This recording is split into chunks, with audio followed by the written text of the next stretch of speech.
Yo, how's it going? First things first, I'm gonna load YouTube before I do anything else, no matter what. I'd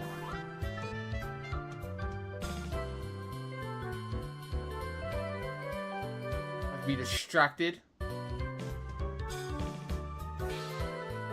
Hey, loading. Hey, Locke. How's it going? So.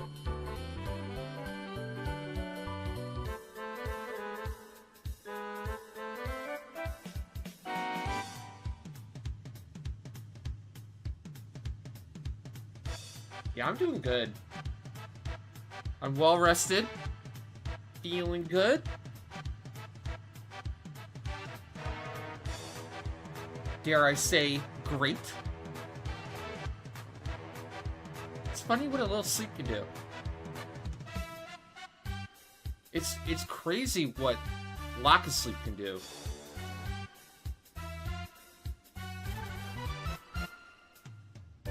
The effect it can have. Damn. I know. Yesterday was rough.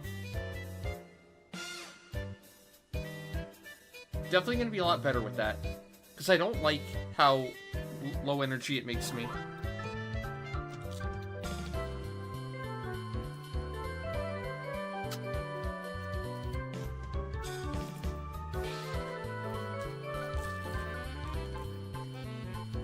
It's really unfair.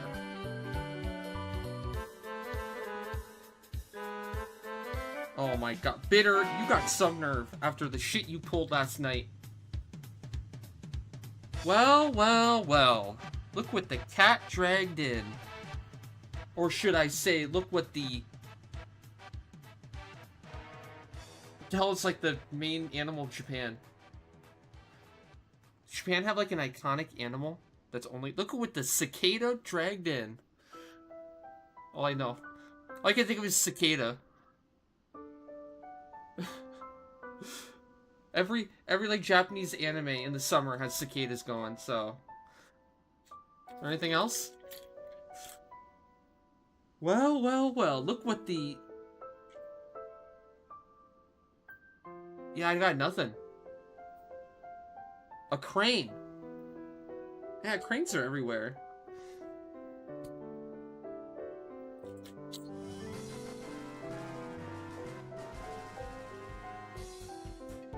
Yo, hey Rengoku, how's it going? Thank you so much for the tier 3 and the 2 years of support. Holy moly. X just subscribed.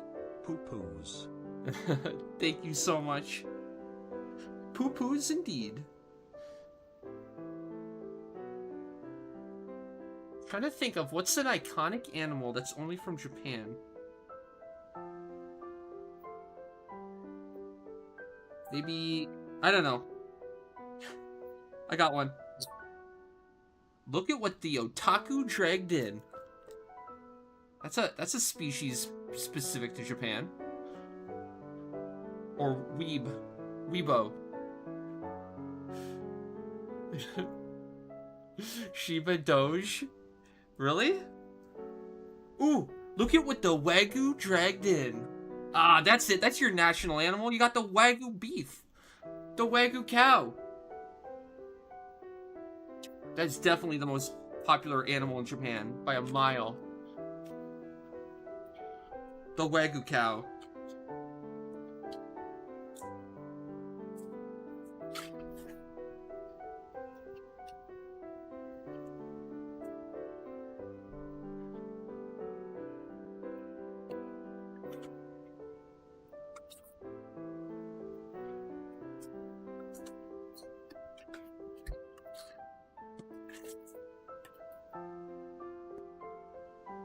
Fuck, I got distracted. Let's just open YouTube right away. Give it, chat.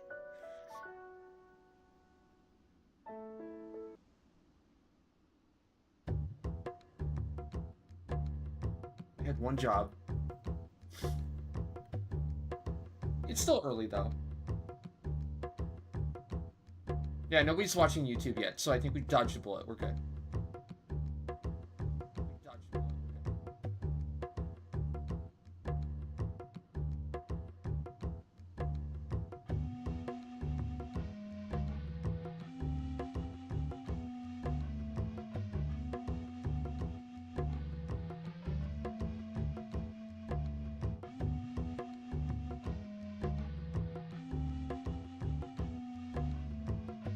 got to witness a crazy event today. A deer got hit in front of your house and didn't die. Cop had to come shoot it? Damn. That's fucking wild. I've seen similar stuff. It looked unreal. I remember, like, pulling out of my driveway and the car in front of me that passed me, right, was just going down. Now I'm, like, speeding up to go down the road, right? And I see a deer, and I see the deer, like, far off, right? And I'm like, oh, it's probably just gonna run behind the car.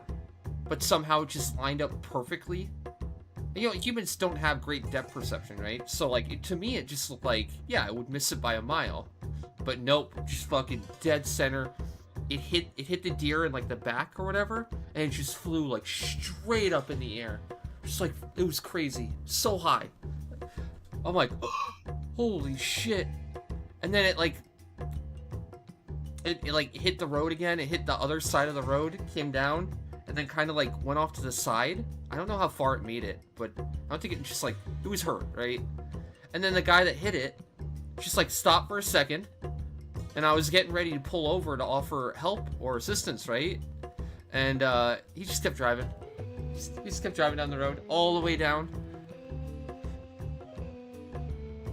Didn't even stop to make sure, like, to look at his car or the damage on the outside. He just kept going. I was like, damn, that's kind of baller. Definitely damaged his front end too, but it wasn't like, you know, catastrophic damage. Probably just broke a headlight or something. Was this before or after you went into the ditch? Listen, Bitter, you know what? I got a ditch for you right here.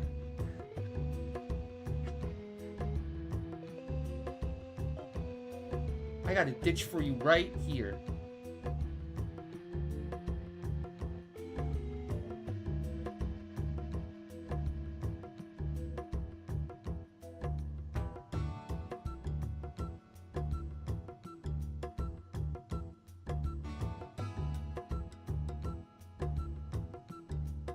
The innuendo is I'm gonna put him in a ditch.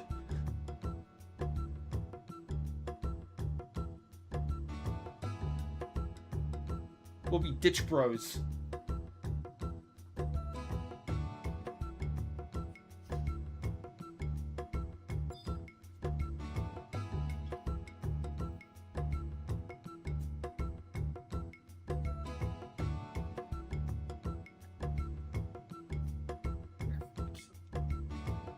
Aw, is that Bitter?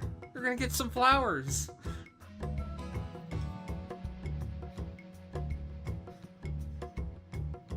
You're gonna get some dead flowers. They're gonna wither.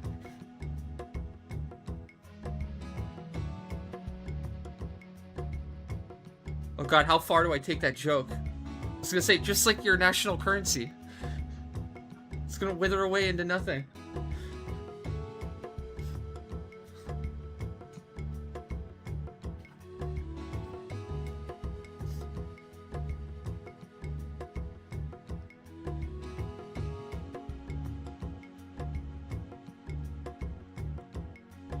Catnip. How's it going? Okay.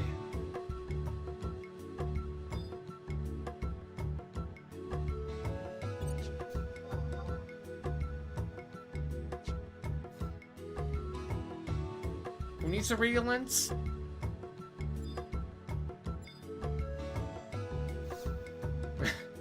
Bitter's like Palpatine right now. He's like, good. Good. Let the toxicity flow through you. Yes, my apprentice. He's like the Keck W guy, but in a black robe with the hoodie. Oh no.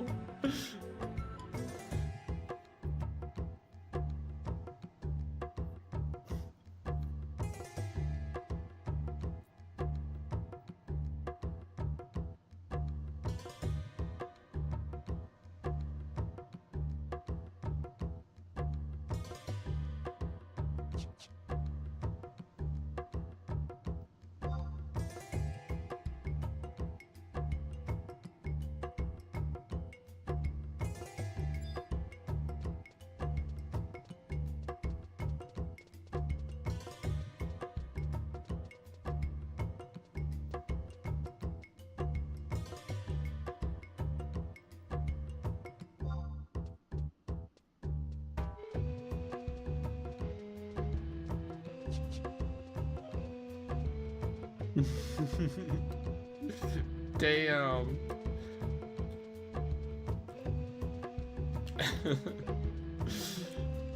Oh my god, you guys started a new thing, didn't you? You're gonna see that more and more, aren't I? Like, rip positivity, and then rip toxicity. Back and forth.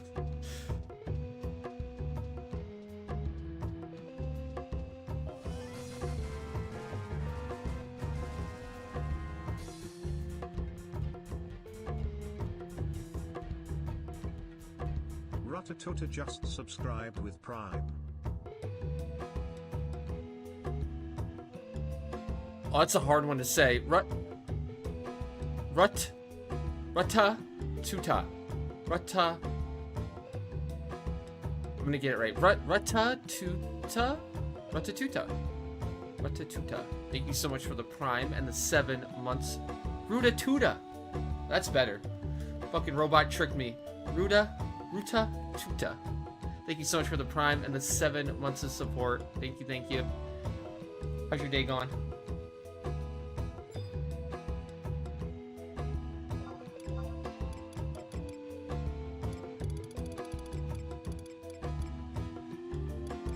All right, we got a Genbu for lock. We have Sagan RP for Gutrek, I think. He's on.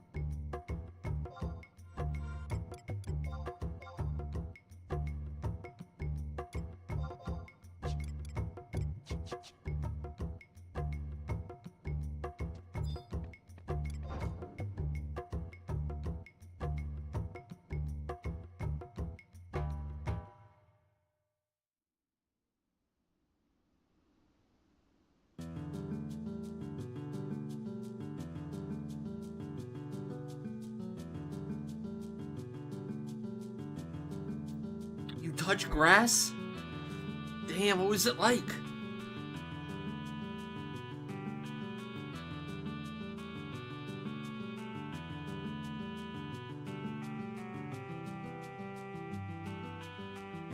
I bet you got stung by a bee the second you touched grass.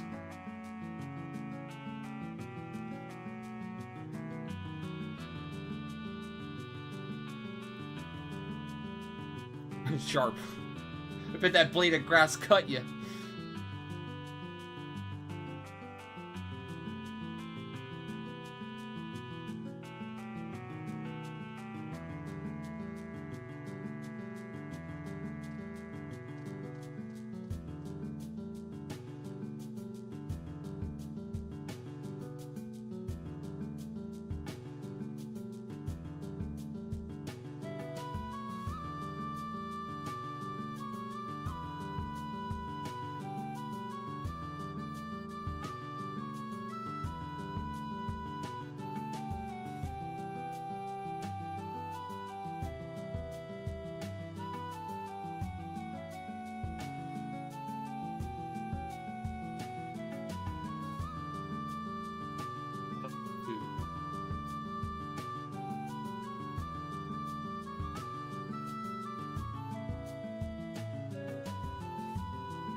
Ah, dang it. Oh, maybe it's on this. Hey, Kuchek. What's up? How you doing?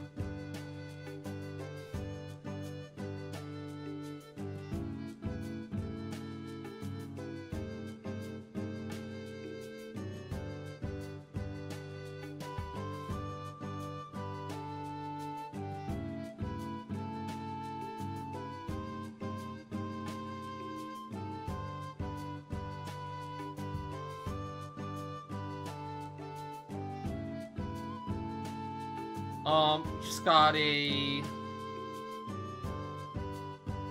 I'm gonna do some Genbu with lock real quick. Can't remember, do we have anything else? Was it a couple Odins too?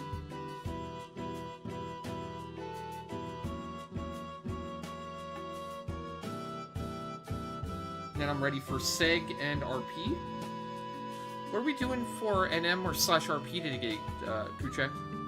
Is it still Boomba or something else?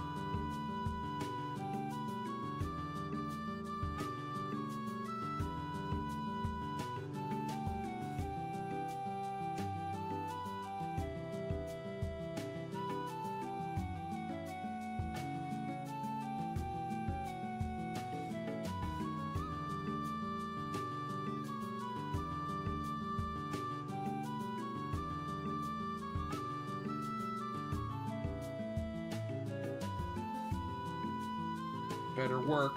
Okay, good. Well, you can check that out while we do the Genbu.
Your patience is wearing with Asian Bunny. What'd she do? Hey, Poison Ivy. How's it going? I think I missed some of your comments yesterday when we were in Omen. I'm sorry. I will do a better job with YouTube. If it makes me feel any better, I sometimes miss a lot of Twitch comments too. They get mad at me all the time. So it's not just YouTube. It's also Twitch a lot of the time. So, and yesterday I was just really I was out of it. I was extremely sleep deprived because I wasn't necessarily normal me. I'm usually more vigilant.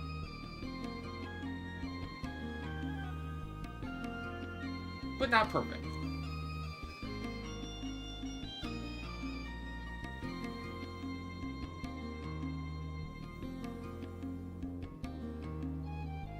This is Ragnarok, formerly Kate Sith, the best server ever. Kate Sith.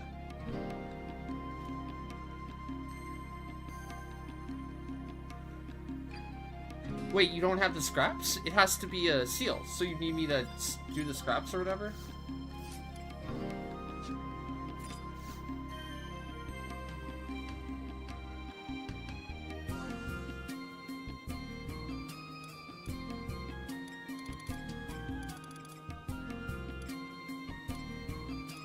You can do that in Port Winterston?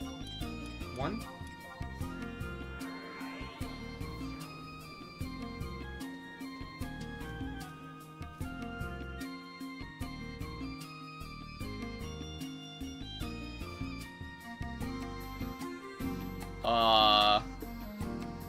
I tried to respond to that, Jesus.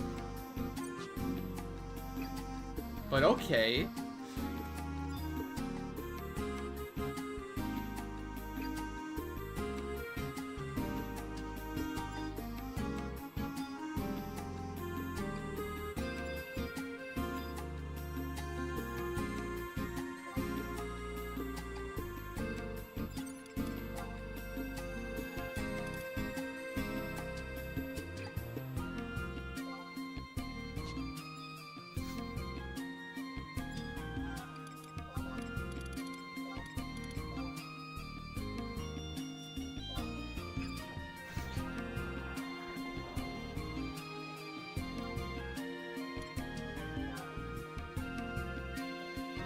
But yeah, that myself and a lot of the Leafkin community is over here on Ragnarok.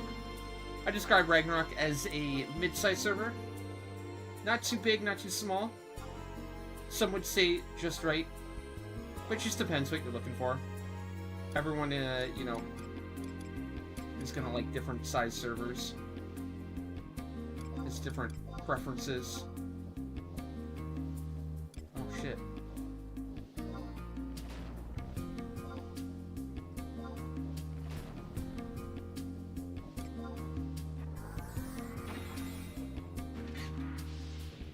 Hey, there's an eater.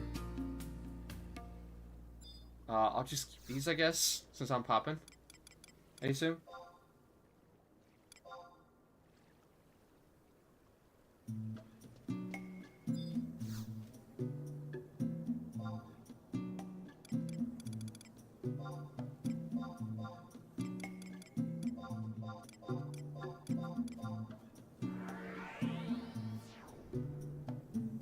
I think it's 3. So yeah, you're one short of a third pop.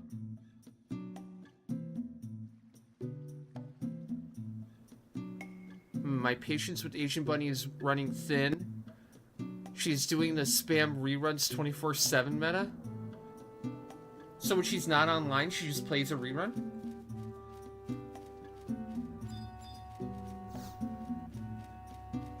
How does that make you feel, Bitter? Tell us. How does it make you feel on the inside?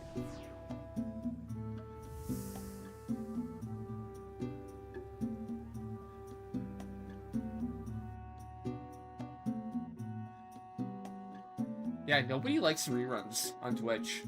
They've had that feature for a long time, and I've never, ever, ever seen it be, like, popular or good. People have tried. It's an alluring idea. But why the hell would you watch a rerun when there's VODs? Right? Plus, the whole fun part about Twitch is, like, the live interaction.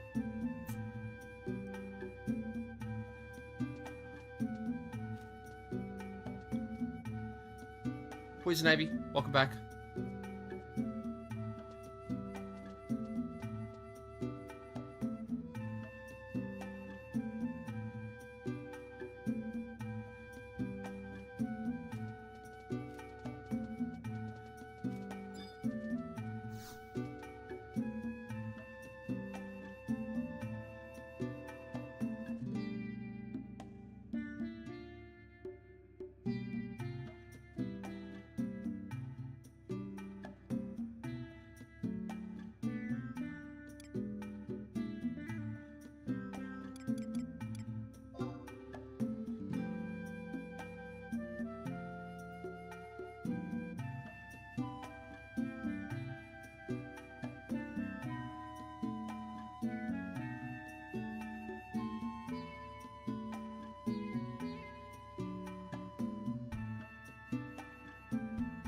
Bitter.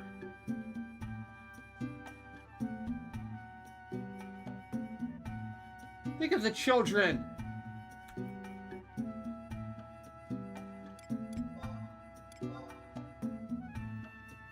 Gosh, I saw something about that recently. Of like kids that get bullied because their parents are on OnlyFans. And the kids in the school find out about their parents' OnlyFans accounts, and I can only assume how terrible kids can be. How terrible that situation would be. Yeah. That's a big, like, oh, shit. Time to change schools, I guess.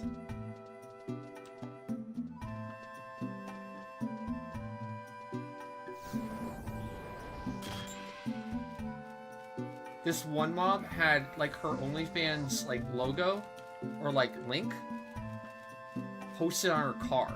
Like, the back of her car is, like, a giant decal. And would, like, drop her kids off at school there. It was, like, a Christian girls' school or something.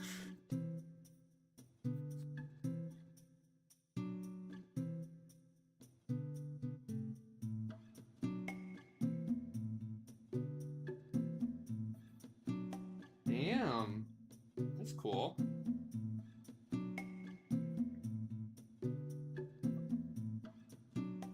Oh, Oh god, there's no way I can set this up.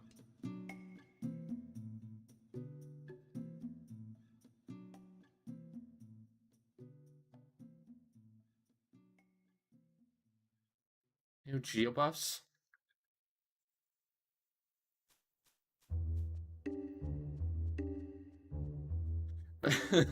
Bitter. All the dads be like, taking notes, taking notes. Honey, what are you writing down? Nothing, nothing. Don't worry about it. You can do like barrier, I think.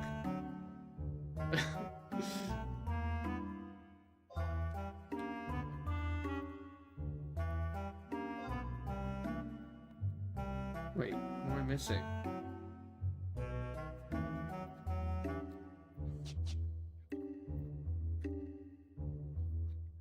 Am I in the wrong jobs? Oh, there we go.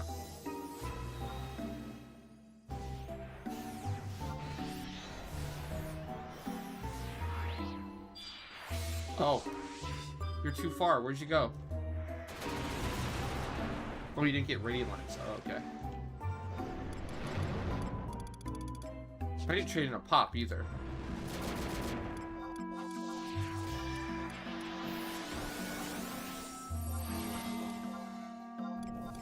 Bacon. How's it going?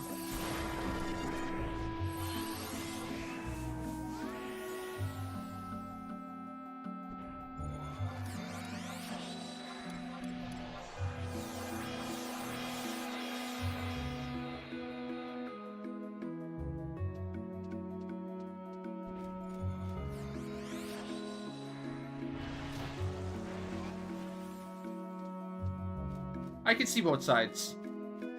For sure. You probably get like split of people where it's like, well, if you're providing financial stability and a good, secure, safe life for your kids, you know, because you have like financial independence for doing that. But then at the same time, you know, if your kids are going to get ruthlessly bullied or, you know, made fun of for that. I mean, but you can see that for so many jobs. It's not just that job. There's all sorts of jobs where kids will be made fun of, right? Kids are just dicks. They'll find something.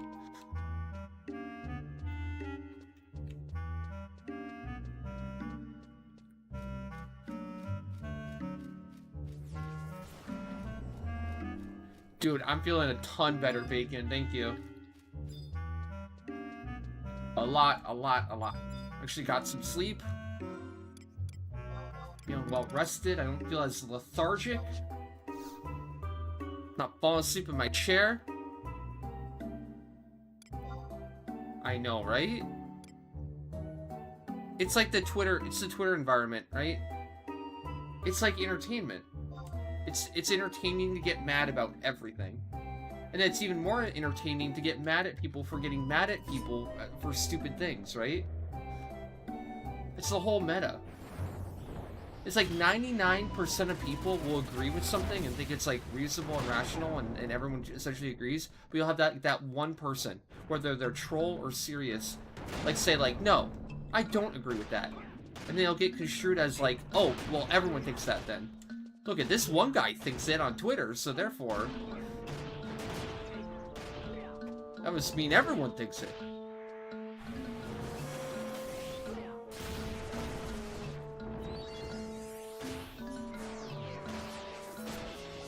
I think I'm gonna have to... I don't know. Because I can't say social media was that bad. Because Twitch technically counts as social media, I think. There are elements of social media that are awful and were a mistake. But some of the elements of it are super good, too.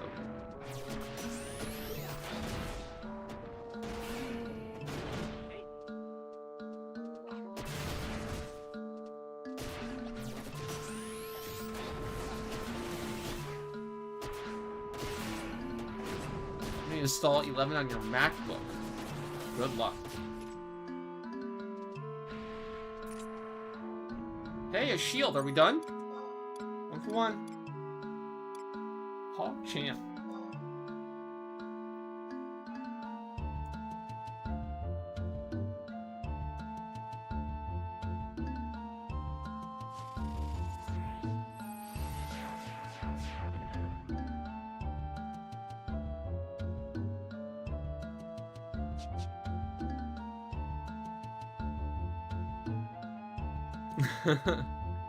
What the fuck is that?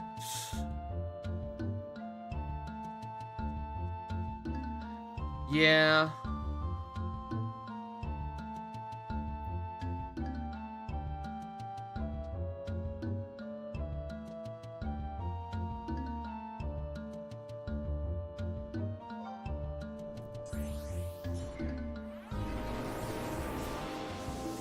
I'm on Samurai right now.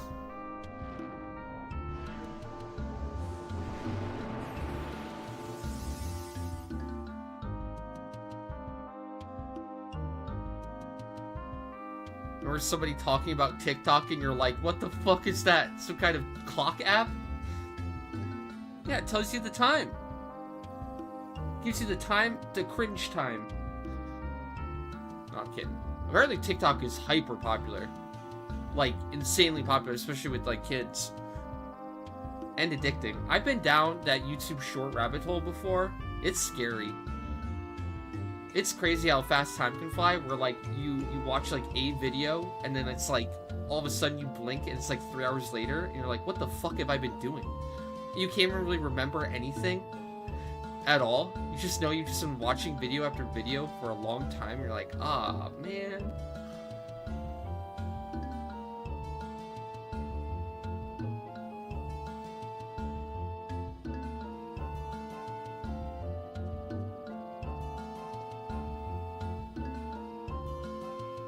You are the prime TikTok audience then, Bitter.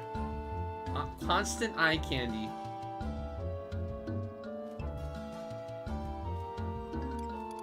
Uh-oh.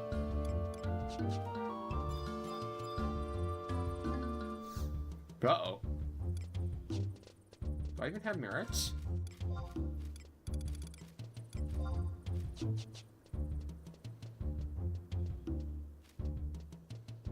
I do have merits. Oh, okay. Never mind. We're good.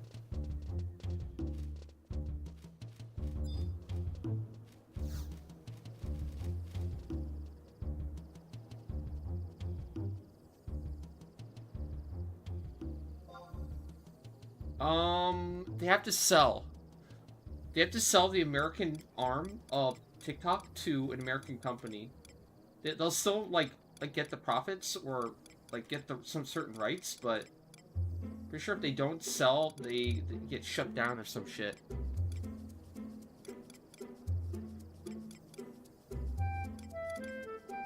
And to me, it sounded like China would fucking never hand over, like, the code or hand over TikTok to America, so looks like it's gonna, like, actually be gone.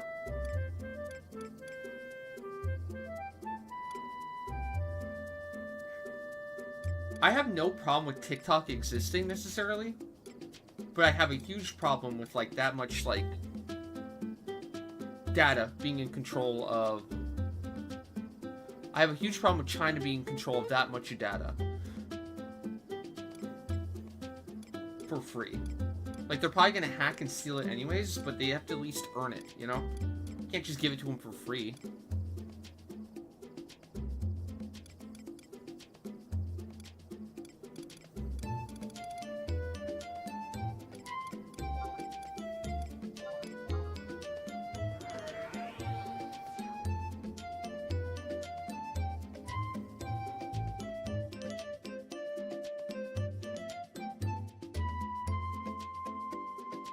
I think Americans have been, like, so safe and so secure for so long that we kind of forget that, like, not every country out there has our best interests at heart and aren't out to, like, protect or help us.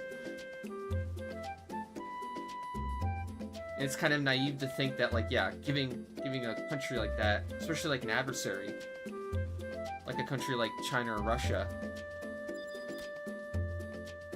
that much access to the people of your country. I mean, I don't know, it just seems kind of like a bad idea.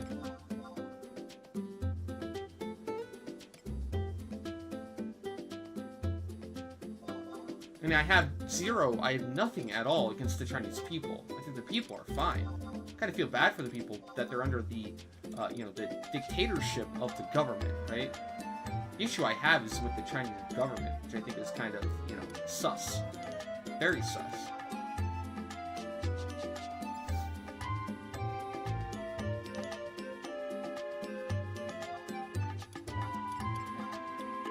Well, I mean, you see the level of, like, I don't know, disrespect or even just flat out hatred among, like, kind of the younger generation for their own country, because all they ever look at TikTok is what's wrong with the country, right? Or what's wrong with, like, their life, right? And it's just easy to forget what there are so many things to be grateful for. Like the fact that, like, we haven't been in a major war, or nobody's attacked the country, or there's just so many things. There hasn't been World War III, right, since World War II, right? That's something to be really grateful for. And there's been a lot of instances where it could have happened. Grateful for 11. Yep. Henway, thank you so much for the tier 3 and the 3 months of support. Thank you, thank you. Hope you're having a great day so far. What's up? I know things aren't perfect. It's so hard to say because it's like, I know things aren't great and things aren't completely fair and there is corruption and there are a lot of bad things in the world, but if you just look at the history of the world, you look at, like, even, like, you know, 100 years ago or less, things sucked. Things were not always great. What you can look back to is maybe, like, post-World War II, where we had, like, the post-World War II boomer explosion and the explosion of the middle class. But all that took was, like, you know, fucking World War II and the destruction of Europe and Japan. I don't think that's gonna happen. Hopefully that doesn't happen again.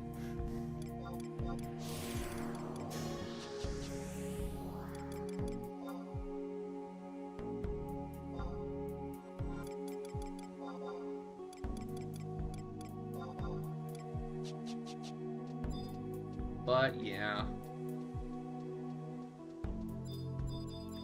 because, like, when I was growing up, you know, you had people that, like, you know, weren't happy at all, like with Vietnam or even the Iraq War, or, you know, people weren't happy about what the government was doing at the time, but they still loved their country. They still understood, like, the specialness of the United States, or, like, whatever country they were from, most likely, right? But nowadays it's like all hate. Bad. Need to tear it down. Need a new system. It's like, man, I don't know. You want to tear down everything right now and try out something brand new? I'm pretty sure a lot of bad things are going to happen if you do that. I know, that's the worrying thing. It's easy to focus on the hate. It's the scary part.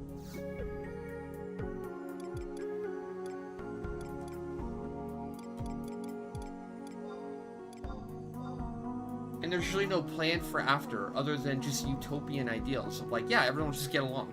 All we have to do is destroy capitalism and the current governments of the world, and then everyone will just get along in harmony, because that's how people are, right?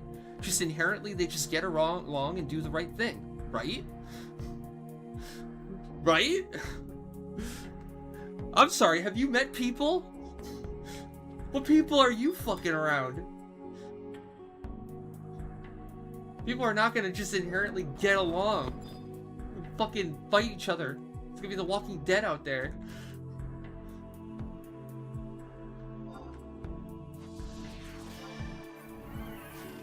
Ah, shit. I forgot to swap to Red Mage. Oh, Rengoku and, Henwei. You can do your spins now?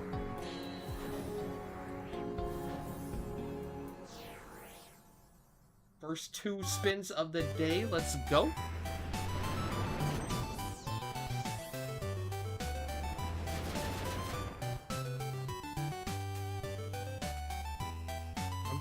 I'm feeling a 50 mil coming up. It's been a while. I think it's coming.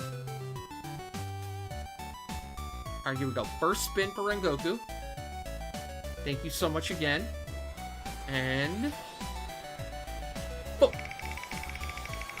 What do we got? And oh, first rant of the day.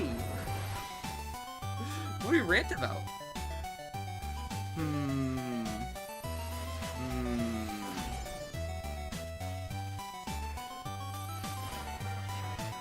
I still haven't watched The Acolyte. I feel like that's gonna be incredible rant fuel. I can't wait to rant about the thread. The death of the Force and the birth of the thread. That's gonna be the best rant fuel ever. Alright, a rant and 5 mil and 25k channel points. Alright, alright. Brings up to 3,440.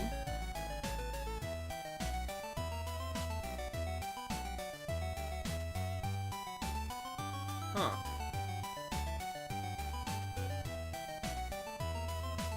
That's weird.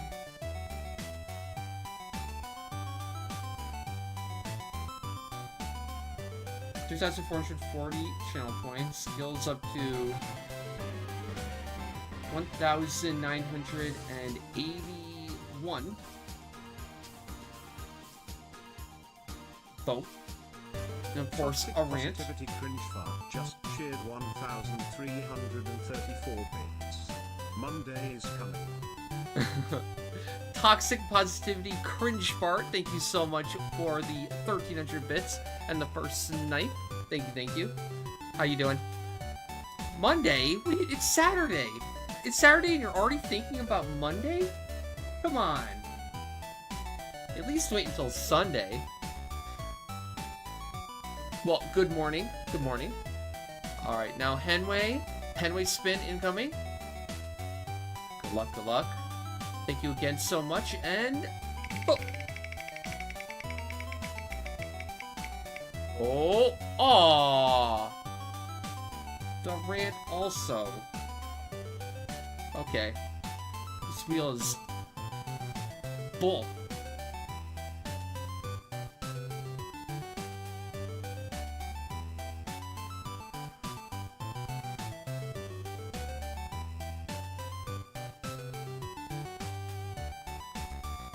That brings you up to 25k channel points in the bank and 5 mil in the bank. And now Pixel spin incoming. Good luck, good luck. Thank you again. And better not be a rant. Ooh, Dynamis RP. Dynamis Divergence RP farm. Oh yeah, no problem. So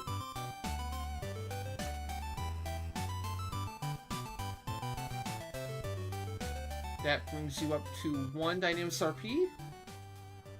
Unless you want to convert to channel points right now. Alright, we're already doing grass. Okay. That brings you to 225k Ignis grass in the bank. Alright, the spins are a form of viewer appreciation. Making stream possible. Basically, there's a stream boss in the upper right-hand side of the screen with an HP bar, right? As people do subs, bits, follows, etc., the HP bar on the stream boss will lower, and whoever defeats the current stream boss, at whatever HP value it is, as a thank you for me, gets a spin at the wheel. So currently the stream boss is full HP. No problem, no problem. Oh, and then tier 3 subs or gifted subs are automatic spins no matter what. Because the current stream boss doesn't account for tiers.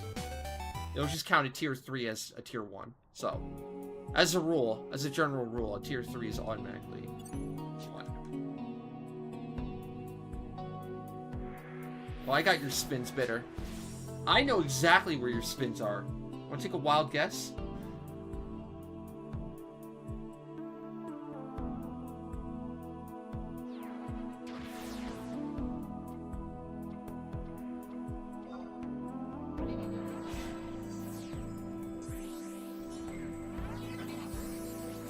Let's just say the sun doesn't shine there. I have to silence this. I can't just go straight in. Okay, hold on.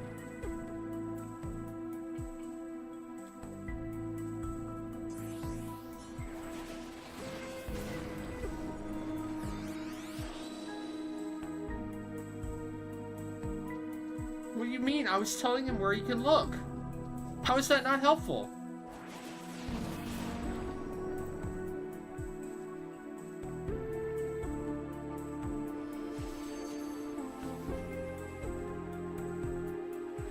How can I get any more helpful than that? Damn, sun's landed already.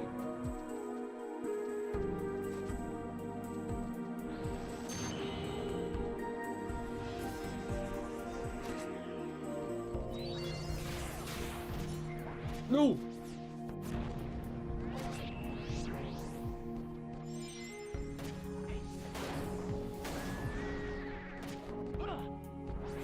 I almost just died to fucking jet spikes. That'd been embarrassing.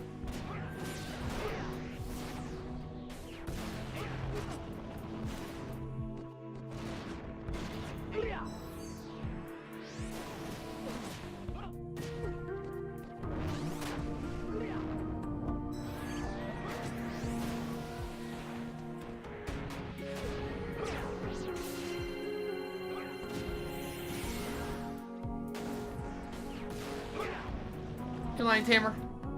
How's it going? Drop!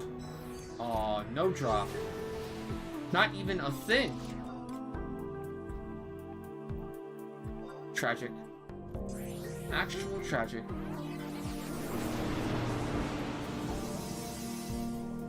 Hey, Chapali. How you doing? I've never been toxic. What are you talking about? That's lies and slander.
Rift Ross.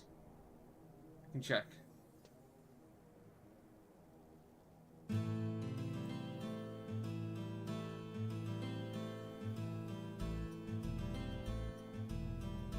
I have 42.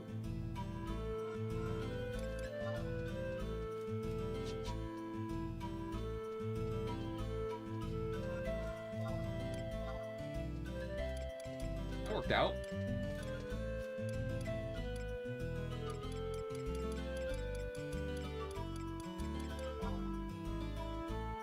Seven.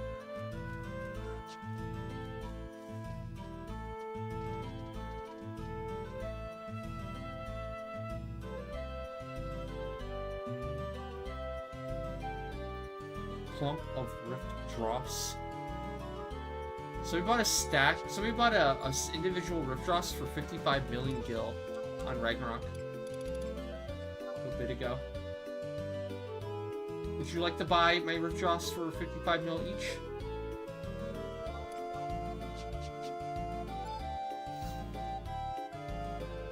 Seems like a deal. It's a deal for me.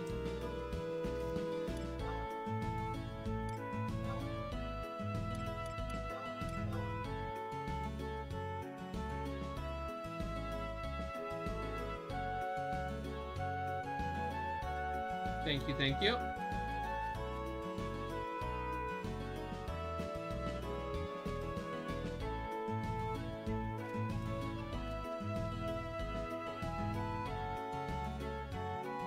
Oh, bitter. You know what?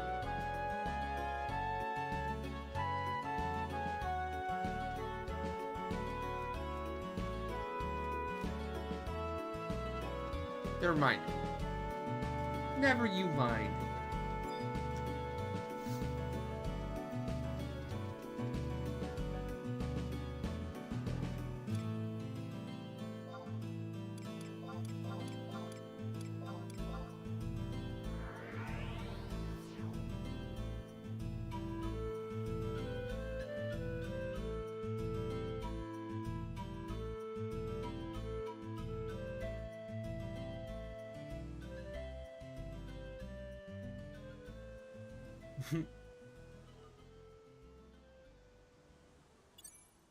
How come the stew pot price keeps going up?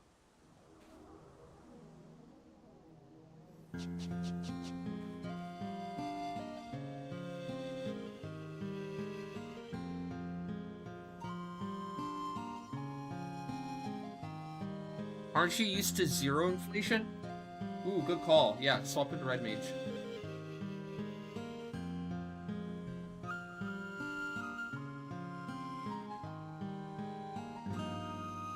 Yeah, but not for you, not for Japan.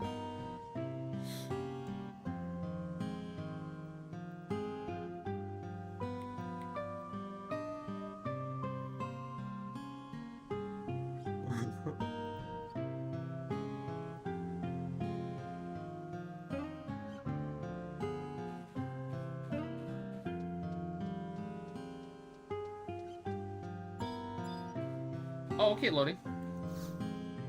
I'll save my stuff.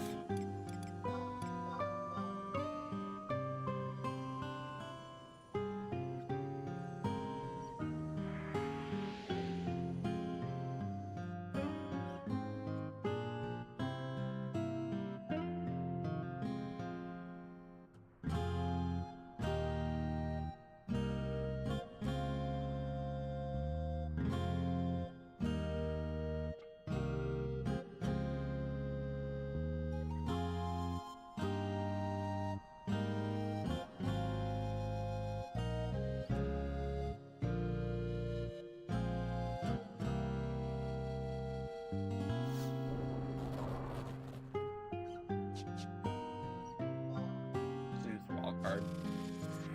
What did you? Oh, 4.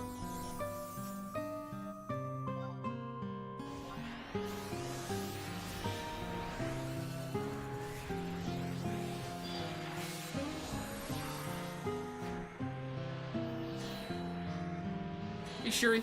What's up? How have you been? Man, sure, I bet you're hyped for Dawn Trail, huh?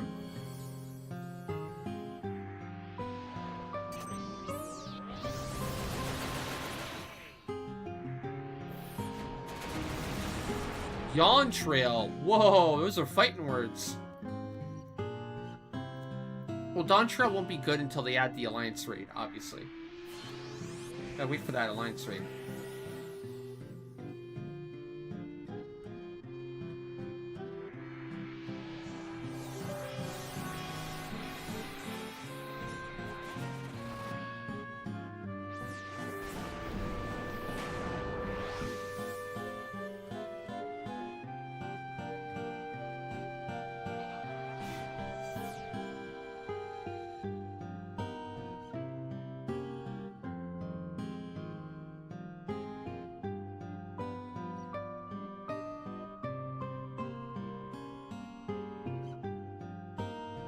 I just said when I watch the Acolyte, I'll have something to rant about.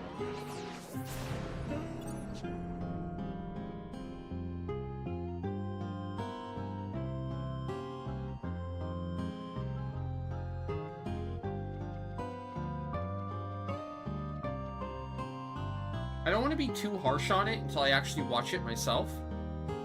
I don't think it's fair to dunk on it until I actually watch it, but I don't know. The things I've seen so far, it's not looking great. Like, it's quite possibly the most cringe Star Wars we've ever seen, and that's saying something at this point. That's impressive.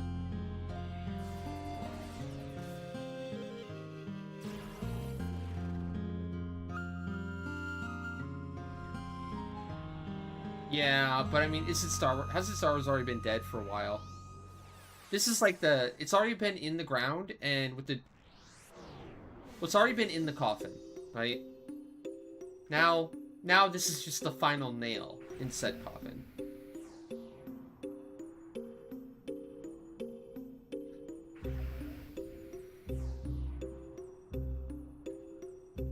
I heard it's worse than Book of Boba Fett. Moist Critical even came out. He's like a normie, right? He's not even a big Star Wars dude. But he hated Book of Boba Fett. And he's saying that he thinks Acolyte is even worse than Book of Boba Fett, so...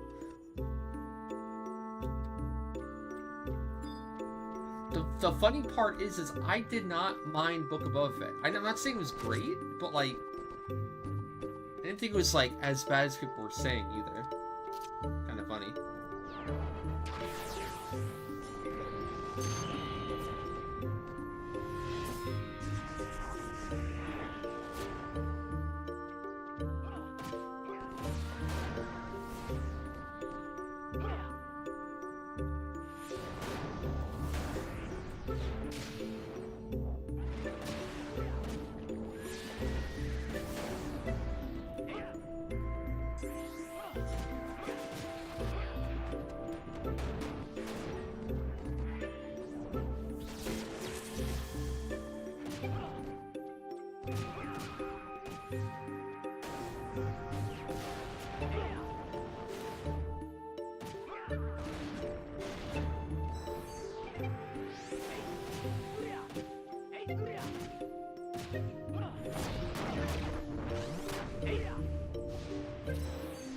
Oh? Helm. I doubt you need Helm. For your Mage Charu. I do not have any Cinder, Tyson, sorry. I don't think I do. You need the Freak Ring? I figured.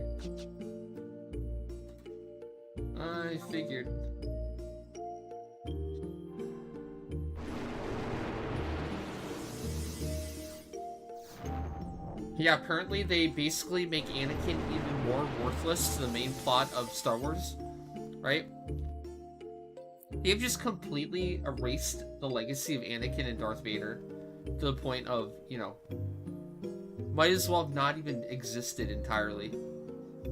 Not that they're trying to enhance or expand upon the OG and the OT. They're trying to actively destroy it and tear it down and replace it with, like, something new, right? They can't just leave it alone. They have to, like, go back and fucking change and ruin everything.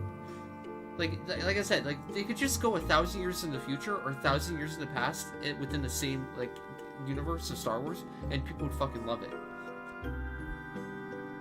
But instead, they exploit the past, they milk it for everything it has, and they pander. Because apparently they don't know how to hire good writers anymore to actually just craft a good story.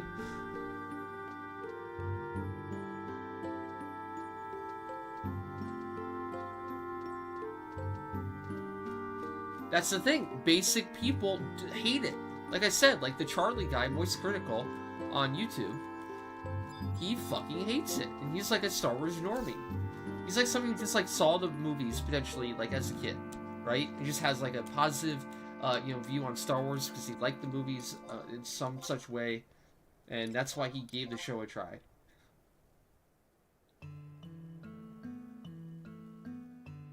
So he's like the target demographic. He's someone that's like not like intimate with the super lore, right? The refined details or whatever doesn't really matter, and even he could see the glaring problems with it.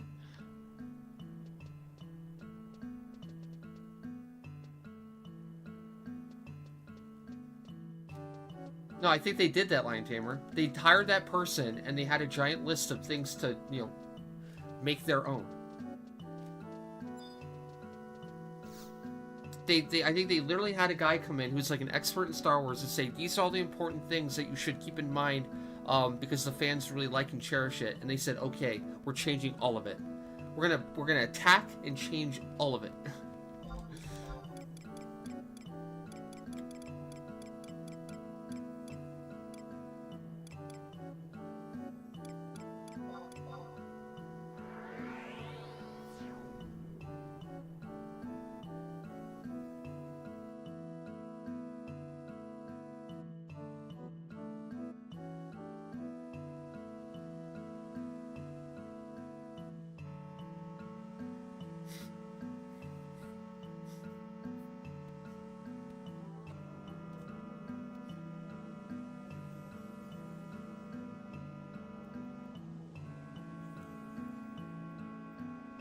That's the problem.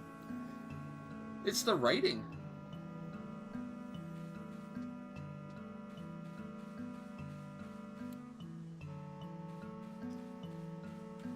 Apparently some of the acting's pretty good. Like the Squid Game guy. Apparently he's doing a great job. Even though he's given like very little material to work with, he really puts his heart and soul into the little he's given, and he like makes a good character.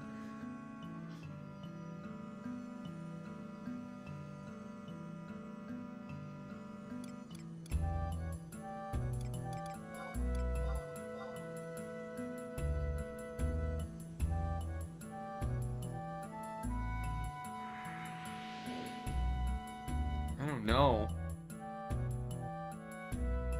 I'd hate to think that this Star Wars show delayed Squid Game 2.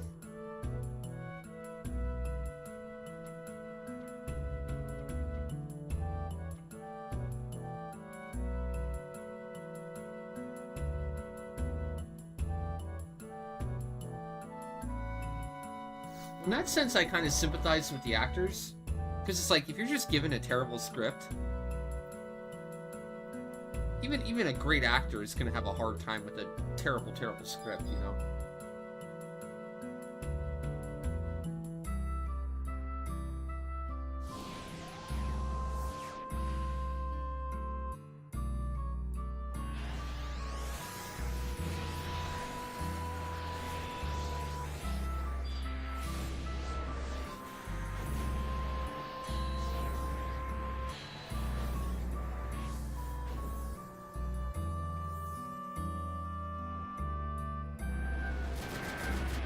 Oh, here we go. Switch to desktop.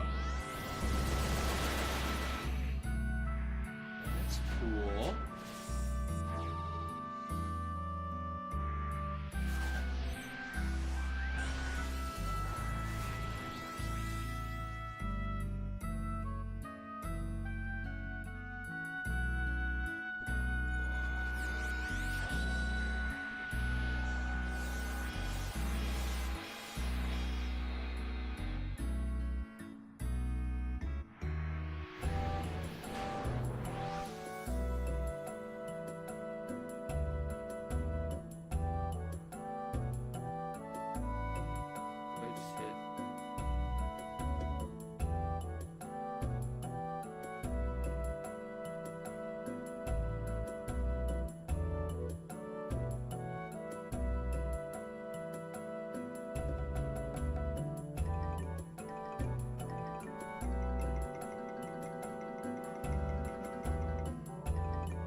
At all.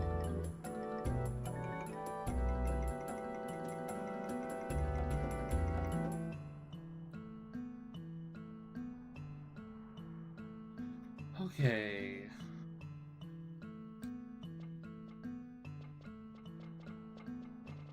Wow, December? Really? Damn, okay. I think it'd be that soon. That's cool.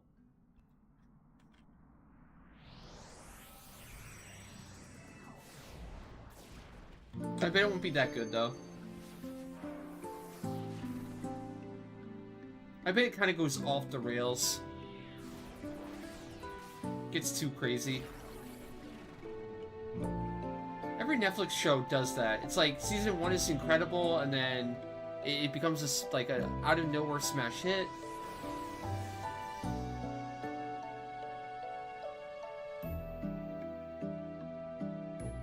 And then the later seasons are poo-poo.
should like turn.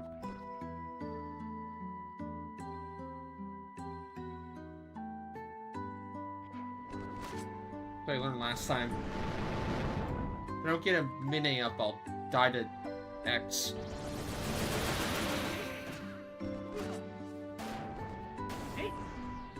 Wait, that didn't work.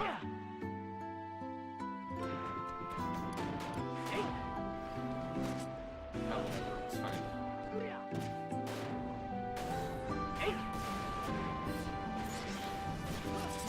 Hey, I lived. Let's go.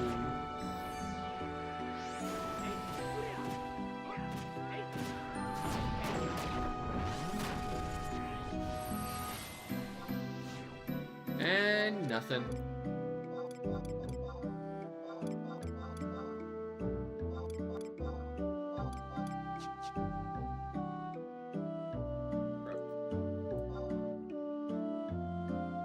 Big rip.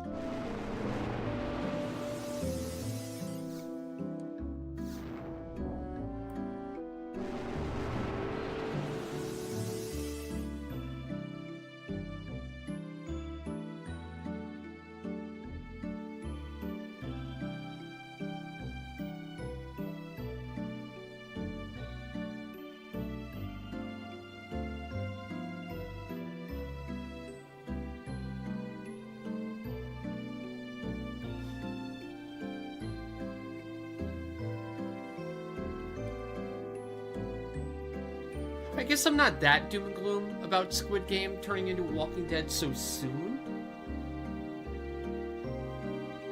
Because they probably still have a lot of material to work with. Isn't it based off of a book or something?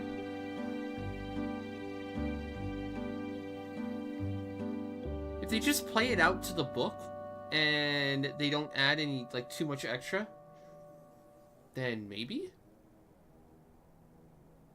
They just like do a nice succinct ending, right?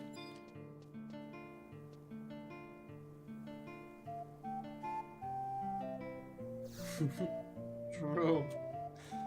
Alright, Locke. That's all we can do for now. I got Seg Farm now.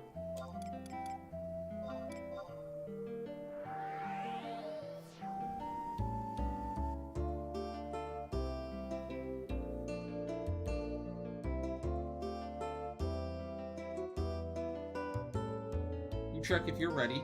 I'm heading to Rabao now.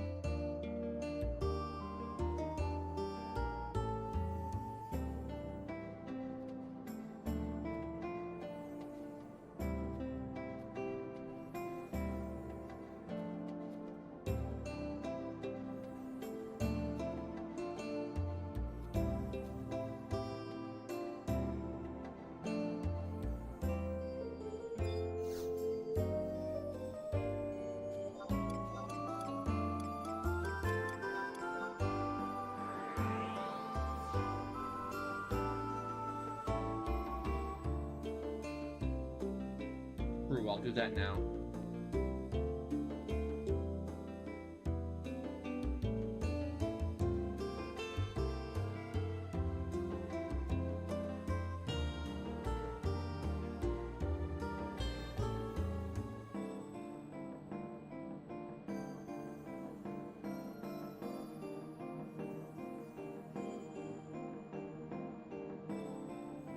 You're at 1,190?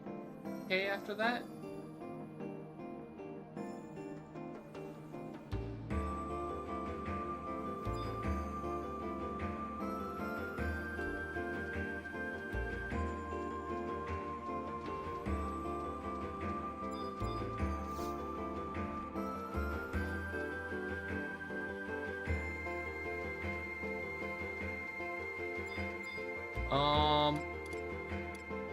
I think it'll get better.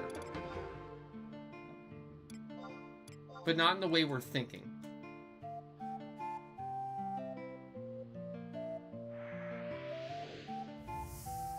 I think it'll be an incredible tool for writers and artists to use in conjunction with their normal creative stuff. You know, essentially like lessen the workload for them to focus on more stuff that enhances the end product. The end thing.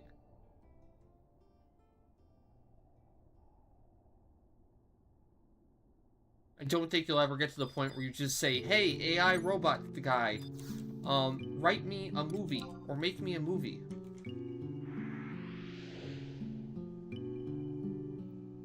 Right now, a lot of the quote-unquote AI is like, you know, you search Google now, and they do the Google AI thing.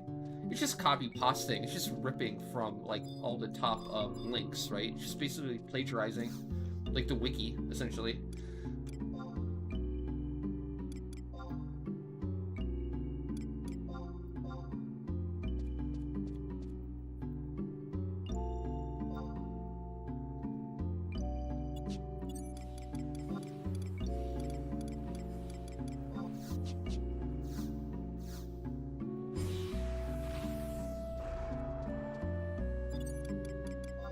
No way. Listen, I don't think AI is great right now, but it's not that bad. There's no way AI would do that poorly.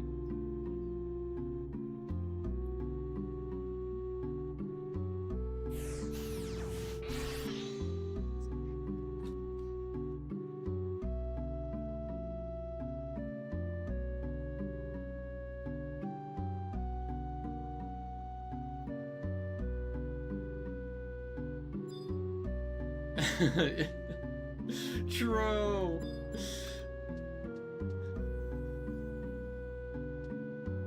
I was thinking about, like, electric cars, though. Especially, like, Tesla. I was thinking about, like, a muscle car. Like, something like, you know... like a tip, or not even a muscle car. Just a car that can go really fast, right? The whole point of, like, some of those, like, sports cars is because they can just speed up 0 to 60 incredibly quickly, right? And that's some of the allure. And if an electric car could do that better for cheaper, I mean, that's a positive thing. I mean, like, people just like to go fast. They like to go fast, going fast, right? And that's something an electric car can do better than an actual, like, ICE vehicle, right? I think Rex is in that camp of, like, he just likes going fast, even faster.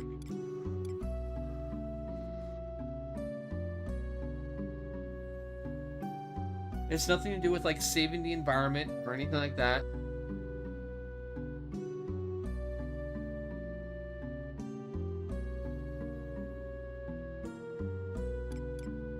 You don't have anywhere to go fast?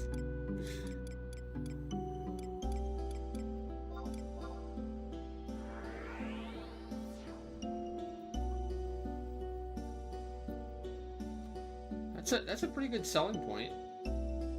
If you think about it, for like a car enthusiast.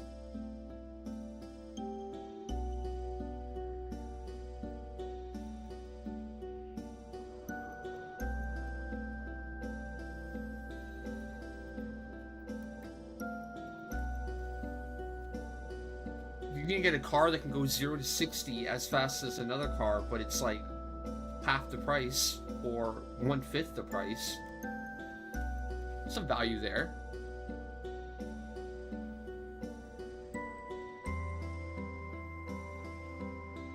You sold your Model 3, it zoomed, but it's truly not anywhere to fully use it legally. Where are you?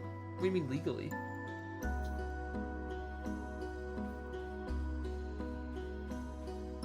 You mean like to go very fast in it? It's the speed limits? I feel like it'd just be like, you know, kind of cool to just get to 60 immediately, right? Like the speed limit's 60, and you just get to open up, get to 0 to 60 and faster than everyone else. We're at the, like, the stoplight, for example. The second the stoplight goes green, speed off as fast as you can to the speed limit.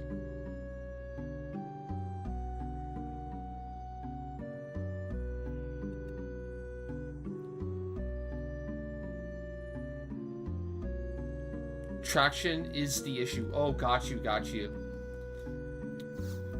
That does make a lot of sense.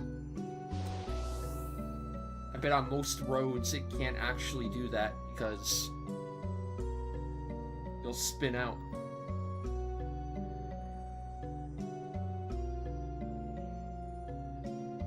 I heard that. saw that somewhere, that, like, apparently, tire companies fucking love Tesla. Because people burn through their tires so quickly, they get to sell new sets of tires, like, all the frickin' time.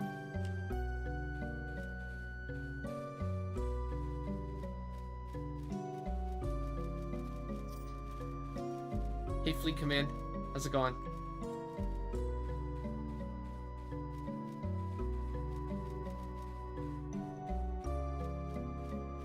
There's another detrimental thing.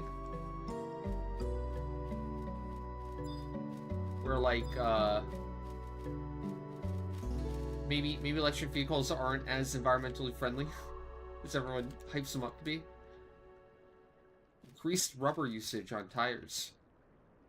Probably offset.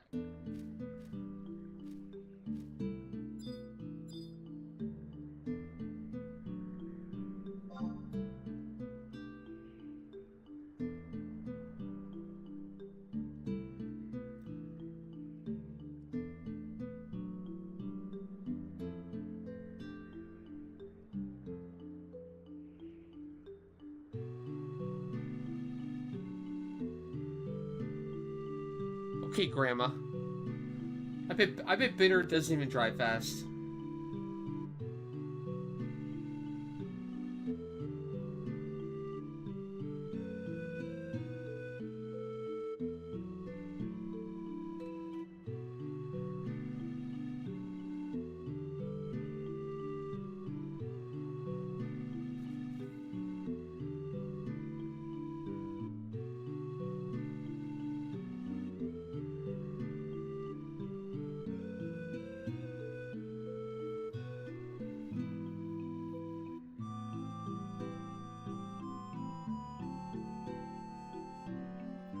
Oh, wait.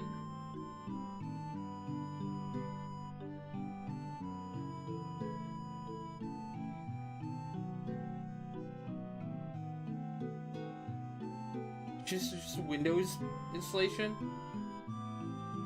Son of a bitch. Yeah, there's no way I can do this now.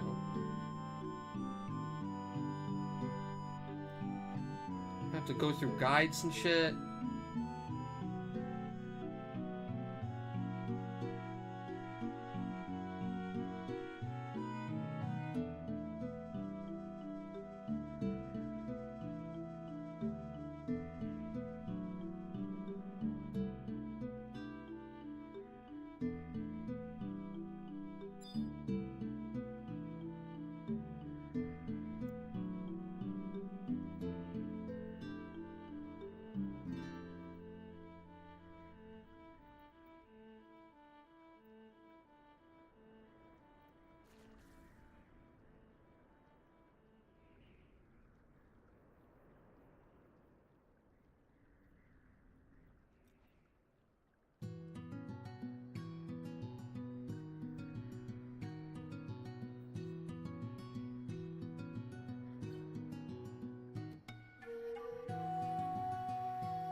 Just a save run today? Something came up? Oh, no problem, all good.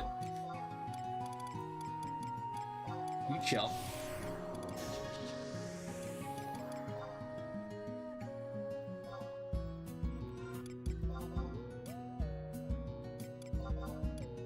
So we got finished today. A Tartar sacrifice.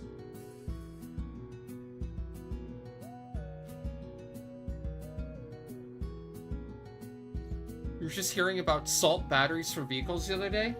Like salt getting on the batteries and ruining them, or actual batteries powered by salt. I remember Breaking Bad. There was that one episode in Breaking Bad where they made their homemade batteries to jumpstart their car.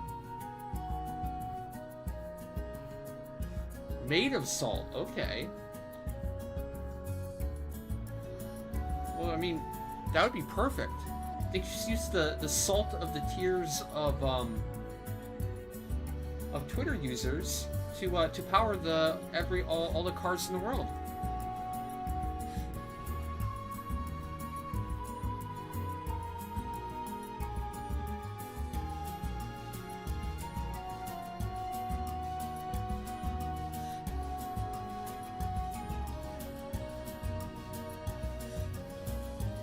guess you can do like Miser and Fighter?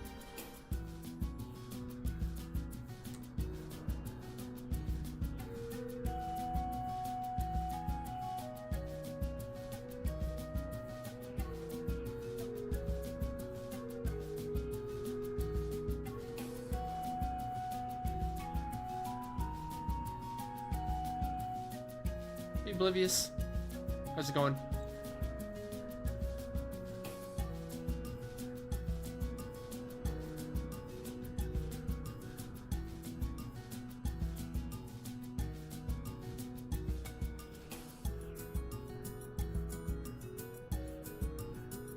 Probably better.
I think when I was rewatching Breaking Bad, like my first watch of Breaking Bad, it was all about like Walter and the power and his thirst for power and how he just couldn't give it up.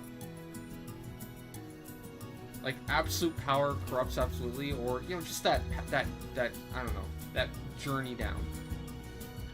But then my second watch, or my more recent watch, actually I don't know how many times I've watched it, but my more recent watch anyways, was more focused on Skylar, I think.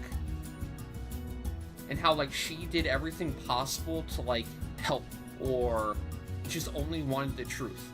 And how just like Walter continually lying to Skylar over and over and over and over again, like jaded her and turned her, right?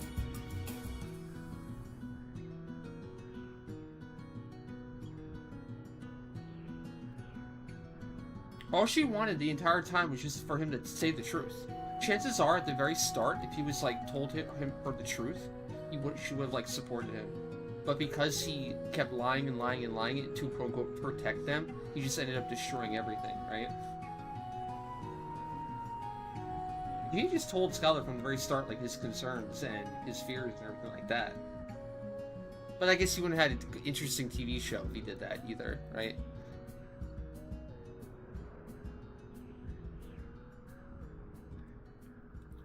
That's an unpopular opinion? What about it?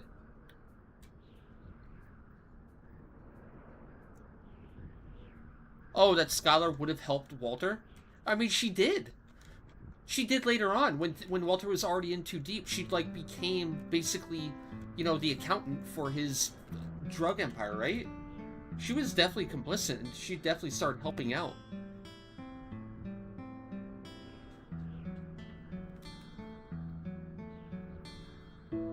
Just wondering how early.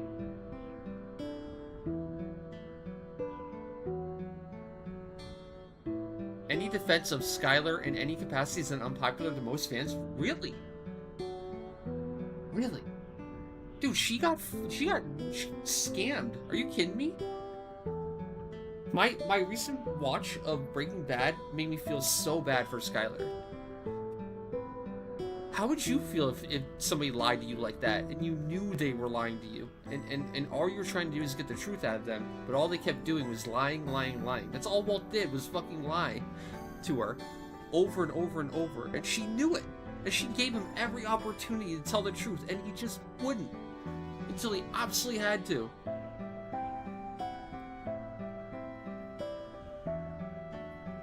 Right? I could see how Skylar was annoying in some instances, but at the same time, dude, she was wronged by far. She deserved to be pissed. I would have been pissed. Oh yeah, I know. Sorry, my rant isn't directed at you, Locke. It's directed at just the idea.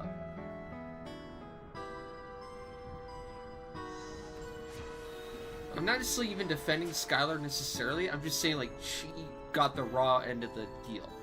And she tried to make the best of it, but because of what Walt did, she just blew up in her face just as much, if not more.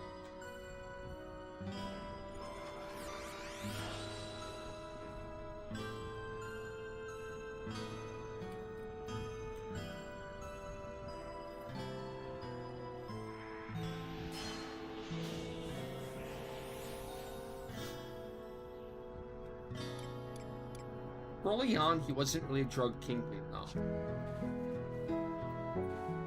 I mean, later on, sure, when he actually turned into one, but early on, I mean, at any point, he could have told the truth.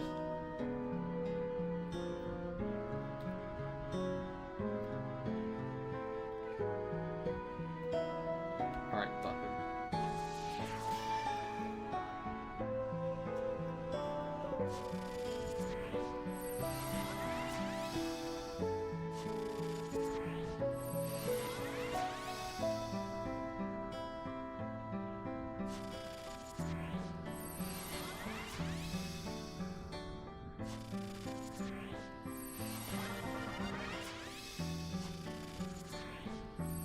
I mean, Walt was a pretty bad liar, too.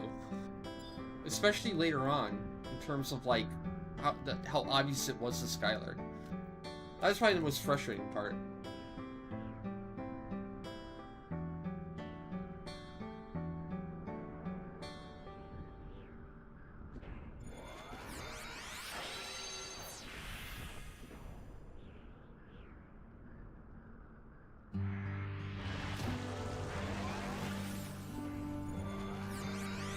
Man, what a great show.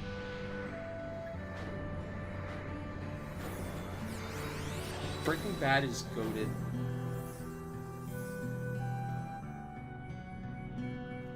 I also really like Hank. I wouldn't think I would like Hank so much, but man, Hank is such a good character too.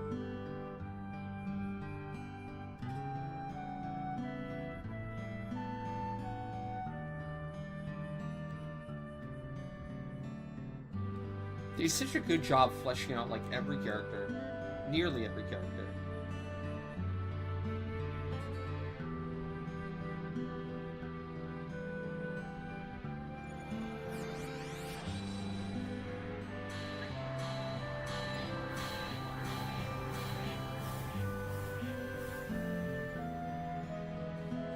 Saul's the GOAT? Well, yeah.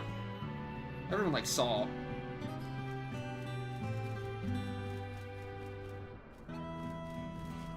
It's hard watching Hank struggle later on in the show. Well, yeah, that's what makes it so good.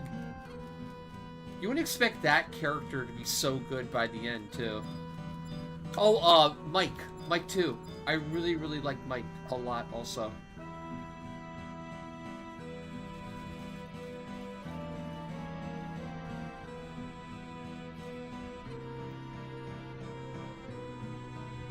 Mike was goated, also.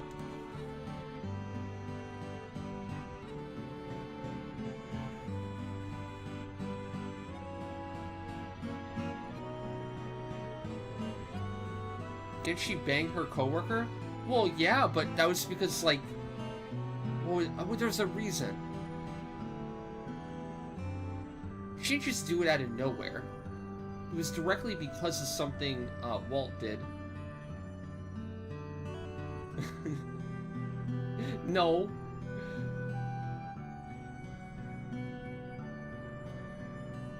It was like to get back at Walt for something.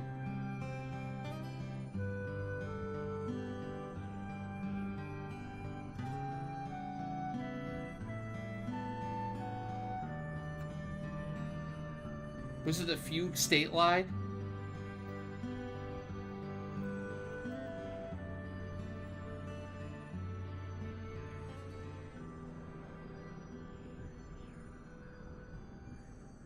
Yeah, as revenge.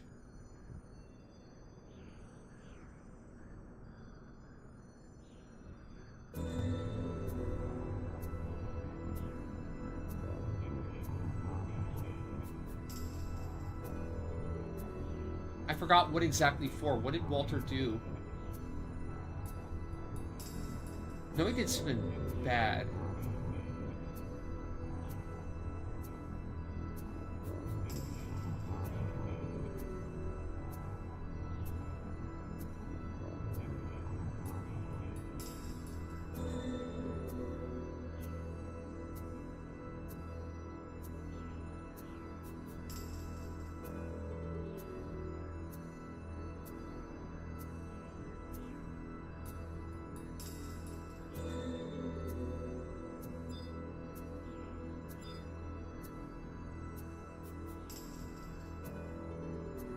Don Hector, the way he could convey so much with just a bell and his expressions, man, yes, absolutely. Now that's acting, right?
Even cutting cards to Ash. Unfinished. The Scholar.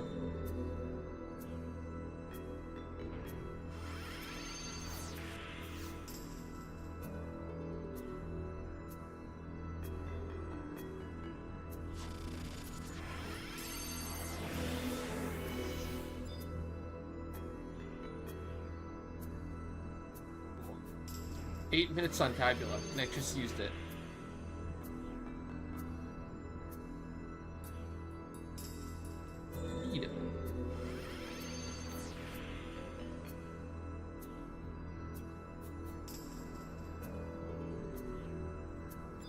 It was a good one, probably. Couldn't get a...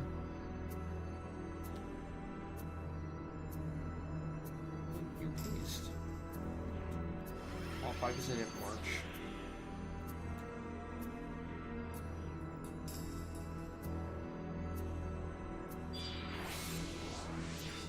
Alright, queuing up.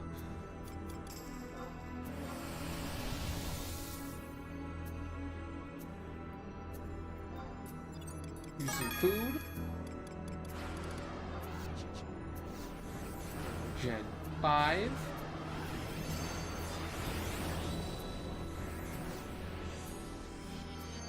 And we are in.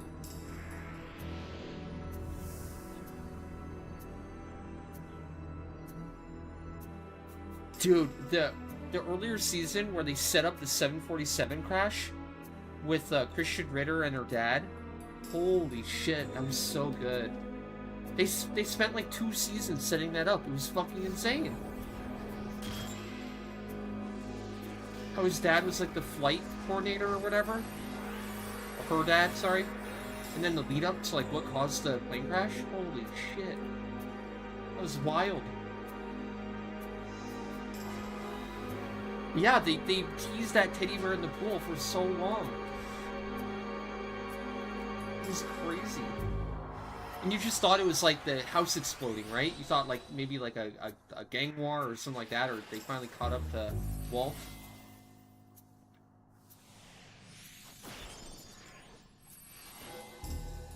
But nope. That's so good.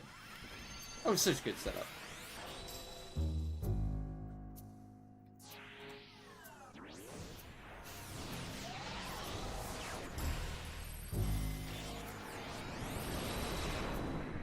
too good. Going for it. Let's go.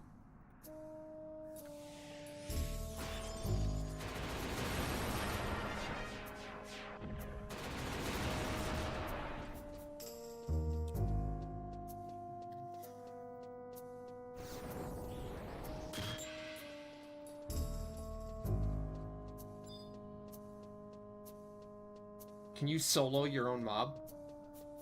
You think?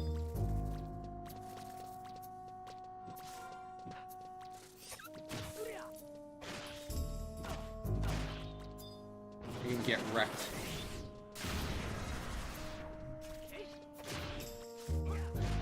Well, I don't know about two. Get crazy here. I think we're probably fine with two.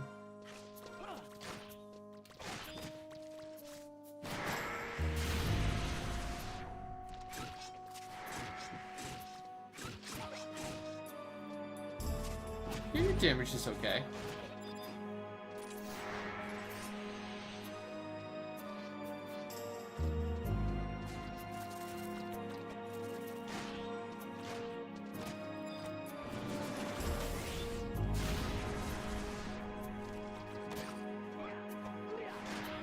What am I taking so much damage for?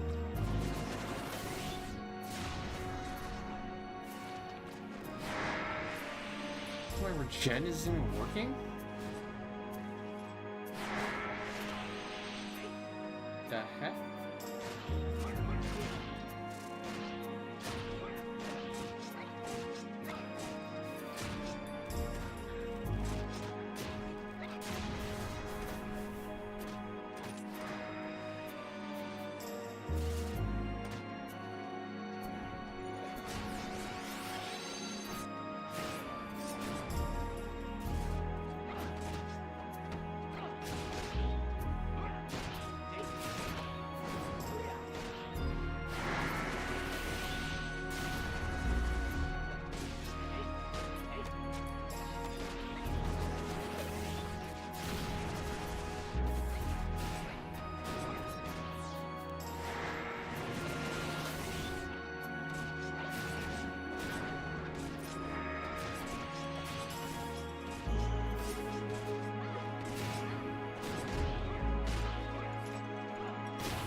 Head up. You never have to wait for me. You can always go.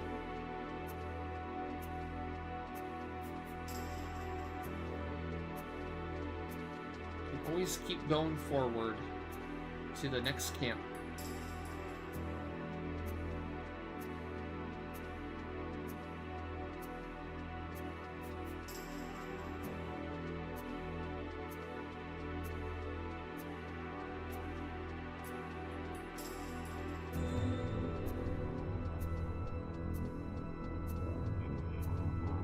Skip Flan.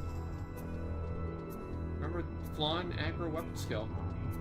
Careful.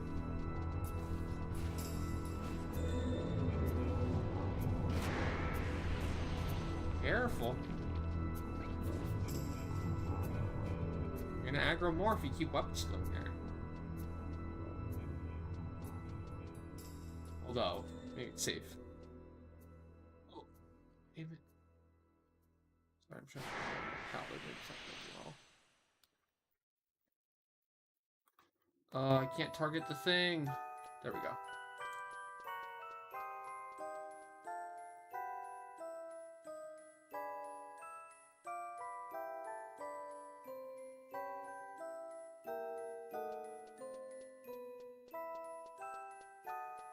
Alright, man. How's it going? What's up? I'm actually alive today. I'm actually awake.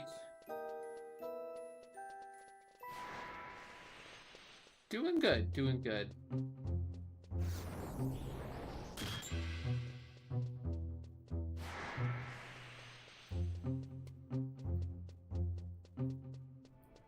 Dare I say, doing great? Maybe, maybe.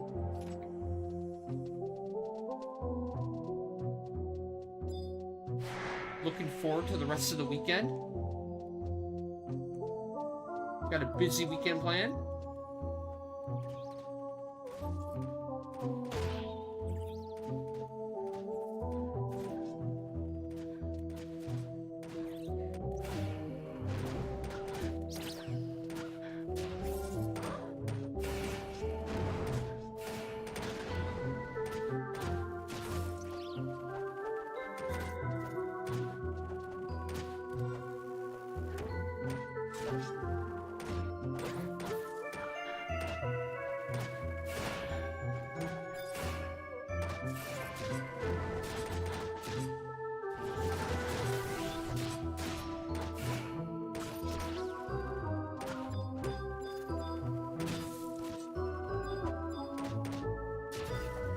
Dang it. I wanted to target the NM, but not letting me. Hiding.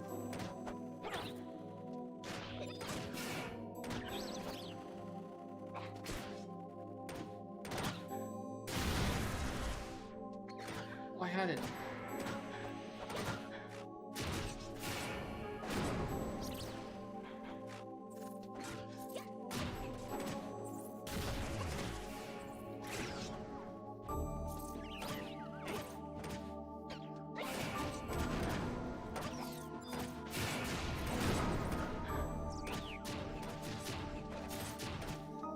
Hey, Flying Taru. What's up? How you doing? Happy Saturday. TGIS.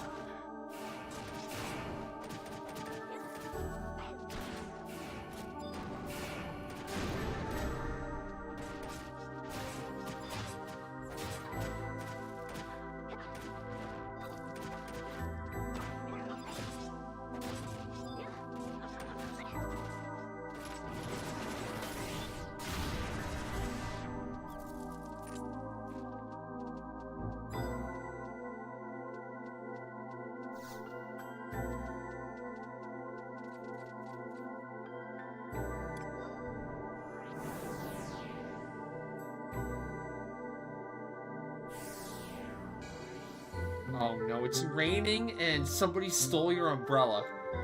Yikes. No wonder Bitter's so bitter. Man doesn't have an umbrella. You'd be bitter too.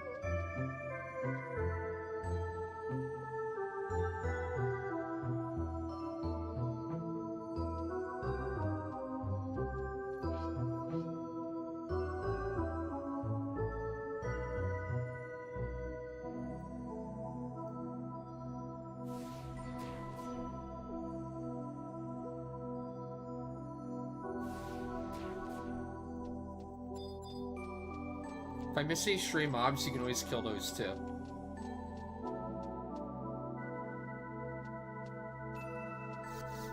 I had a pretty good shot for Ambu, but I didn't use any cheese yet. Apparently, people like to use either leg sweep or sun lunch. But I'm having pretty good luck or pretty good success with just doing just a geo stun once everything's all prepped. I can pretty comfortably kill all the ads before the Manta comes back out, and then just finish off the Songstress when the DT drops when you have all the ads dead. So I figured as long as I can do that, it's like, whatever. I don't have to get too more fancy with it. But basically it's a Zerg, right? I think you'll probably crush it with all your DD characters. The whole point is just to, you know, pre-debuff the Songstress. When you start killing the ads, land a silence, and then kill the ads as quickly as you possibly can. You can stun them at the beginning and just kind of chunk them down before they level up.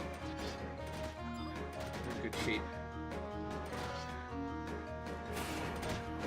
I would suggest silencing. It's kind of a pain in the butt, but it's totally worth it. Then you don't have to deal with the charm.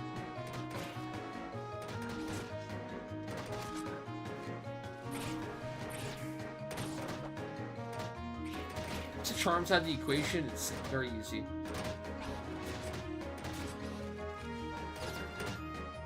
Just spell went off, but it didn't get my flank, so I'm good.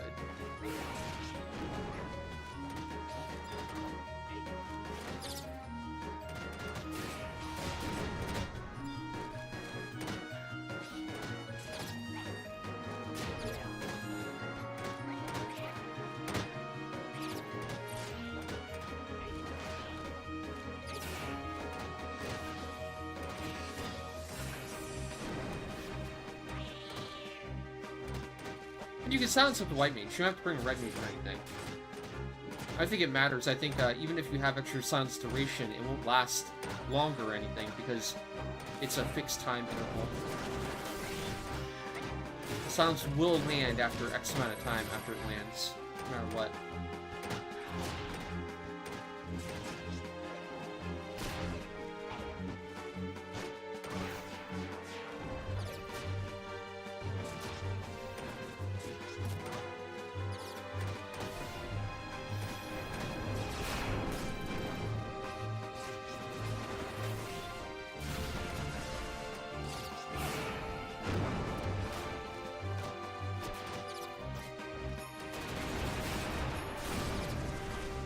Can wildcard?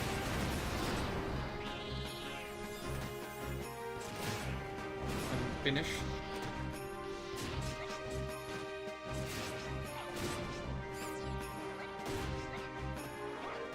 Roll a 5.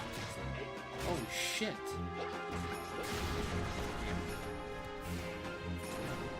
Jesus Christ, I had more fire up too.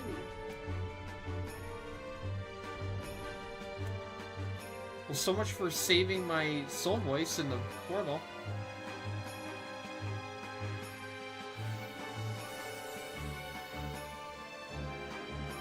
Okay, you really need to roll a 5 or a 6 here. Alright, you can wildcard.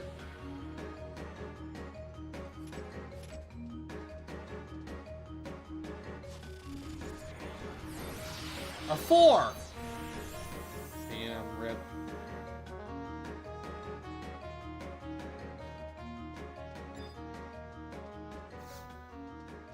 Unlucky. Big unlucky.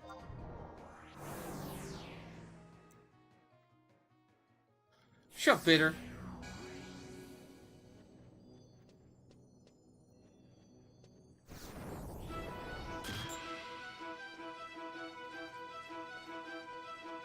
It was Dragon Breath. You got fudged by Dragon Breath. But so did Zoid. Unresisted entirely, apparently.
Okay.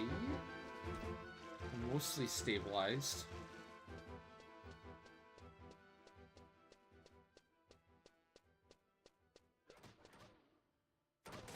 Mostly okay now. So it sucks being down 2 DD.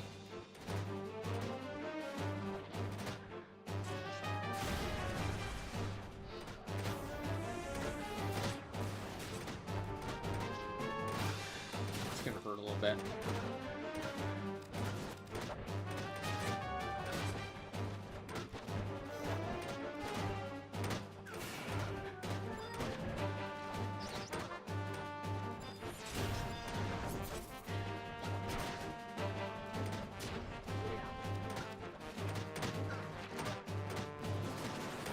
Tabula now.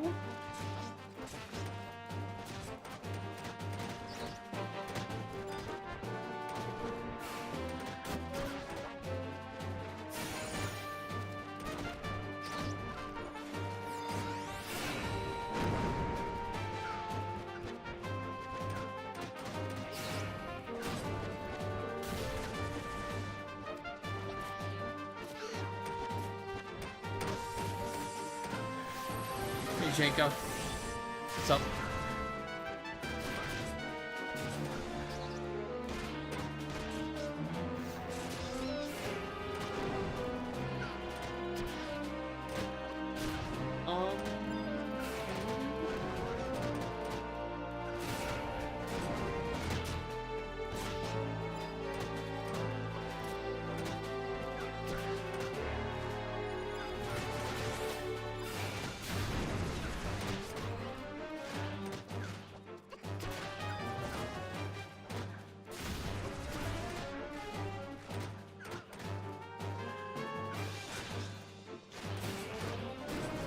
I should have sub-targeted to him. Like that.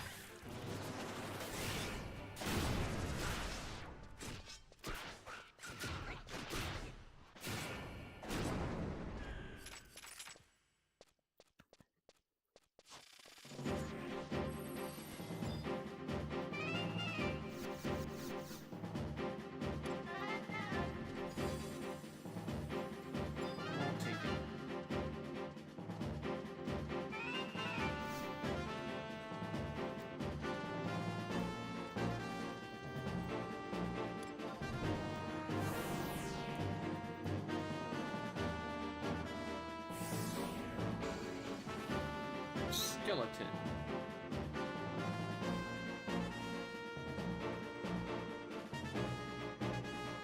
Flanks.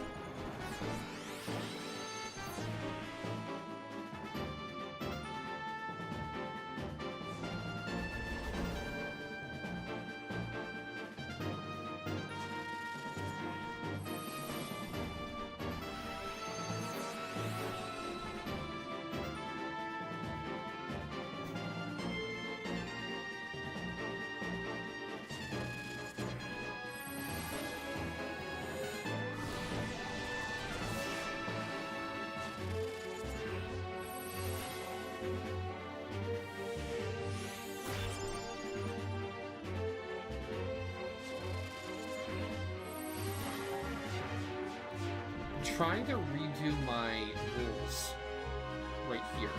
Started this far. With around 10 minutes left. If I don't do it, then I run into issues of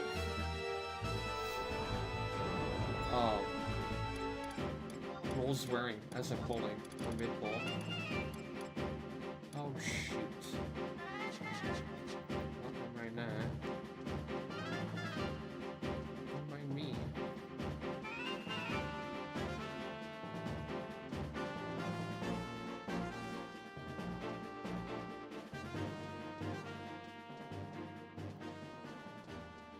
Does impact count for silence? Yes, I believe so. TechTam said it did.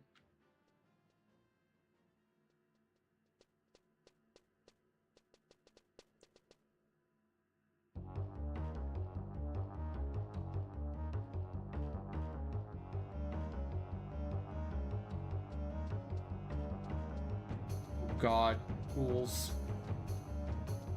Fudge me.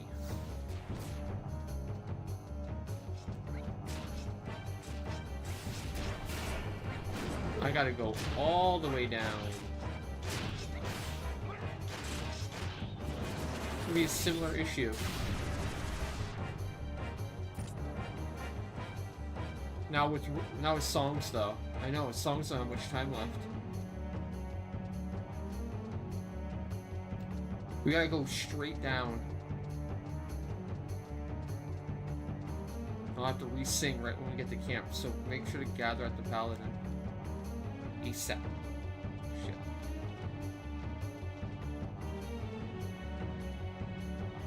Shit. Shit. Oh god, I can just act.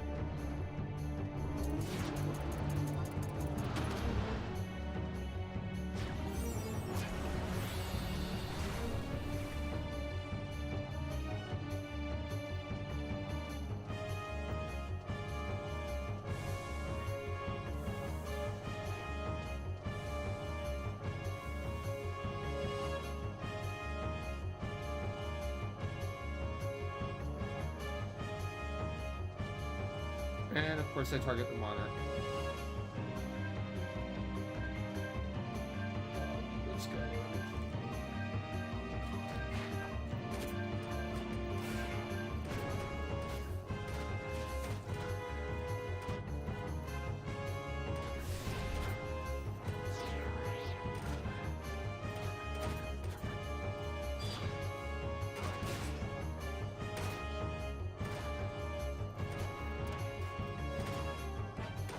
Oh, I'm gonna lose fucking song, man. Ah! Bah humbug!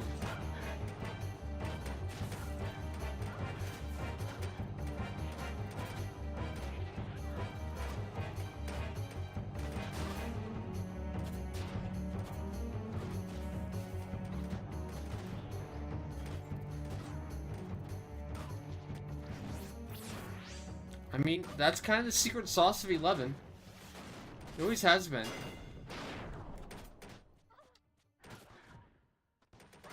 There is the importance of buffs and gear. Buffs, debuffs, and gear. Like the three pillars of the game. Ah, shit.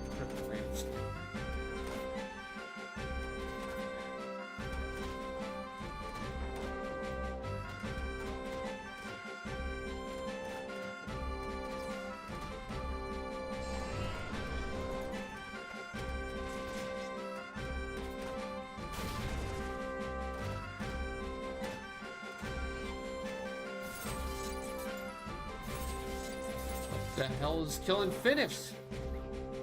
Finish, no! Save yourself! Poison? It's not poison. Get out of here. You are dying to way more than poison. Look, your HP's going up. Poison ain't doing jack shit.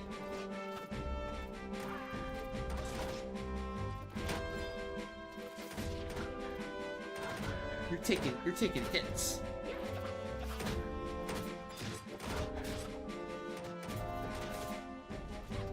Here's the poison breath times 2. You got breathed on.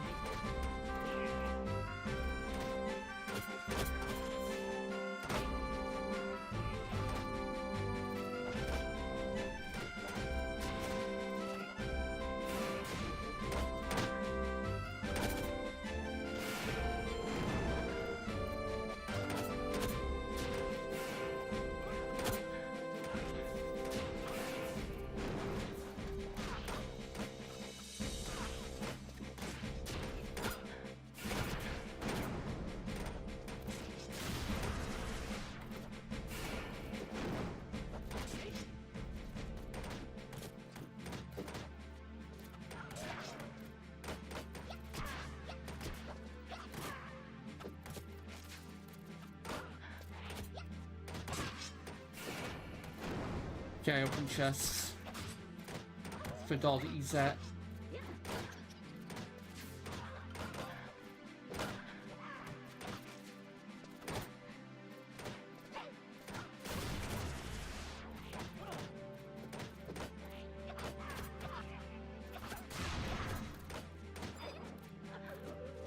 Tomorrow is Monday and it is raining again. I tried to warn everyone tomorrow was Monday and they didn't believe me. They're in for a rude awakening.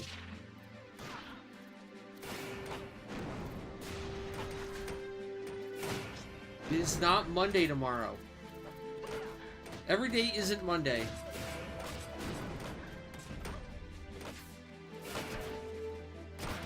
That's not how the days work. You can't, not every day can be the same day.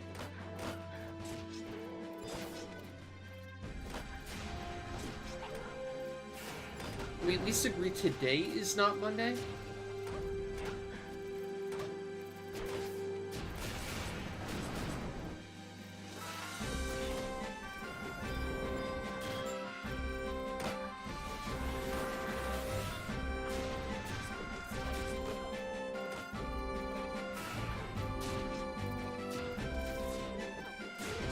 Today is Monday number 6. So at least we're in agreement that Sunday is the last day of the week then, and not the first.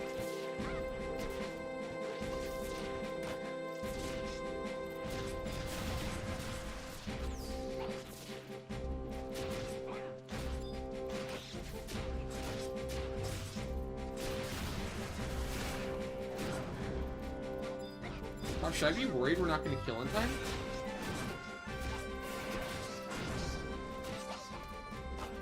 Thought we were fine.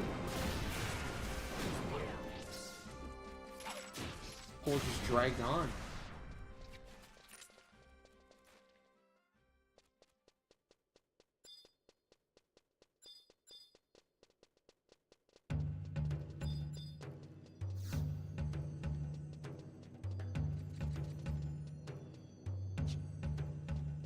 Hog. I can get even a little bit more. Boom. Extra 100. Let's go.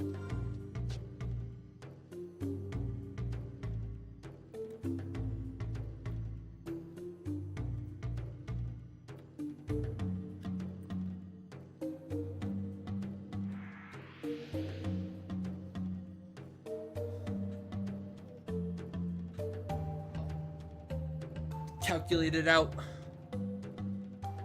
It's 11. It's 11 divided by 3 instead of times 5.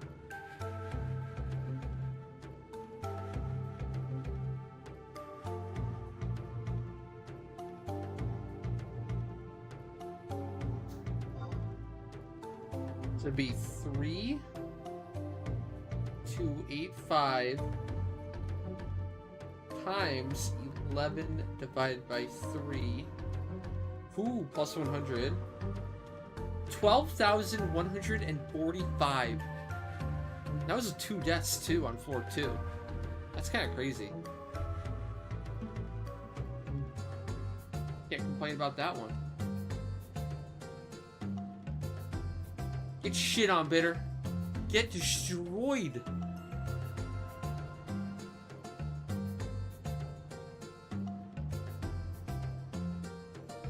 Datter's got absolutely dumped.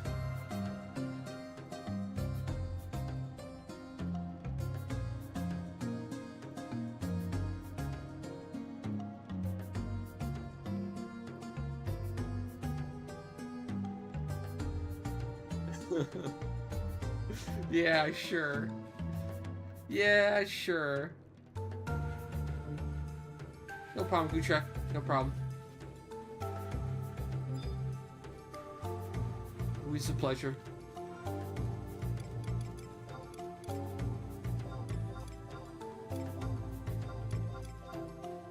I've been stealing pops from Leakins.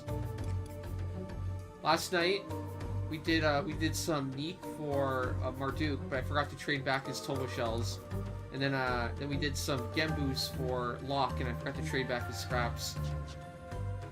I might just secretly keep them and use them for Aeonic.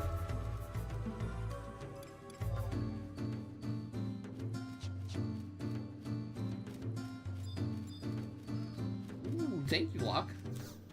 Cool, cool.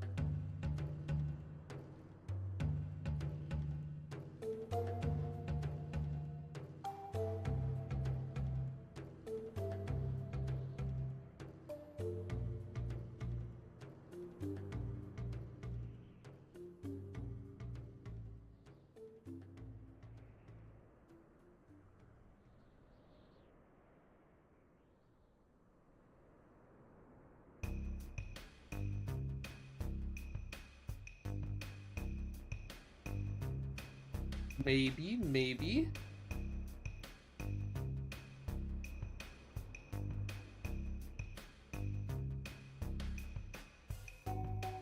Don't know what chat's talking about right now, but I know it's probably really nice. Very positive.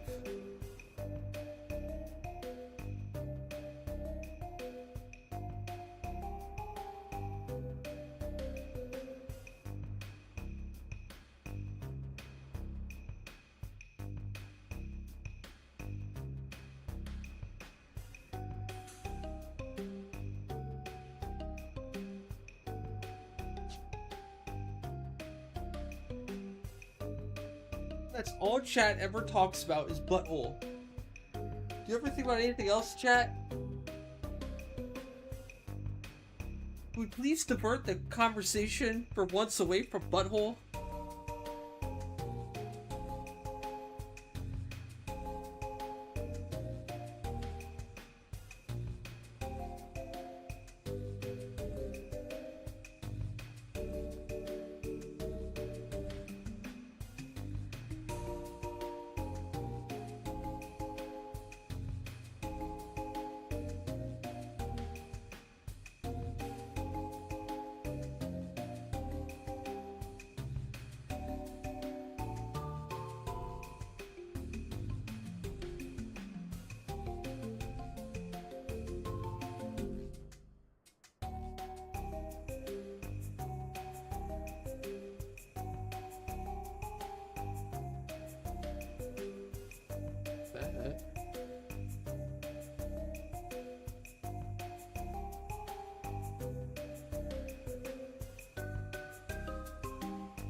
I can pronounce that. Boston Market. Boom. My understanding, it's Bastando Oubliette.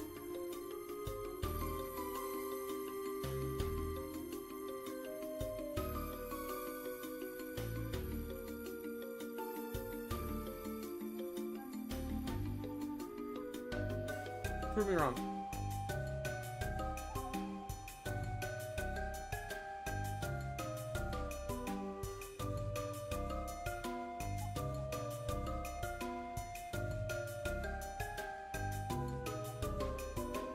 Yeah, everyone gets Bastock wrong too. It's not Bastock, it's Bastook. The Republic of Bastook.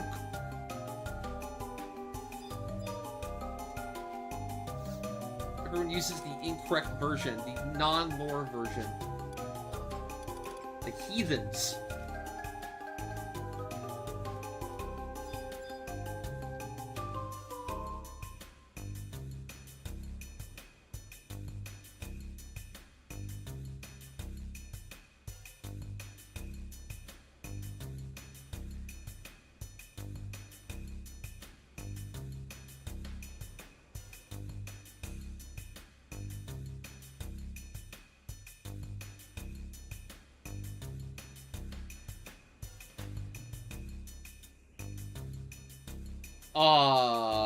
You leave Bastock alone, chat.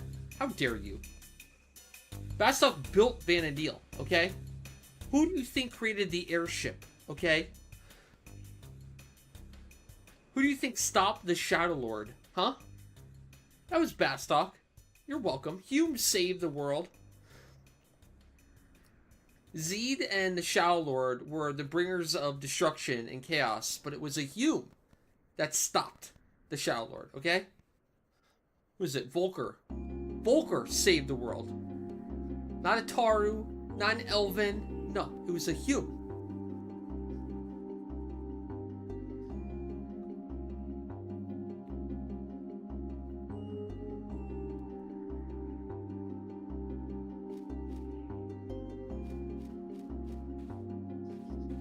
Chat, we have 27 minutes until Vagary, so if you're interested in the weekly baggery clear with the Leapkins. Keep that in mind. We'll probably be going on time today.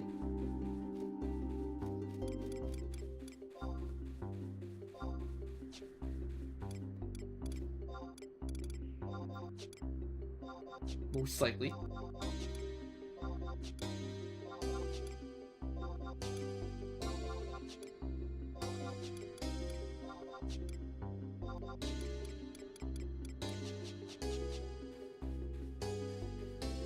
Damn, already?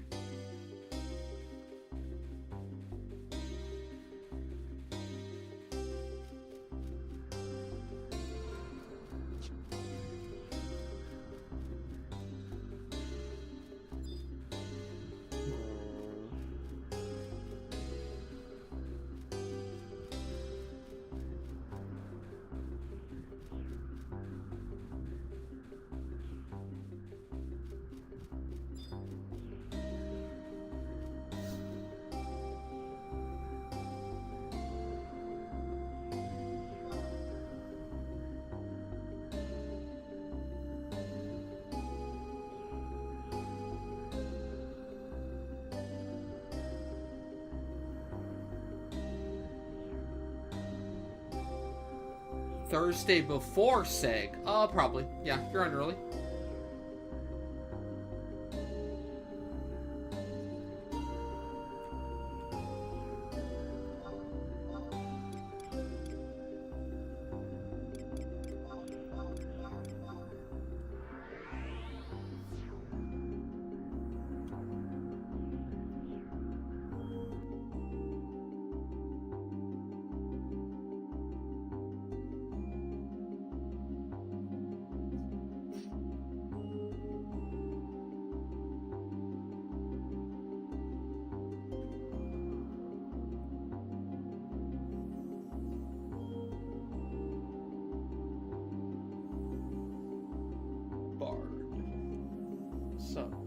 Answer.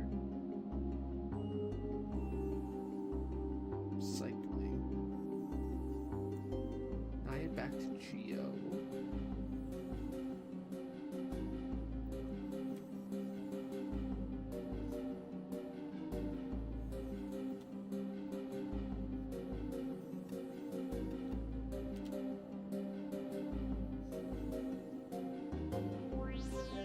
I know I can do. That's what I can do. That would be smart.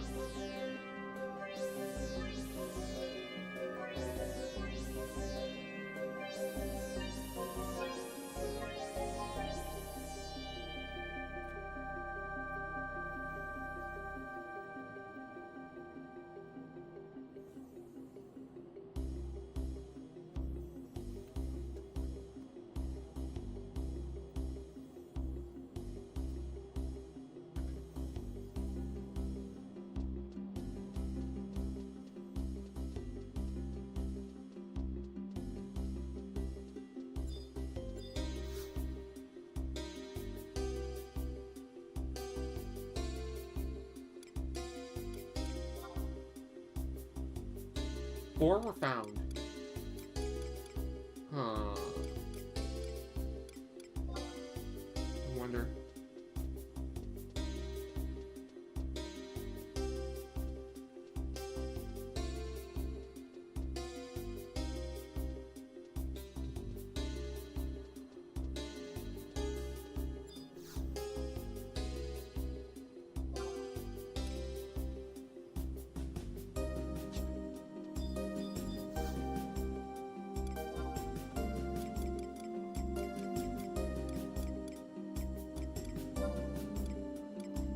SARS.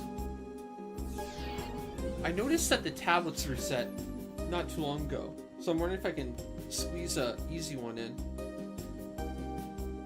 Do I have much time to start anything before Vagary?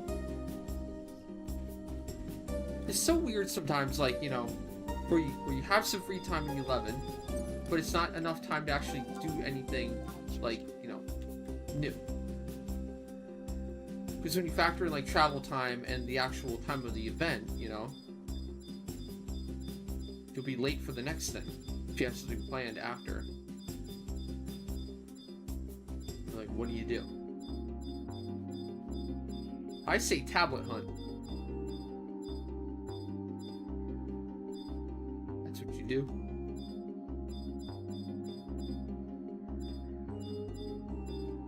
Although I'm sure someone checked here.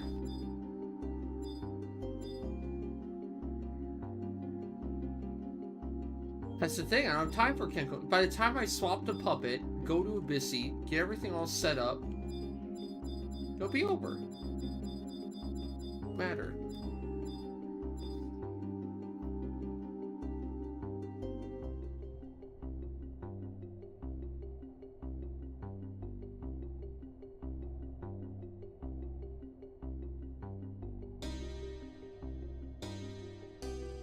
You can search for a tablet on a mount. Yes, you can.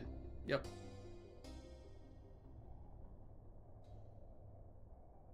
Alright, Pixel, I'll add you to early Thursday. That should be fine.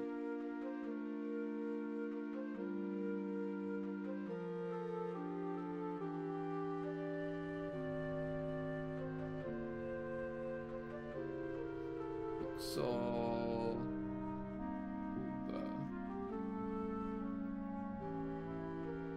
Wait, is it even a booba?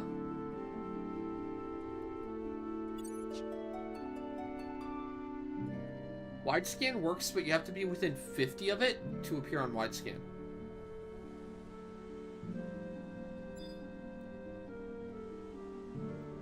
Apparently.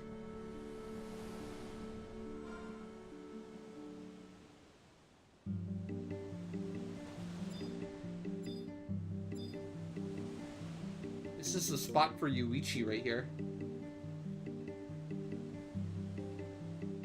Iconic.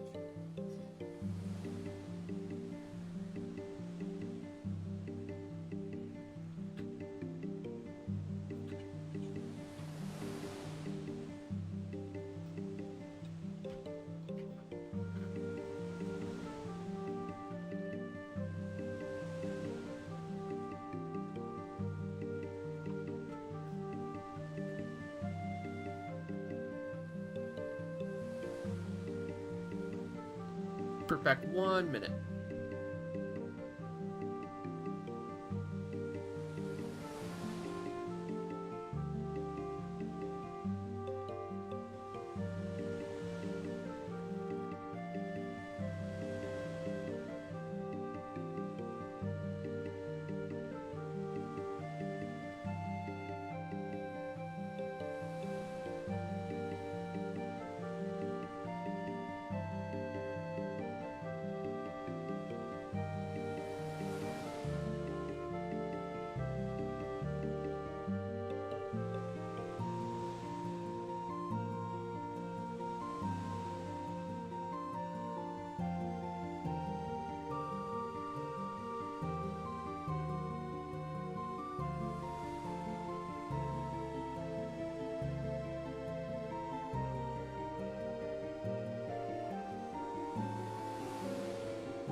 Alright, sorry about that.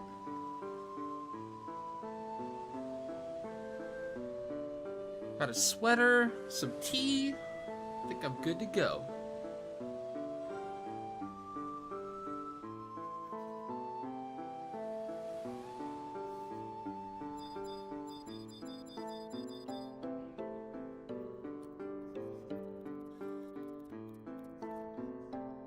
You go straight to behind Ifrit's Cauldron? Yeah, that's probably a good one. Especially if you know how to get there. I always go to Romave, but I feel like I've never found it in Romave. I always feel like it's a smaller zone, it should be easy to find there, but it's either it's never there or I just can't find it. I don't know.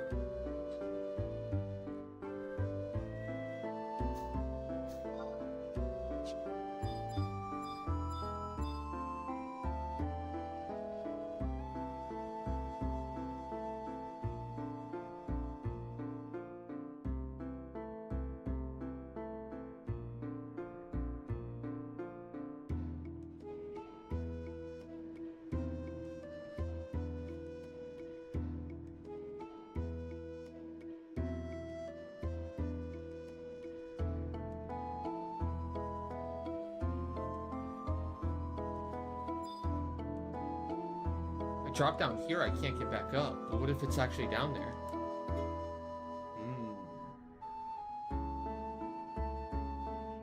Wide scan?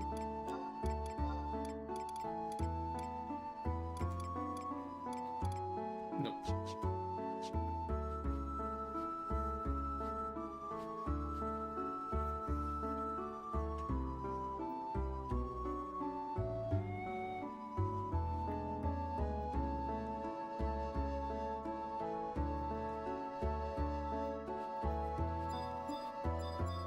Oh, how was the boys episode?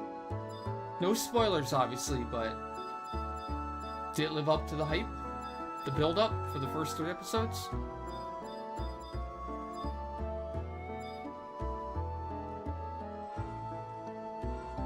Kind of weird to me how they face the banner the wrong way. Like, what's it facing? A wall?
So overall, the review so far is like okay.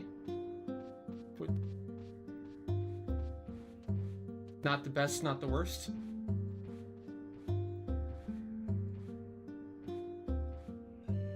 Yeah, not bad at all. But also not the best. Gotcha. If they're setting up for something incredible, right? It could be worth it.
I should be catching up on that soon. But even then, I can't talk about it. You can probably talk about it very broadly, but like, it's kind of a bummer. I guess I could do a spoiler mode. What good policy is for that? Can, but I feel bad.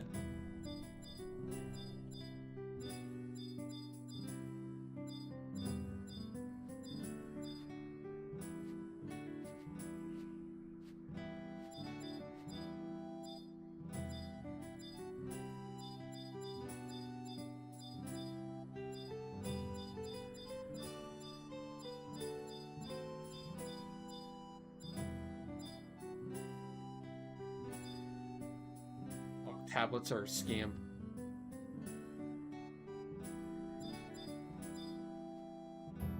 Well, tablets are a lie.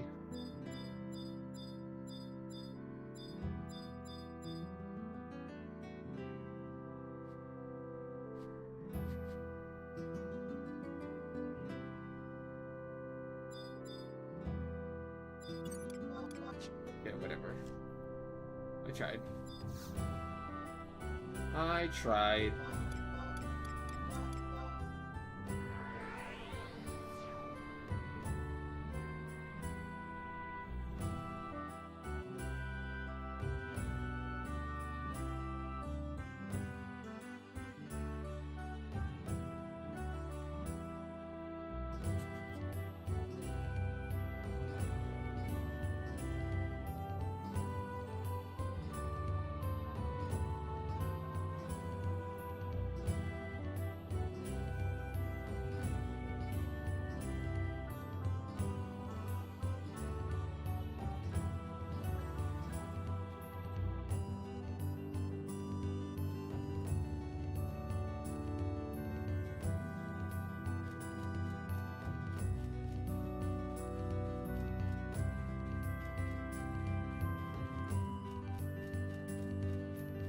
Time to change to blue and head on out to Vagary.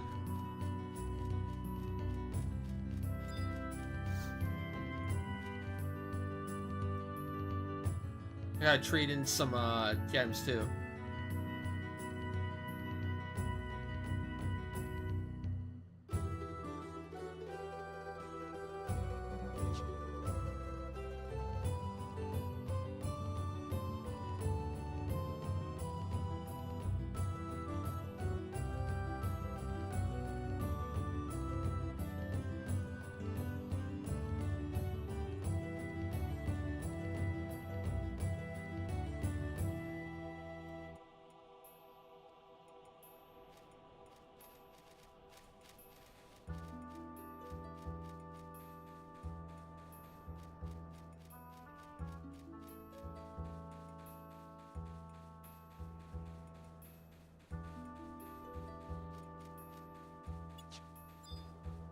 Oh, might help to actually swap the blue.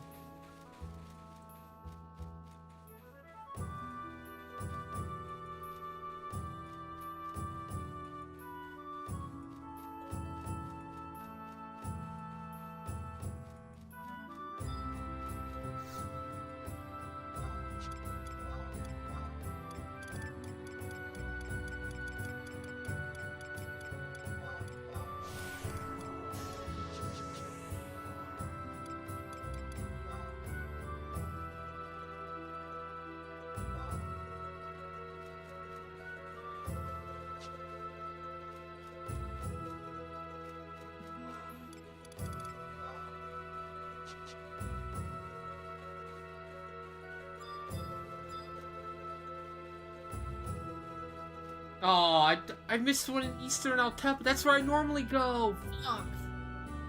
Dang it. Why'd I go to Valley of Sorrow? I think I went to my normal desert and found one. Man. Man. Which one of you? Which one of the Leafins found it? I bet it was one of you. To spite me.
Holy moly. You actually start on time? I have 3 whole minutes to get there. And to still be on time.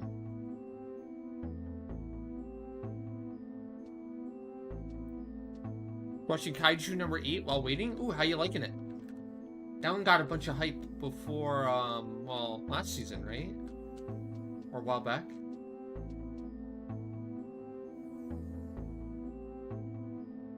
I heard good things.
Oh god, I have a minute.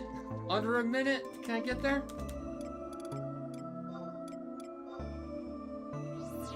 Zone in.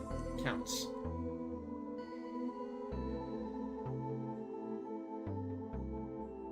There. Boom. I'm in the zone. A full minute early. I like them apples. Yup.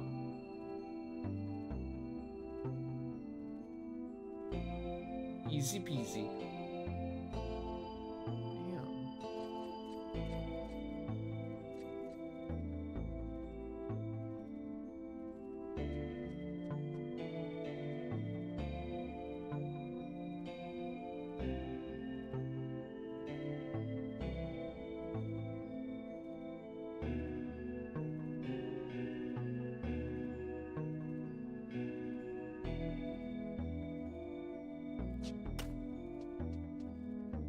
Oh, that's it.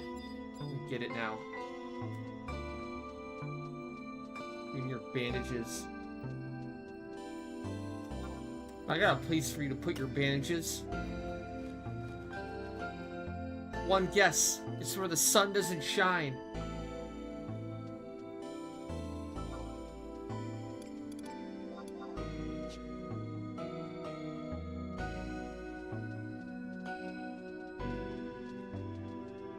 You don't know. You don't know that. You don't know exactly where I meant.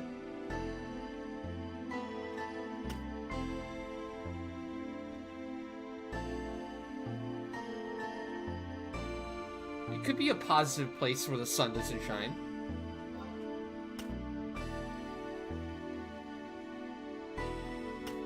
Oh, shoot. Okay, I guess I'll be late. I might have forgotten something. I remember to get the dark matter, but I didn't remember to trade in water, so... Oops. I was here on time, though. That still counts. For sure.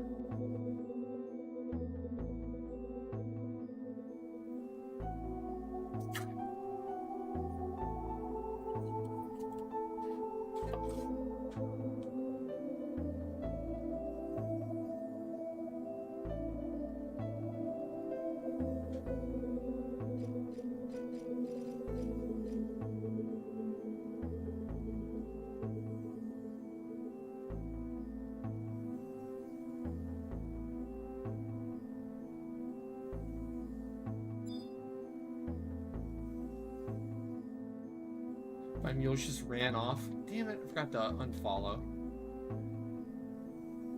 Disaster. Absolute disaster.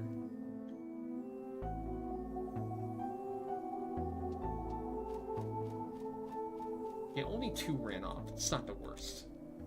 It's fine.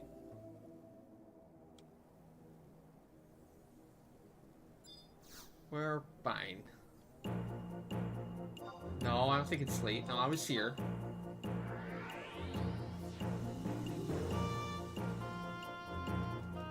That totally counts.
Okay.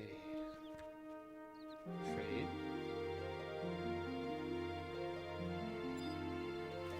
Trade. Water. Where's the water? There it is.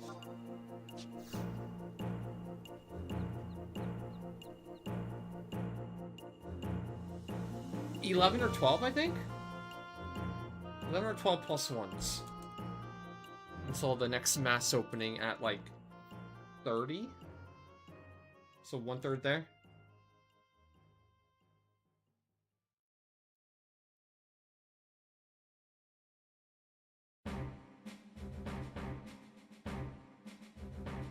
Double check here real quick.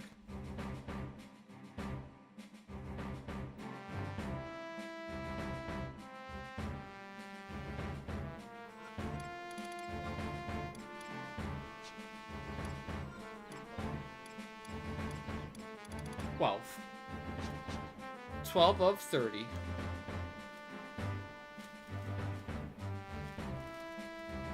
Well, I don't have a full party. I 5 box. 5 out of 6, so. And yes, there's tons of content I can't do on my own. For example, a lot of the V25s. Depending on which V25 I could do on my own. There's probably a select few that it might work out. Maybe I could, but if we're talking completely on my own, I would need to add like a tank or something to my own setup.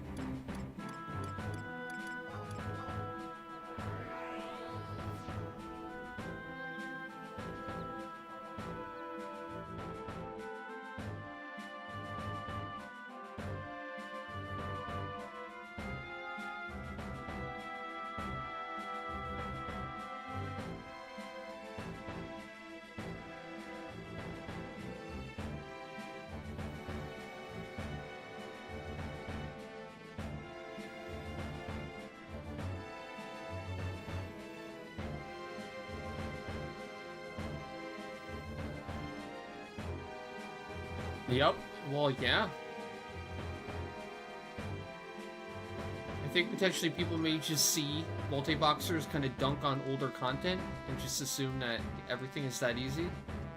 Everything will be that easy, but yeah, I mean, this game gets pretty challenging pretty quickly. At the higher end.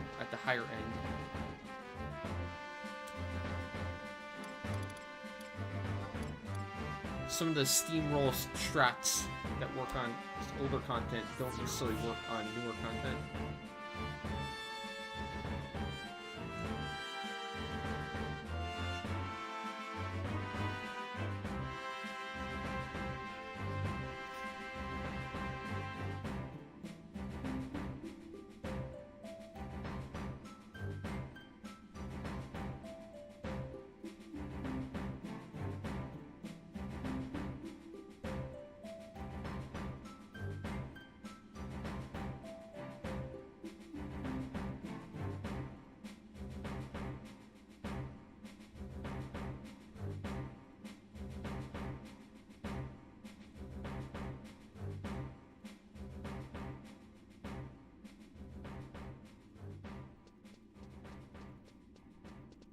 T-Dizzle here.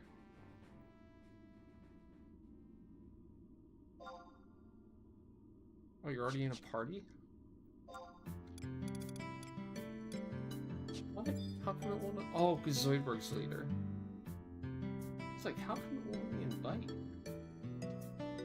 Alright, got T-Dizzle. Okay, that's everyone, right? Anyone else need an invite? Last call?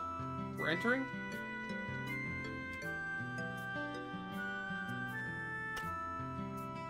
Off we go.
Wow.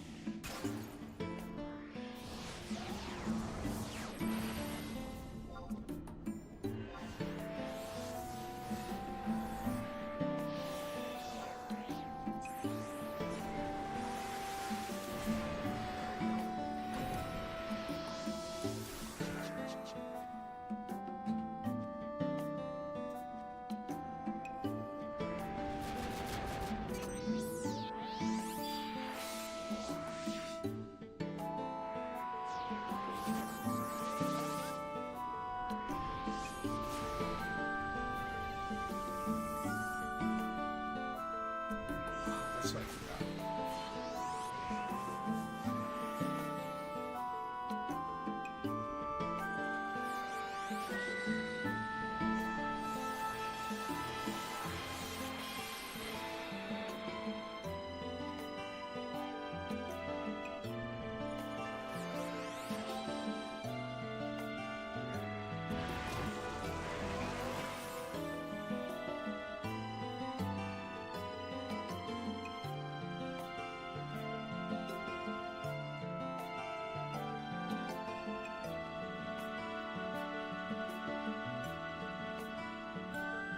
Okay, moving in.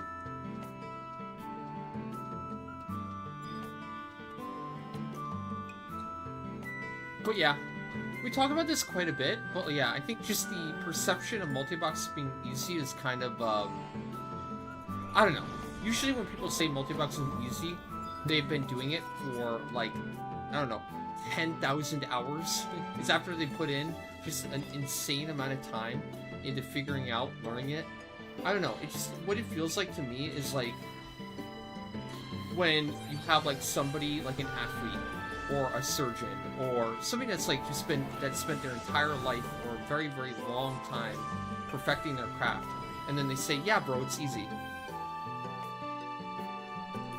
It'd be equivalent, it wouldn't be equivalent to, but it would be a lot like, you know, somebody does something very, you know, a lot, and then just saying it's easy to somebody who's never really done it before. I mean, you could say that for so much, right? It's like, with enough route memorization, enough practice, enough experience, like, everything can be easy for most people.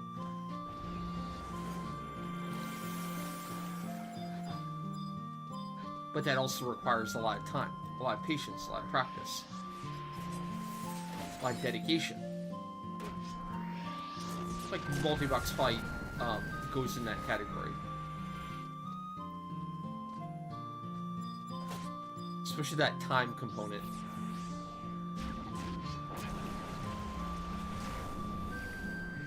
It's never going to be the point where you just press a button and all, like, the game just plays itself for you. At least at the highest end.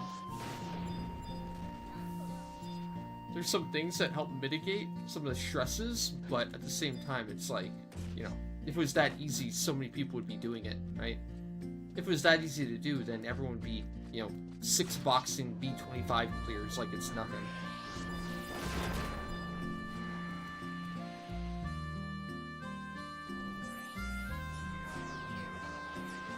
Usually the stuff that gets crushed is, like, usually kind of the older content. But I'd take that with a grain of salt.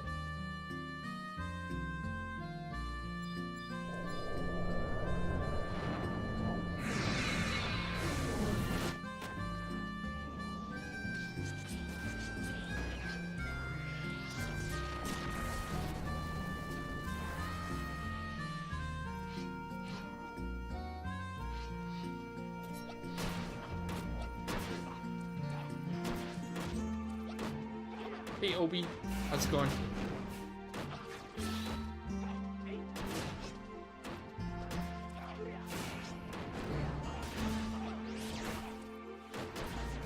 Damn. Got Shrek'd.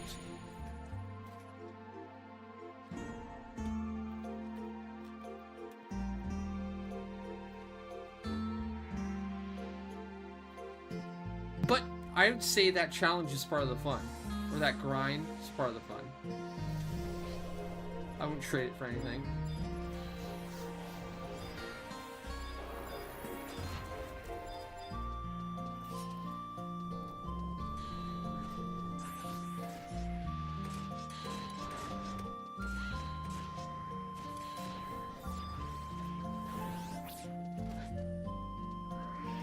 Or early again. Oh my god. Hey. You guys have to wait for me to Thunderbolt first. And then go.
Do you have the auto log off on?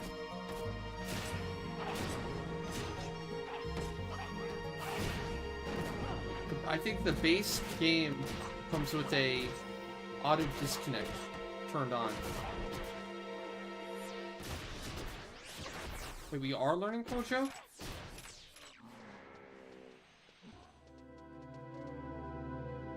Oh no. You were saying I'm there to learn Gojo. Which,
I saw it.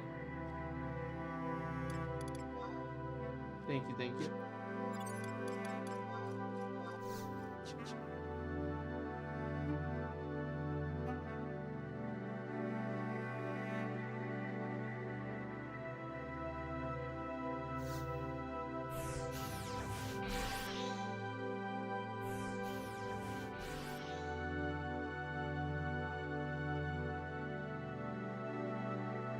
I know. Yeah. I can only pull 200 mobs at a time, not 400. Yeah. I need to up my game. Right.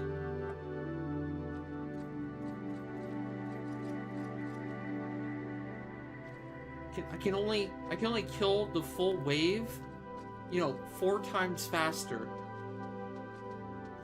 with a single DD than most full groups can.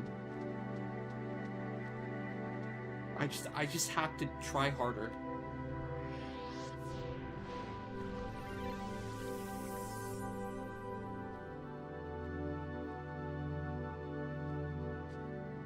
I have to get gooder.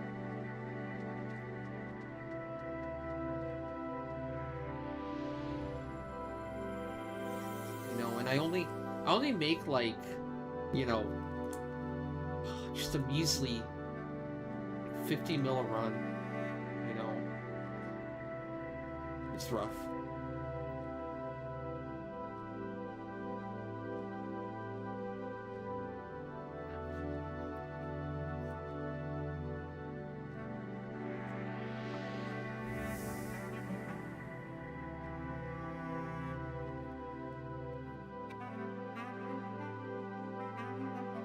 I would've, but loading gave me a full stack of Panacea, so I've been good.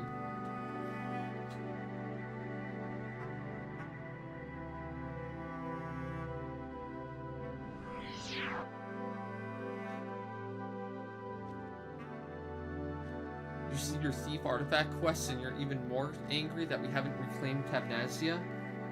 Yep. Well, don't worry. You'll be reclaiming Tabnazia in 14 soon, in Dawn Trail. Most likely.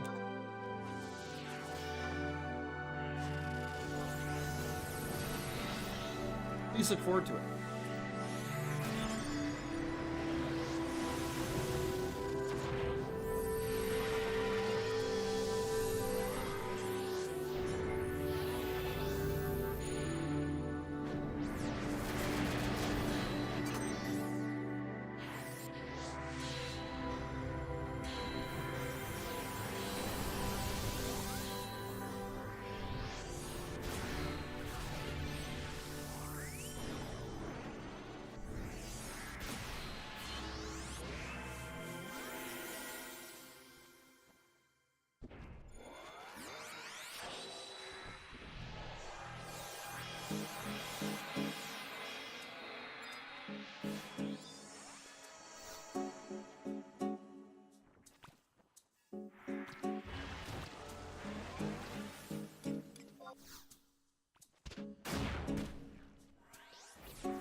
Saw a pretty good a video about MMOs and how, like, why they're the greatest genre, but also the worst drama.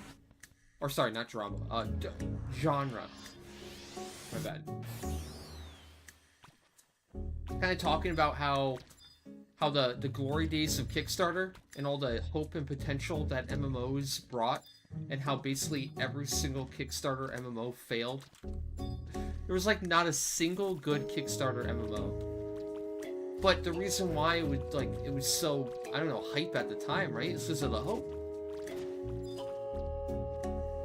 Nobody ever wants to give up hope that MMOs are gonna be great again, or potentially a thing. I don't think they'll ever actually truly die out, because everyone wants to be hopeful that the next big MMO is around the corner.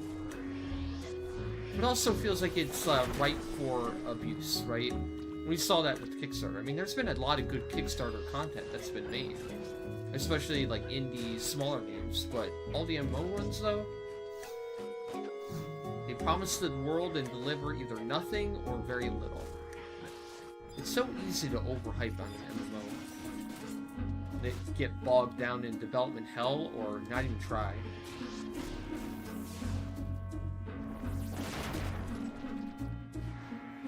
Well, oh, that was a good analogy. I heard the analogy of, like, I think it was in reference to WoW players, but essentially it's a swarm of locusts. Every new expansion launch, every new, like, patch, you know, you have a swarm of locusts descending upon the game to devour the content as quickly as they possibly can, and then like a swarm of locusts move on to devour the next thing, right? And MMOs just cannot keep up content-wise to satiate the locusts, the swarm, you know? Kind of true, though.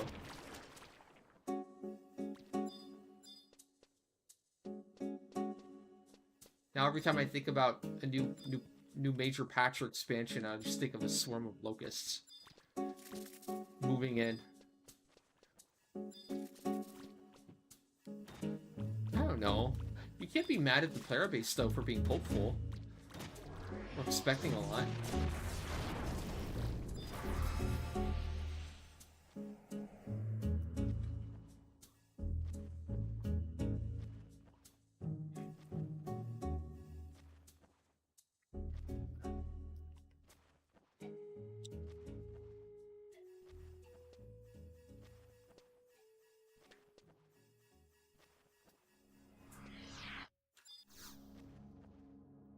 Damn it.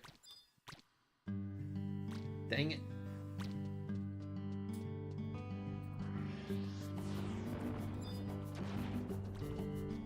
I don't even know if it's the worst player base, though. Worse than shooters?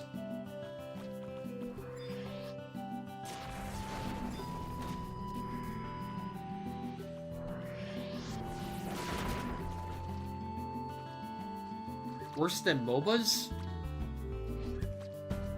For how much you guys trash talk League, you'd think League or MOBAs would be the worst by a mile.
You were toxic before online gaming was the thing. So you were born a human. GG.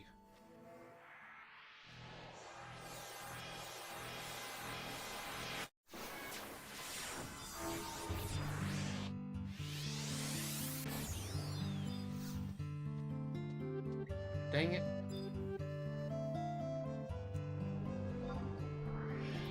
You got the human curse.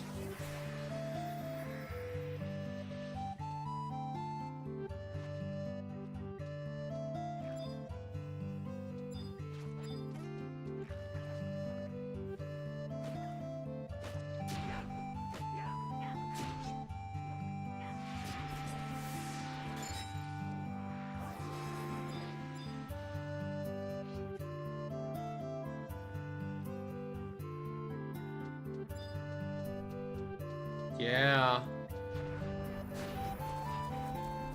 That reminds me a bit of Pokemon. At the time, I knew very few people that actually played the actual game Pokemon. It was more of just a collector thing. Actually, come to think of it, I don't think I've ever even played a game of Pokemon. Like the card game. The original card game.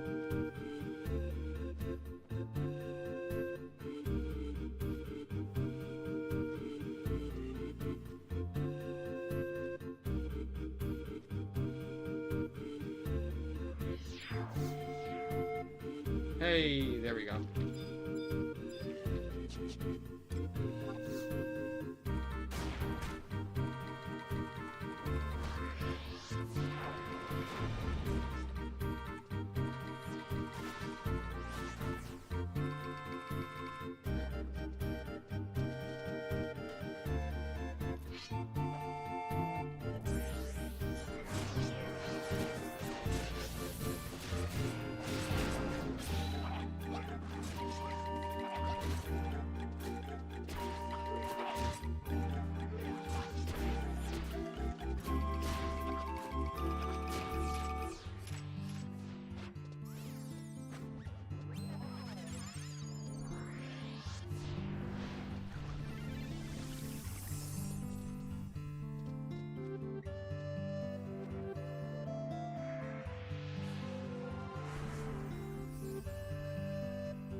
Real funny, Locke. Real funny.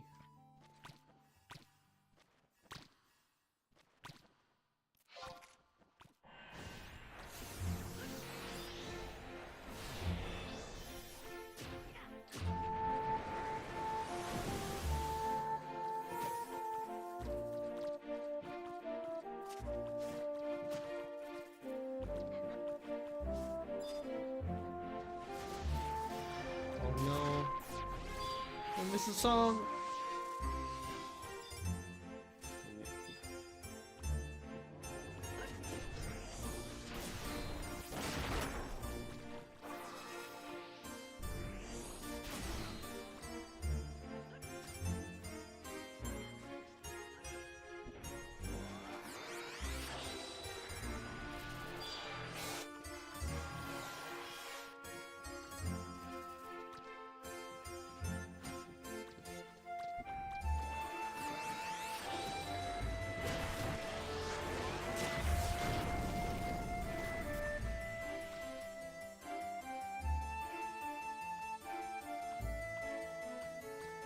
What's wrong with nerds?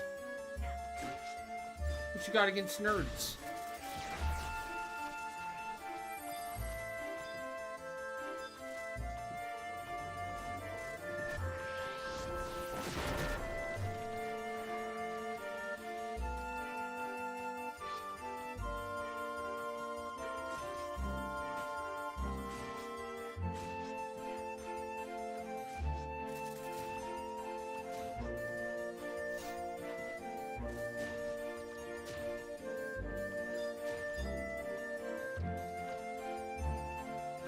Some do.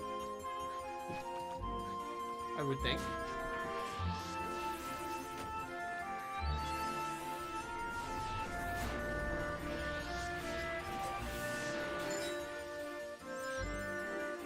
Here's a hot take. Here's a hot take. If you play Final Fantasy 11, or if you've ever played Final Fantasy 11, you're automatically a nerd. There, I said it. It's a fact. You know, who's ever made an 11 account is automatically a nerd. It's in the fine print. Hey, I got the NM. Let's go. Shit. Cool.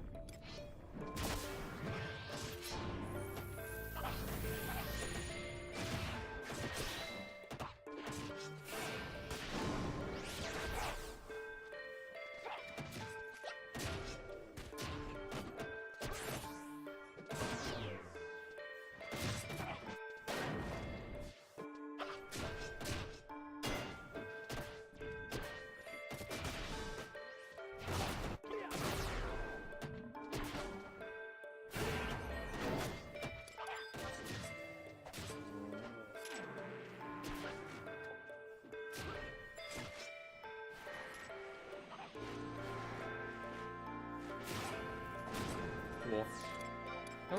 That one didn't take too long at all.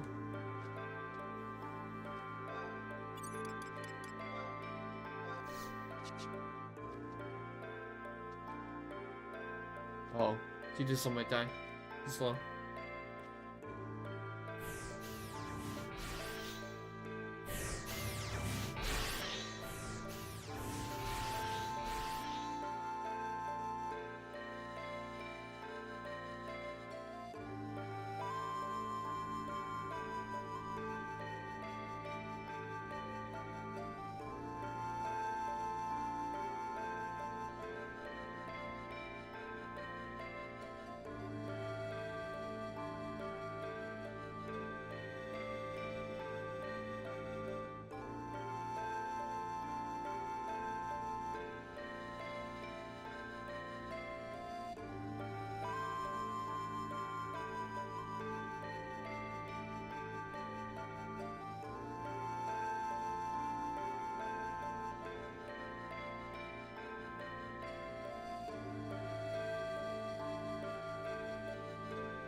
Hey Vindo, what's up? How you doing?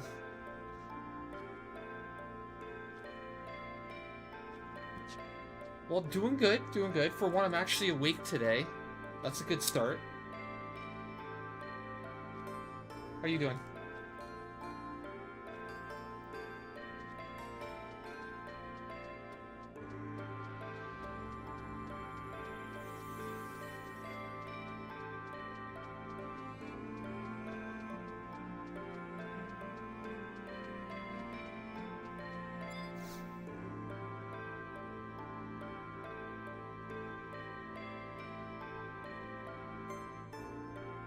Had pretty good luck in the Brash Gate there. We had like 2 extra portals that we had to do. Usually that thing's a slog.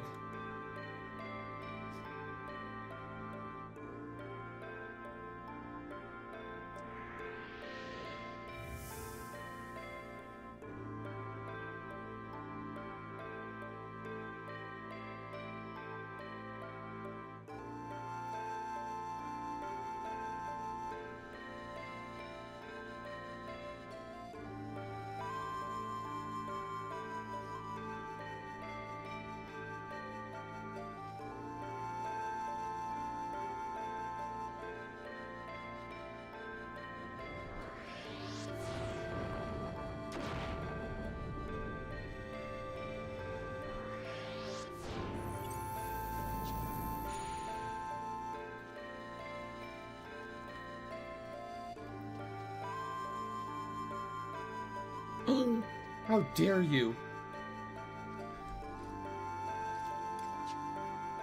Fucking Pixel crossing the line now.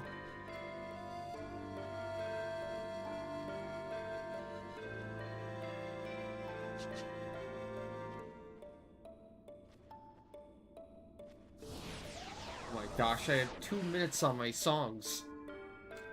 That was bad timing.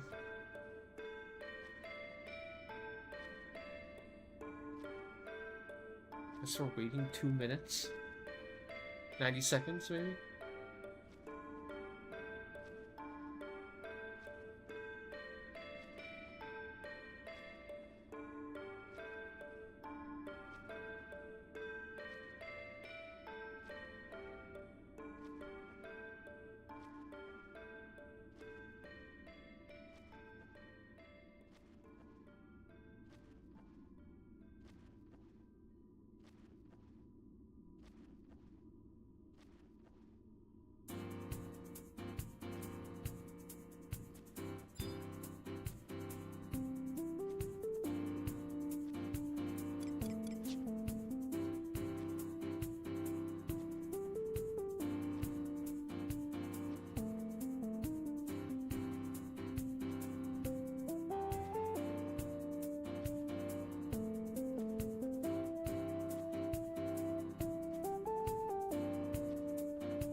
It took you forever to understand why some people don't like weed?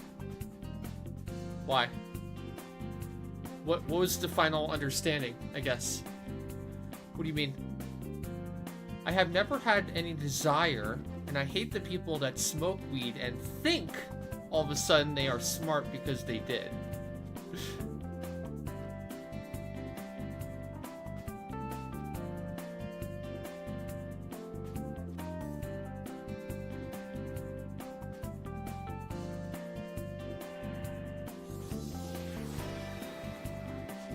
Kind of like learning about... I'm trying to think another example. Sliced bread. It's like, bro, sliced bread has been around for a while.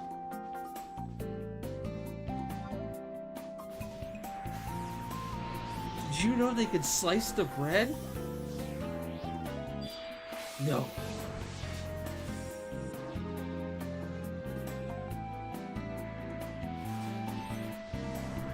I mean, I have that fear with the other stuff, but I don't think I'd ever have that fear with weed.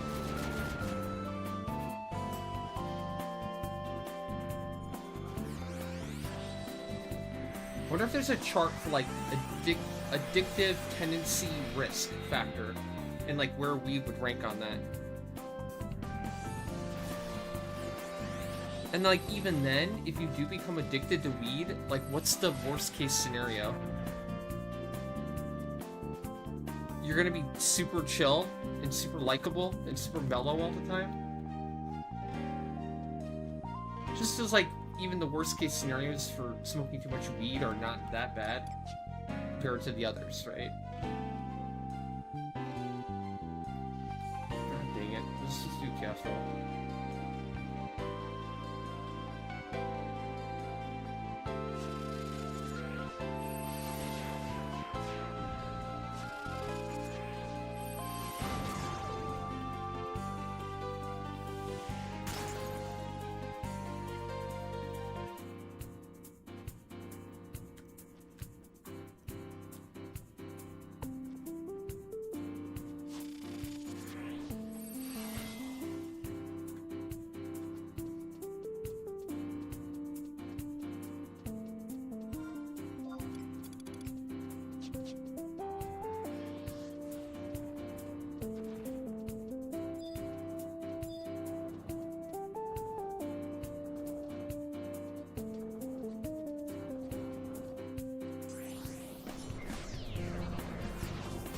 Yeah, sure.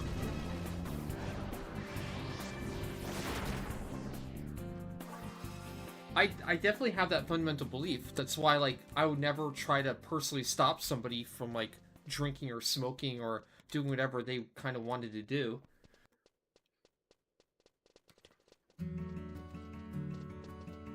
It's an individual choice, but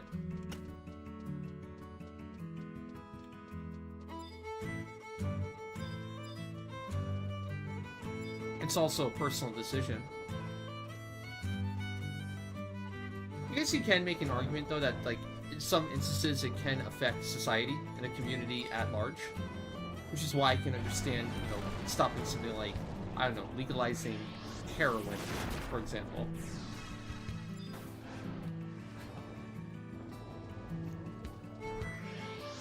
It's probably not the best idea.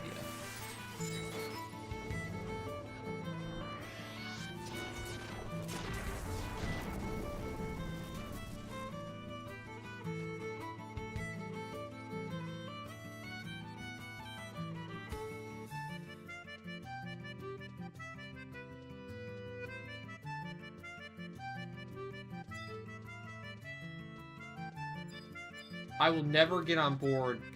Well, I mean, I wouldn't say never, never, but it would be very, very, very hard to convince me that legalizing every single drug possible would be a good thing overall. There are certain drugs where you could probably convince me, like, okay, if moderated properly and, you know, a doctor had, like, you know, prescribed it and it was used responsibly, like, maybe. But others, it's like, no shot. No fucking way. People gonna people.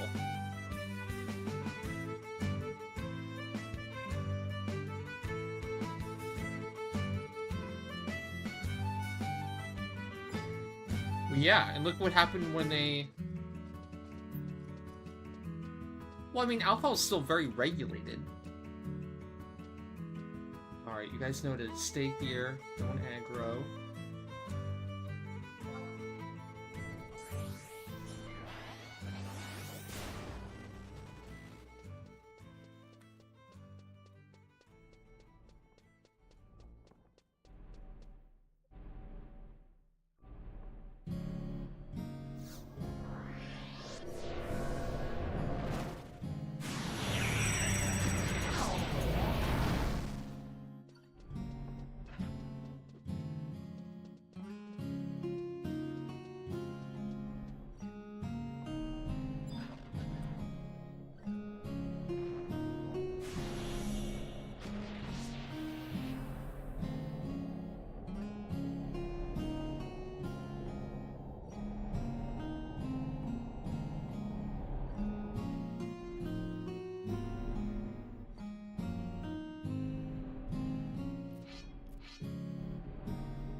Is that too far, or am I lagging? Okay, just too far.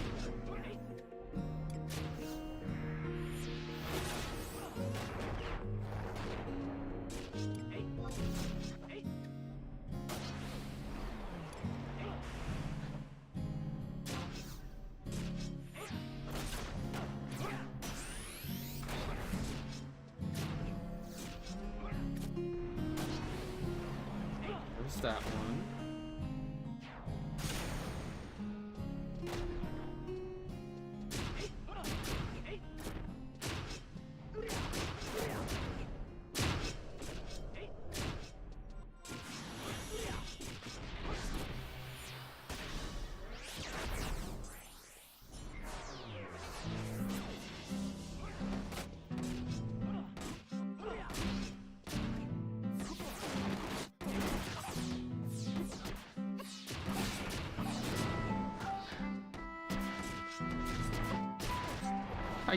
I guess my issue comes from like thinking that you can actually properly regulate it.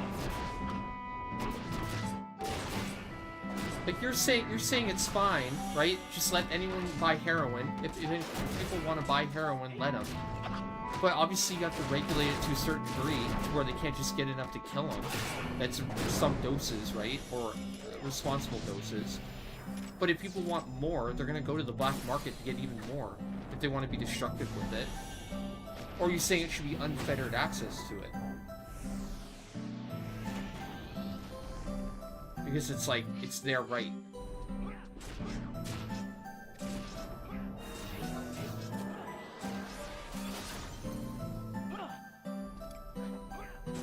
Yeah, but clearly people don't want, society doesn't want that.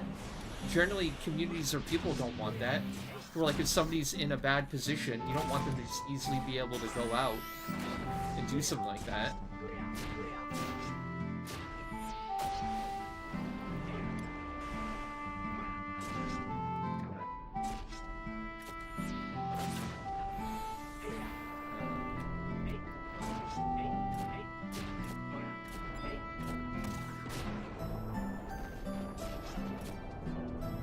I guess it takes a lot more liquor to do something like that.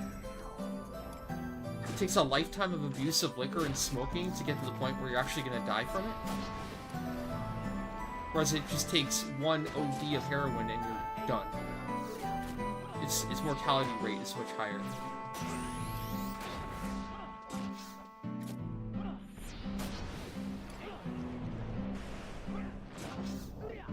I like why it's okay to have restrictions on heroin and not letting people buy heroin just straight up as much as they want. Whenever they want. Maybe I'm misunderstanding what you're saying. To me, it sounds like you're saying they should legalize everything and have no restrictions for anything.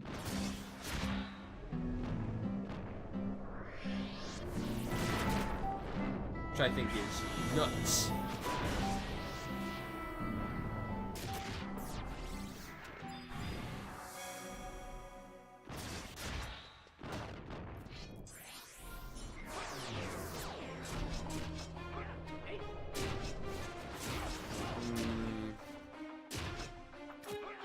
Just like you put restrictions on something like that, like you're saying, people will find a way. There'll still be a black market for it.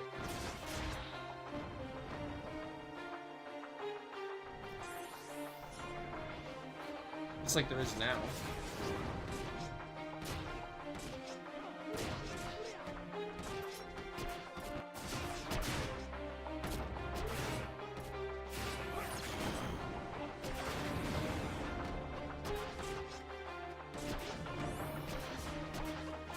Like, look at fentanyl.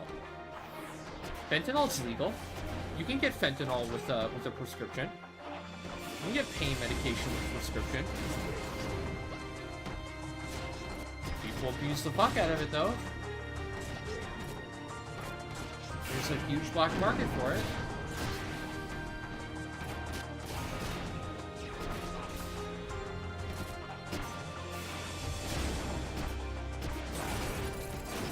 Well, sometimes people need that to, like, actually get a break from it and actually, you know, get some mental clarity.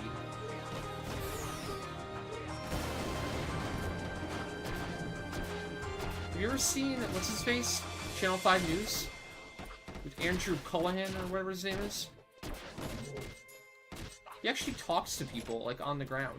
And gets, like, their take and their opinion of it. And some of them would say, like, on the street, like, people are actually going through it, would say, like, yeah, it was actually better when they would round people up and bring them to jail because it allowed them to at least go cold turkey for a little while and get some mental clarity and at least have the option to think about getting better. Now it's like they're just left unchecked and they just spiral endlessly until they're either dead or worse, right?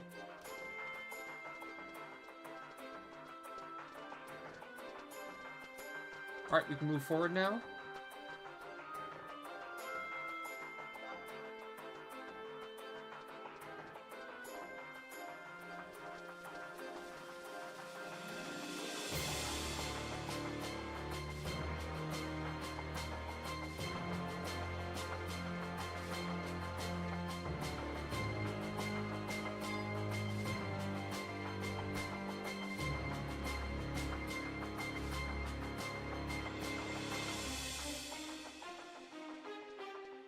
Me?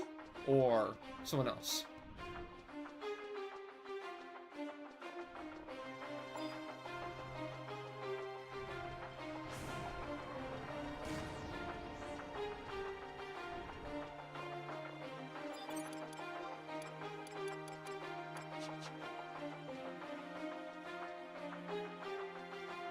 Oh. Well, it is regulated.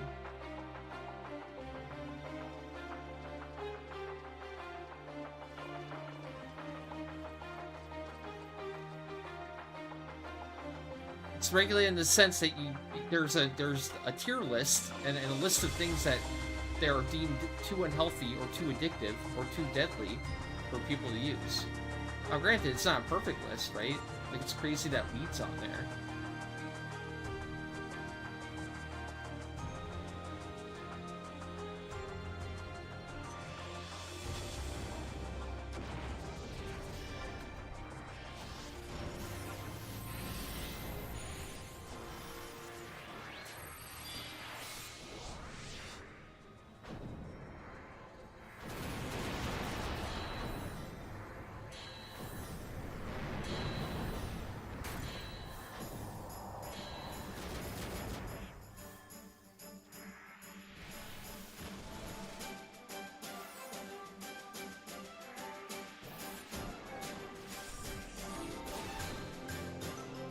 It's just so... I don't know.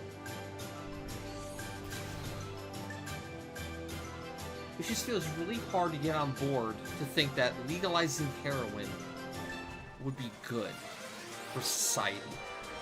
An overall net positive for everyone in the entire country to go to their doctor and say, yes, sir, I would like some heroin, please. Okay.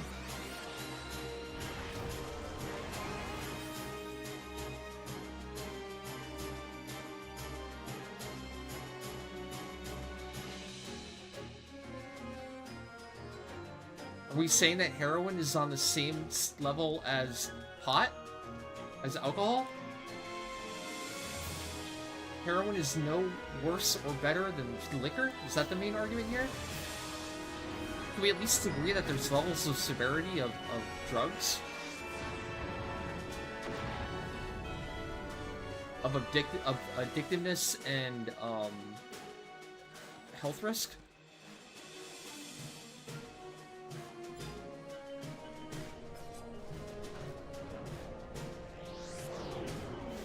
Daywalker's saying that heroin and alcohol are the same level of severity. I just don't see that. Maybe I've been brainwashed by the drug propaganda.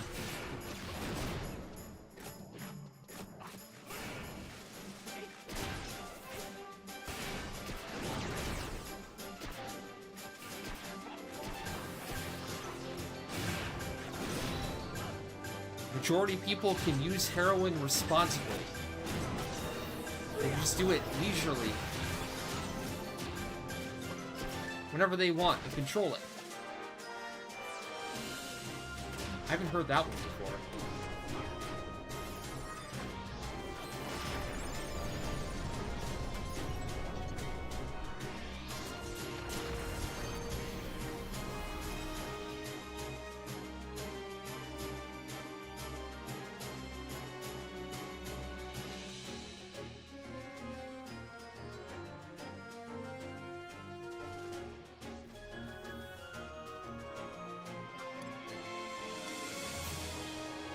What I know about heroin is what Breaking Bad taught me.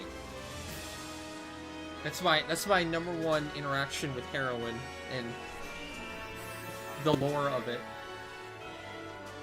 Jesse and Christina? I forgot her name. What's her name in the show?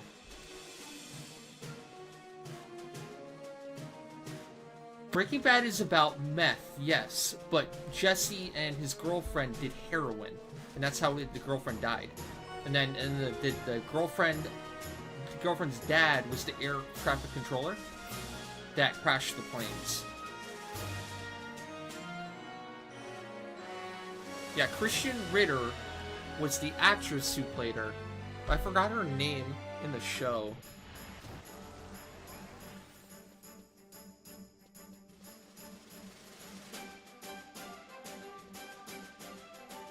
Jane! Yeah, Jane, thank you.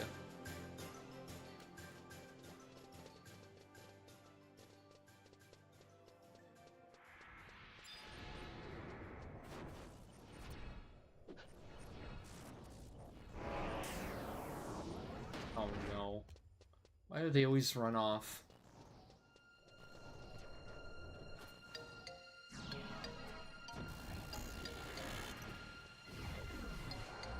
Kill those elementals, and you're gonna want to. If you dare.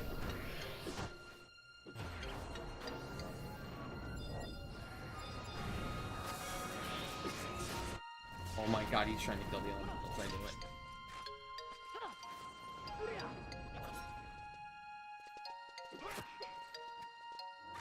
it. Pixie first, then elementals. Gosh darn it. Alright. Just kill the NM.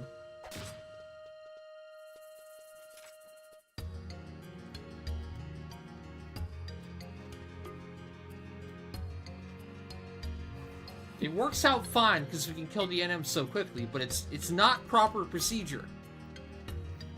You're supposed to kill the elementals first and then the pixie. Otherwise, the pixie can full dispel. It's very annoying to get full dispelled with all these buffs.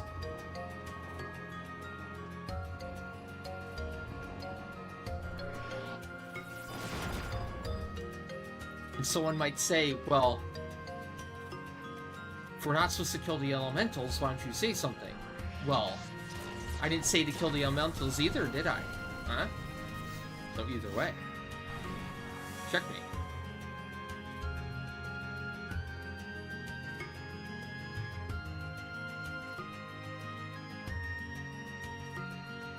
Well, I mean, it sounds like you didn't have to stay away from heroin.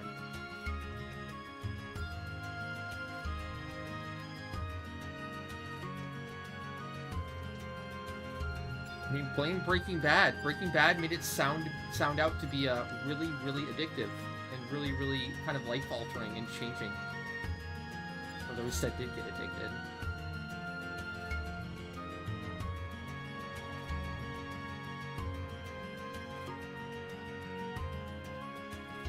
True, true.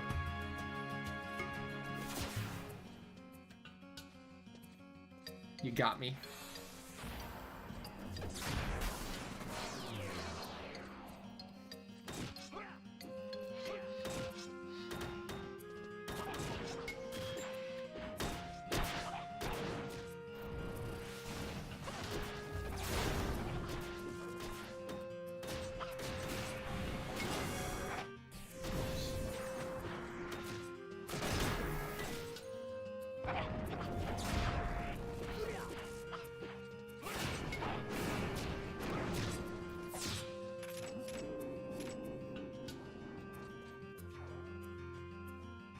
Alright, GG. That's the full Vagary clear. Congrats, everyone. Thanks for coming. Every Saturday at 5 p.m. Central, we do the bag re-clear for the leak-ins. Anyone's free to join on Ragnarok. No problem, no problem.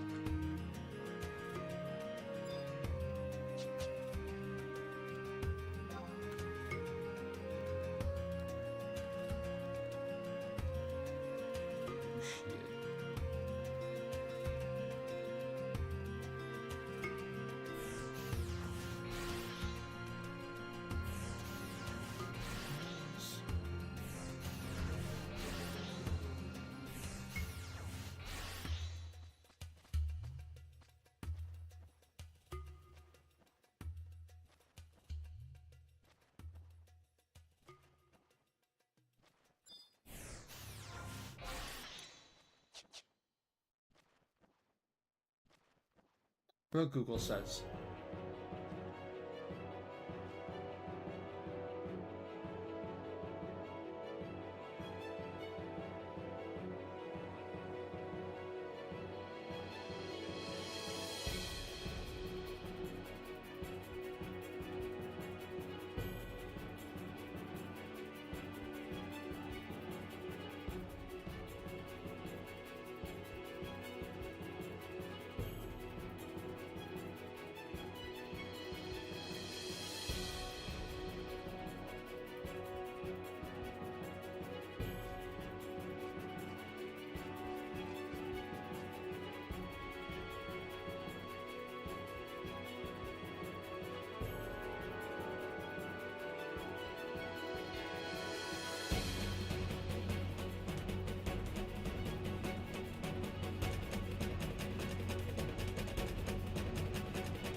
Can't see.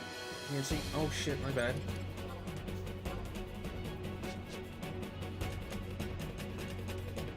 I thought I exited. I exited on all my other characters, but not Region. My bad. My bad.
Ken and Artman are ready to go. All right, gather. Gather up.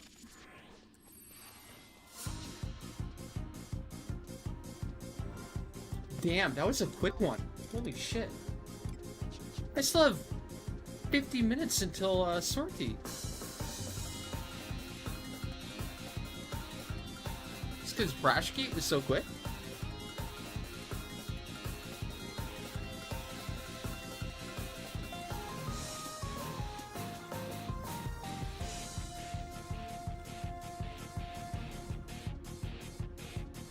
We could probably do something else.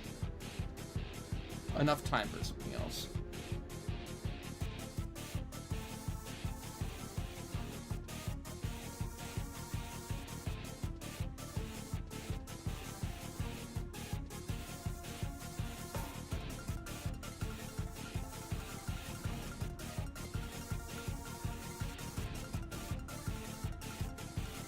Aww.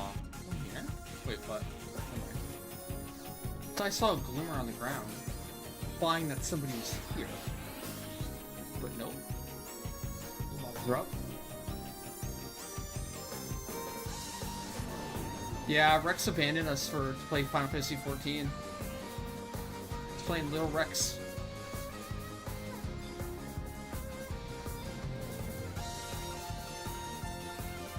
What that means, 14 is as good as dead.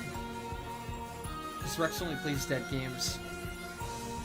It's the kiss of death for any game.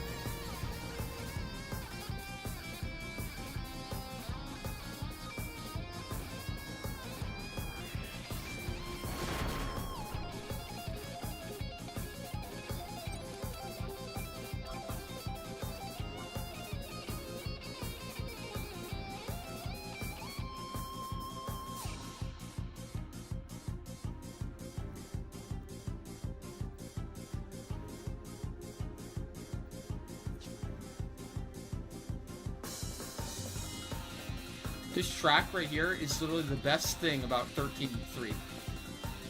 Prove me wrong.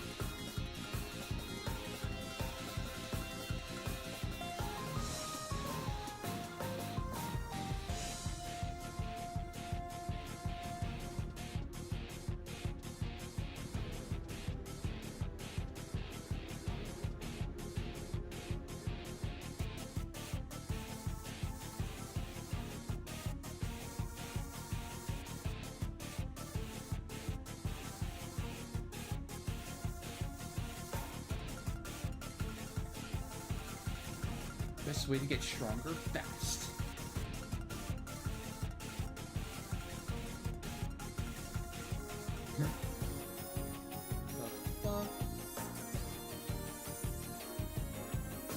Oh, everyone's giving him advice on exercising.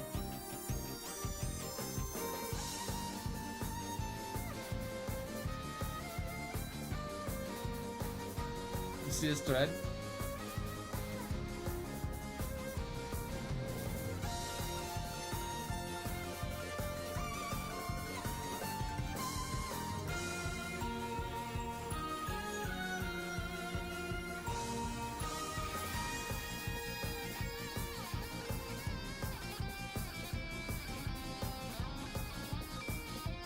Ooh, Rocky montage. That's a good way to get strong. If I've learned anything, that's how you get strong. You just need a good montage.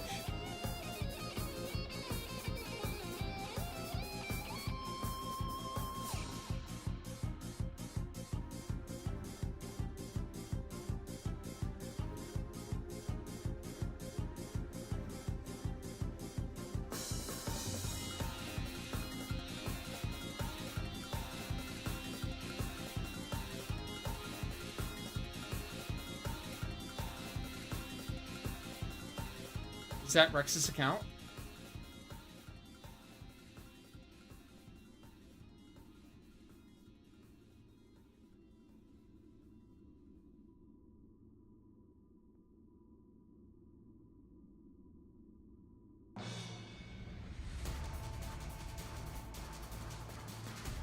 Oh shit, we found him. I feel like he's gotten far. Level 51 ninja? Using a greatsword? What is that?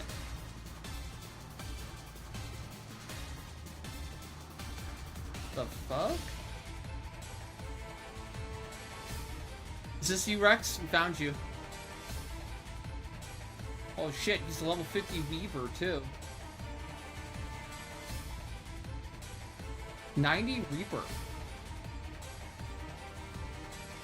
90 Summoner. 90 Warrior.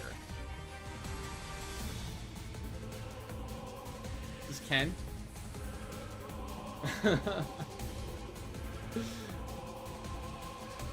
Kinetic 420. Oh my god, you fucking... Terrible. Terrible!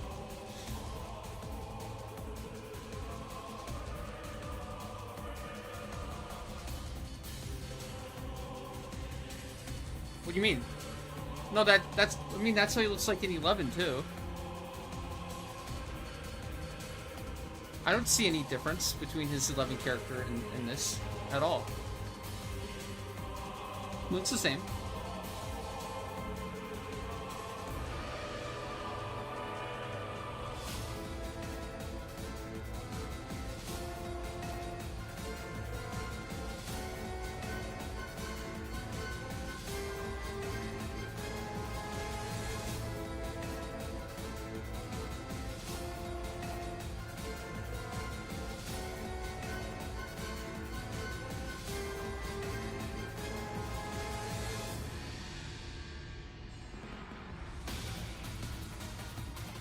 The story cutscenes go hard with the Warrior of Bacon.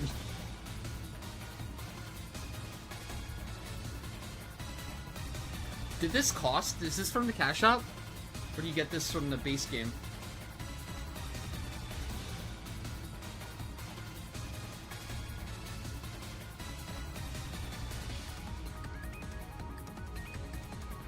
Gotcha. All these guides they have and just the like right out in the open.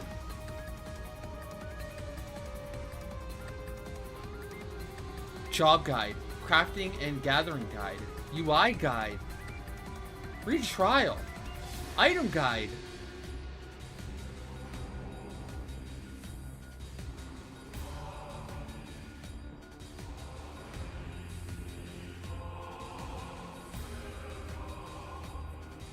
Wait, do they have Trove? Are you kidding me? They have Trove? They stole Trove in 14 too?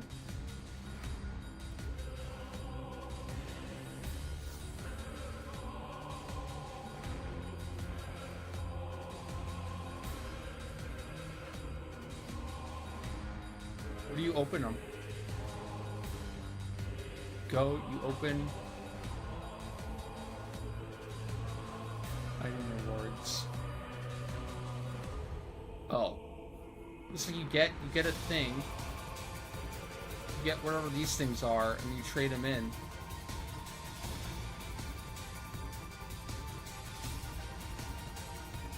It's like Moogle tomes or something?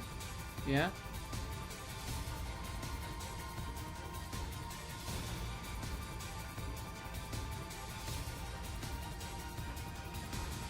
The main rewards are... these? A goldfish, a carbuncle earring, and a Yeti mount. A gorilla? A Yeti gorilla mount?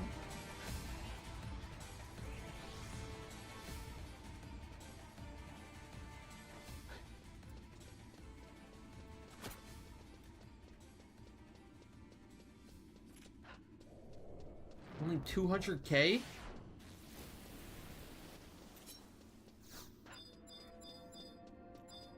Do you find yourself needing Gil a lot?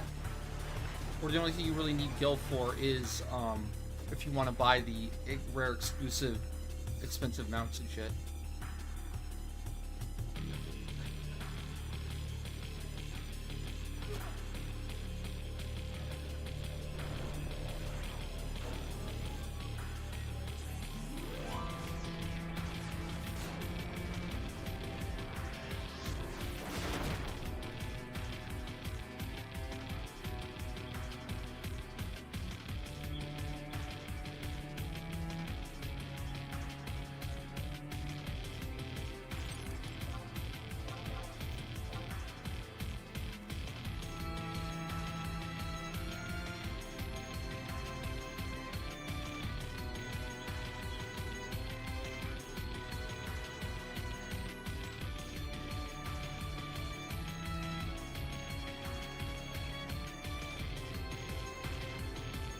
Got my waters.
I don't like that gorilla mount. Not much at all.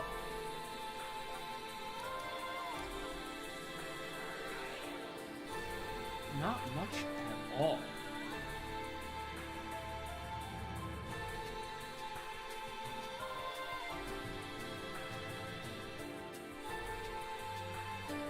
Is that like a mob in the game?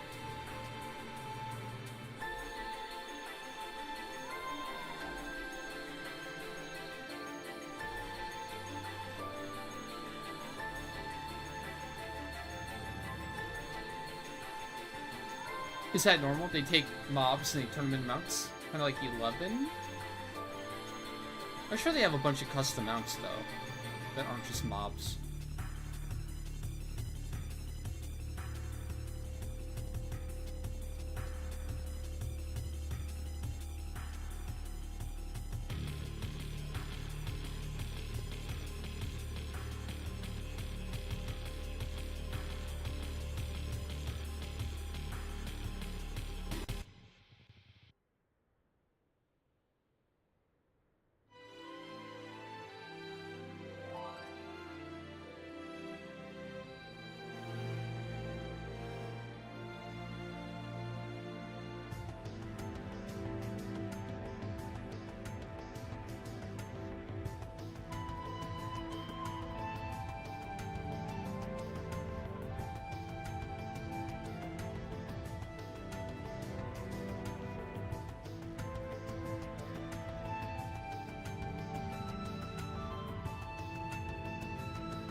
Well, I confirmed last time that my Kaustra is fine. There should be nothing wrong with my Kausha set. That run before with the double resist was actually double resist. There was nothing wrong with gear. There was nothing wrong with buffs. Everything was perfect except for we got the ultra rare double back-to-back resist, which I believe is around 1 in 400 chance. Because it's 95% hit rate, right? So you have a 5% chance to resist, no matter how much magic accuracy you have with magic, right? And that's 95 to hit, and 5% chance to miss or resist in this case, right? So that was 2 5% in a row. 1 in 20 times 1 in 20? 1 in 400?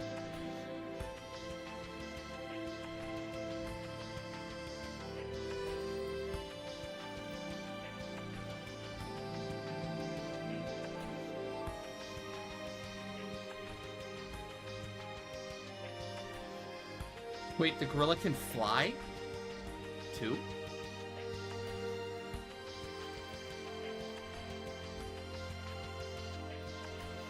Oh.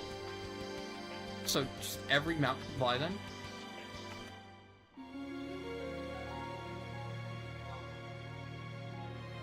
I wonder if it has a weird animation. Is it like swimming when it flies?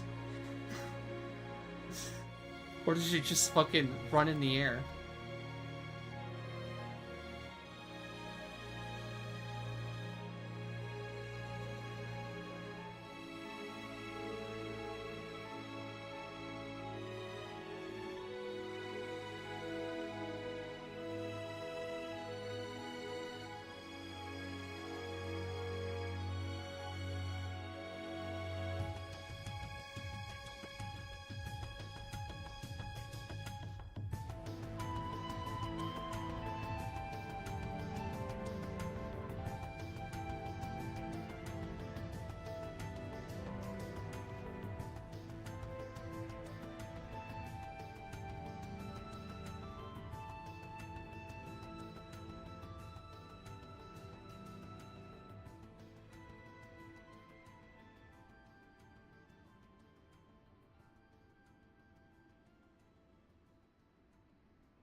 Too early for that.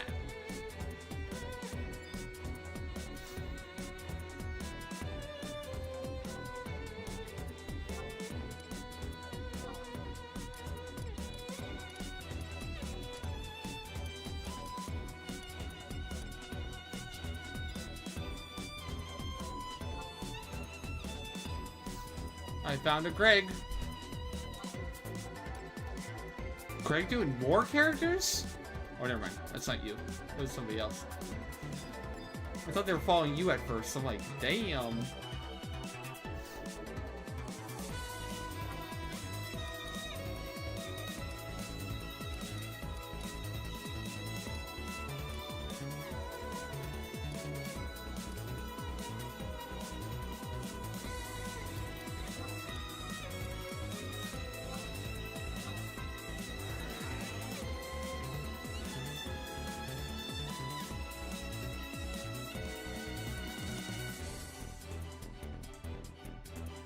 The 14 Ixion mount or the 11 Ixion mount? 11 has an Ixion mount, right? Pretty sure.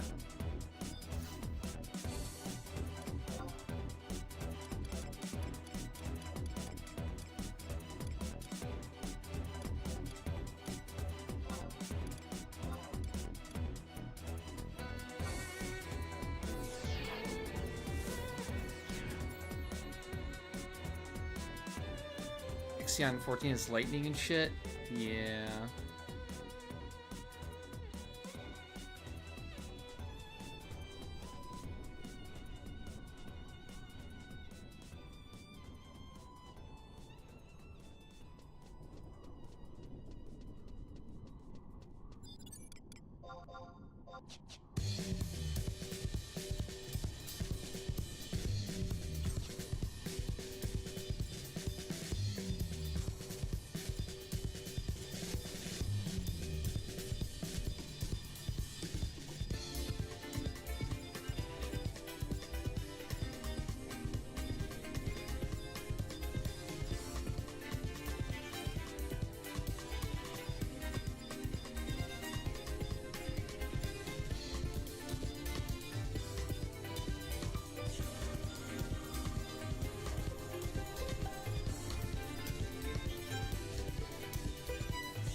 I've never actually found a tablet in Romave. I'm not actually entirely sure where to go. Oh, that's hidden. This is kind of hidden. Oh, it's a tablet. I never saw it.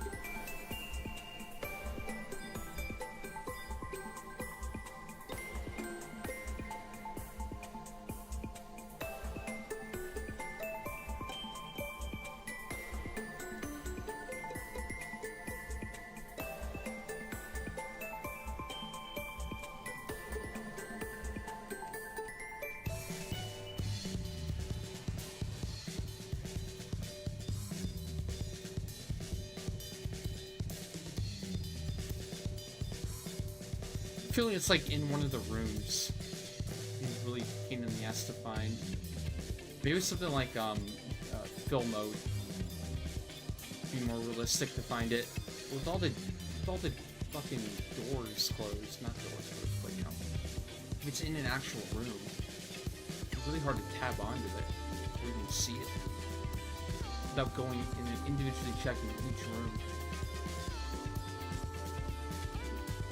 Pass.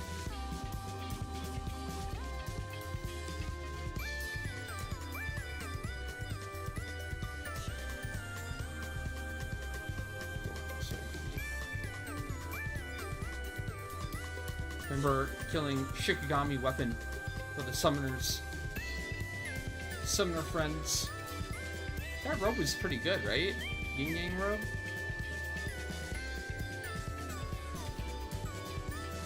It's funny how a Jujutsu Gi model body was one of the better summoner bodies at endgame. Which is like a level 40 monk body, I think. I kind of like that. Kind of like that in the 75 chapter. Where like you could tell somebody's level just by the gear they were wearing, and like some of the gears for certain levels were pretty iconic. Like I'm remembering like around level 40, you know, you had your Voyager Sallet, your Jujutsu Gi, what else? Fuma, Okote, This is obviously for like Samurai and Monk and Ninja, right? I think the best in slot legs were always a Subligar, but fuck man, I don't want to wear that shit. I don't want to wear that.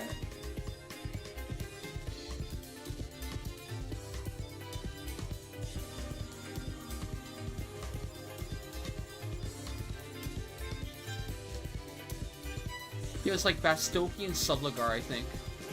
Lower level was the best one to use, but man, it just ruined the vibe. It ruined the vibe of the Lockstop, okay?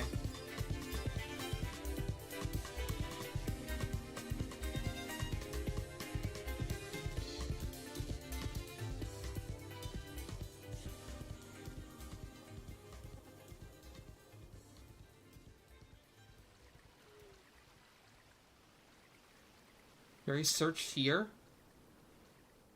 I don't know. Can I trust you? It's something you would say.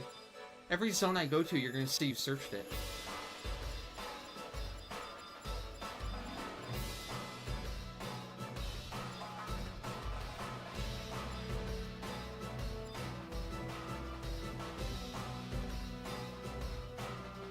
I've never seen any of you search for a tablet before. That's why we never get the tablets. That's why it takes forever.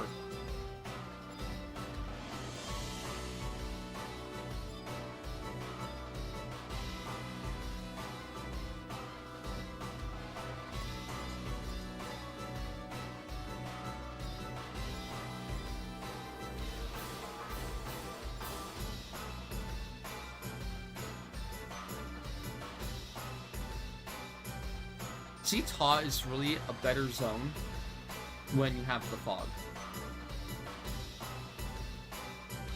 You could definitely make a convincing argument that like having draw distance like hurts the overall feel and graphics of 11.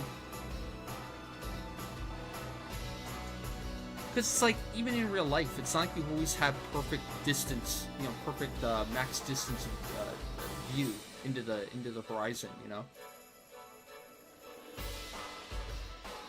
A lot of the time there is fog, or it is hazy, or there is something obscuring the way.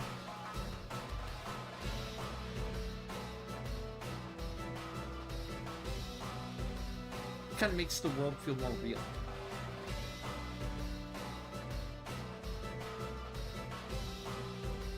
But then again, I do like draw distance, though. I don't think I want to play without it. It's like, yeah, sure, there might be fog in real life, but do I ever want to drive in fog? No.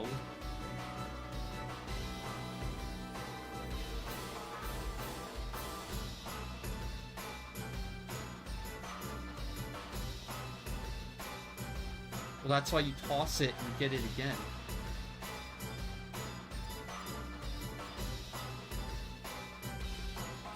Oh my god, somebody's out here doing monstrosity. What? A human? A human doing monstrosity?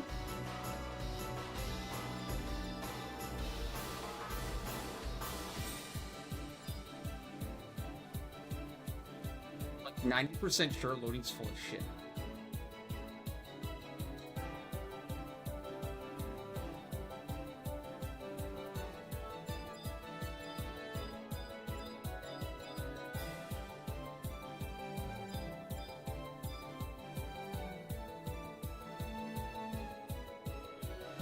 Don't look up. Hey, hold on. Those trees don't have tops. Where'd the top of the trees go? Hold on. How does that work? I know. They're magical trees. There you go. Solved. Canon fixed. Lore of the game fixed. They're just magical trees. Don't worry about it.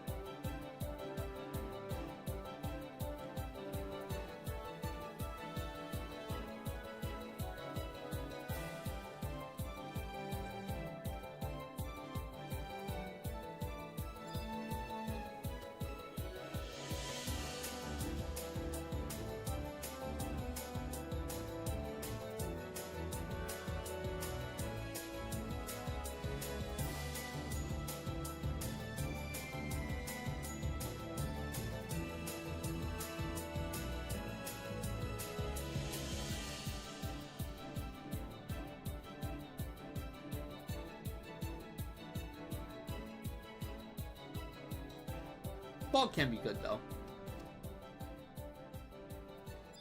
For sure.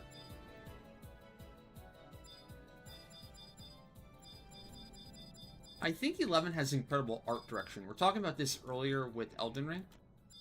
How, if you look at the graphics of Elden Ring, it doesn't have the best graphics of all time. A lot of people dunk on it for saying it doesn't have very great graphics at all. But it has incredible art direction. And the game just looks pretty.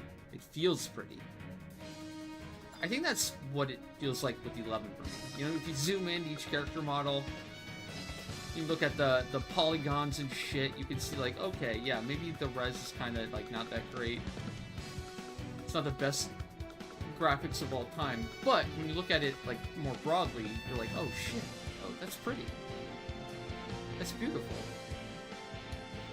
You know? You could say a lot of stuff about 11, but you can't say it's not a beautiful game. Especially considering it's a PS2 era game. The fact that this game is a PS2 era game blows me out of the water. I still can't believe it. This is a good example too. This zone right here, like having Astrosia in the background, the castle in the background, on the horizon in the background. Then also having the spine of the crag, right? The crystal line just cutting across the zone. That's just really cool.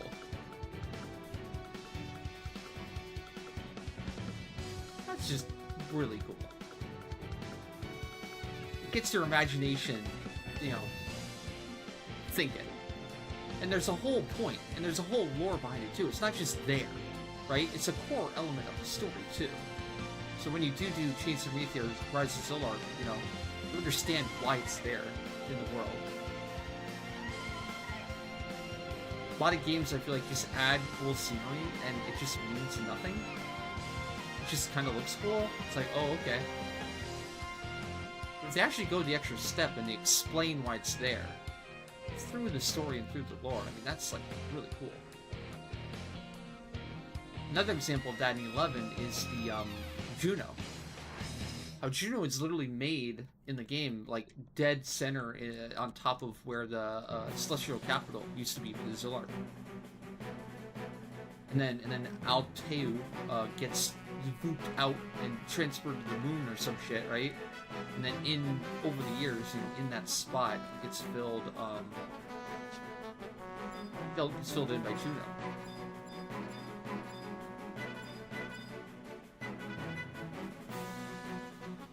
You can see that in the game. You can see the aftermath of that great calamity in the world when you visit Juno. You visit the outlying zones around Juno and all the way up to the Northlands too. You can see the crater that was created. And you won't know it. Like, you just explore those zones early on. You'll see discoloration. You'll see the trees that are bent and petrified. You won't know exactly what it's from. But then as you play the story, you're like, oh shit, that's what happened.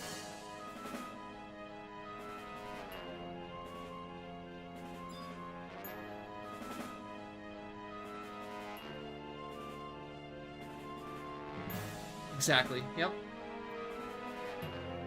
Well, I would say uniqueness and quality. There was something about the PS2 era where every game, nothing felt like too cookie cutter-y. You had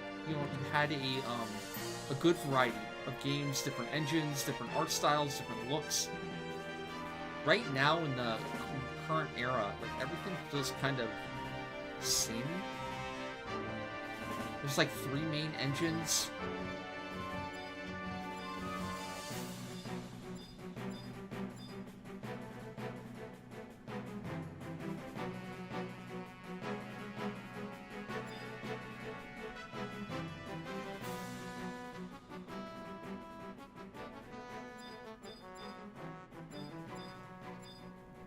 And the fact in the PS2 era, I mean, there was no live service crap, right?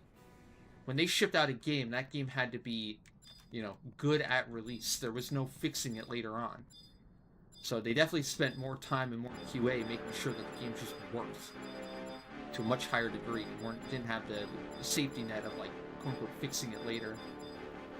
She's had a higher quality standard because you wouldn't be able to sell a sequel if the original was complete dog doo doo.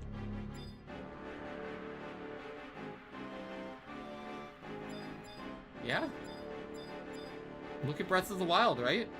I mean, look at, like, Nintendo Switch in general. Nintendo Switch does not have, like, incredible graphics by any means at all.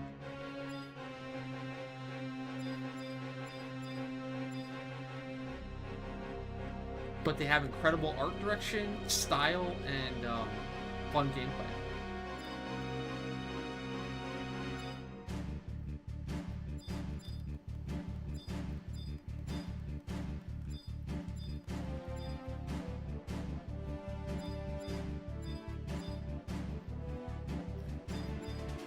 I feel like graphics are like, I don't know. Good graphics and a great trailer sell games initially, but they don't make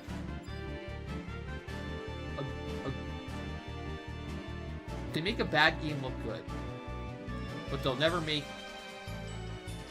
it great.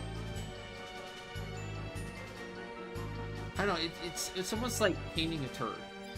I guess is what I'm looking for. It's almost like painting a turd. At the end of the day, it's still gonna be a turd, even if you paint it. You know?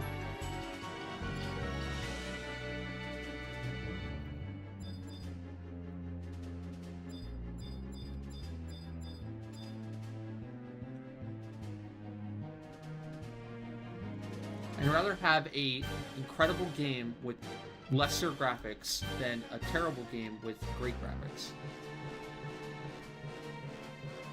That's just an easy pick. I think it's where Final Fantasy, the franchise, went downhill. They care too much about graphics. Like they think that their entire brand is centered around being on the cutting edge and having the best of the best of the best graphics. So they're spending literally $300+ million to have the best cutting edge graphics on a mediocre mid-average game. And they're thinking that just with that better graphics, it's gonna make up for the lower quality of the game.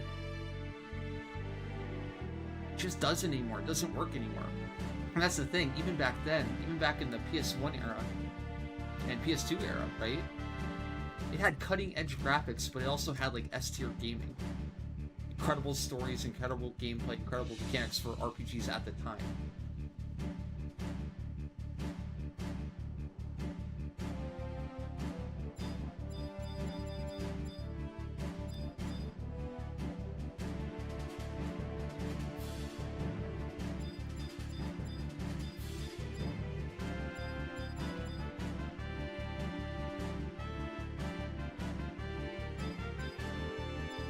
Yep.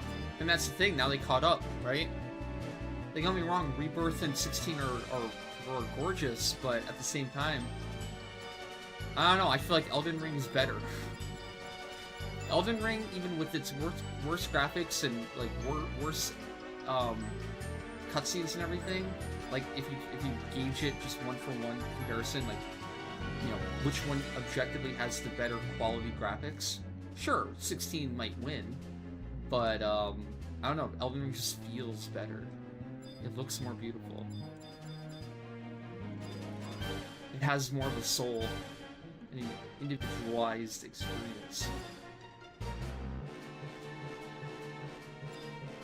Exactly, food marketing is a great example. It's all about the marketing, I think. See, that's how a lot of major game companies, anyways, that's how they think. The actual game itself doesn't necessarily matter.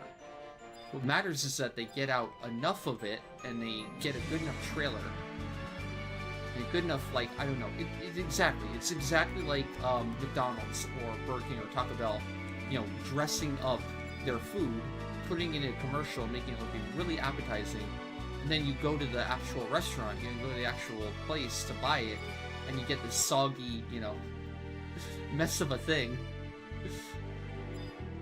for your actual meal, and you're like, what the fuck?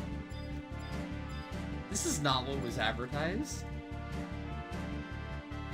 Dude, I've heard they even use like paint and stuff.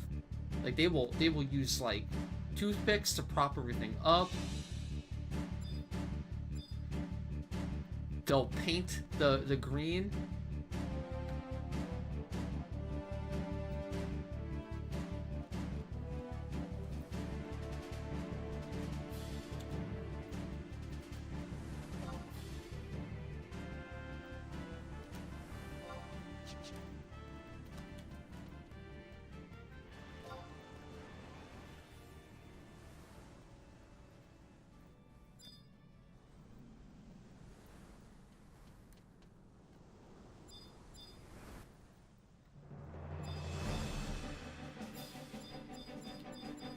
Oh, here we go. This is what I wanted to show. This is why I came here, actually. Right here. Look at the rocks. See the rock? See how they're, like, scorched? This is actually intentional. This is part of the story. I think even these craters are part of the story. Essentially, this is the part of the map that got ripped out when C, right? The Celestial Capital was ripped out and transported. You can even see it on the map. It makes a circle around Juneau, around the area. It's easier to see when you actually see the regional map. Let's show that here. Here we go, right here. This is where we are right now.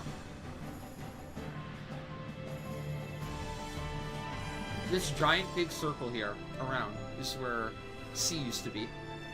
Ironically, when they took C out, it made another C. You got Quiffum, part of Quiffum stayed, and then above that is Sky. And that's what they were doing. They were trying to access Sky, I think, from C, and then the Great Disaster happened, and then it pooped out, or cut out C, and then transported it or whatever.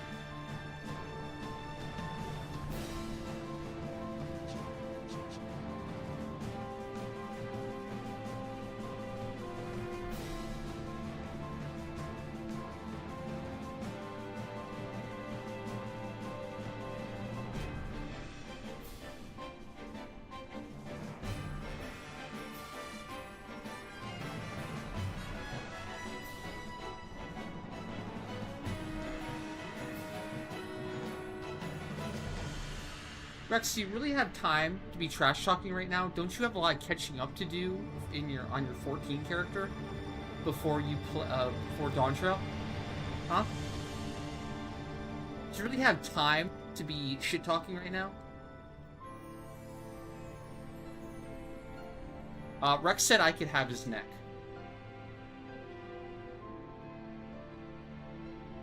Rex said you could just give me the neck. It's fine.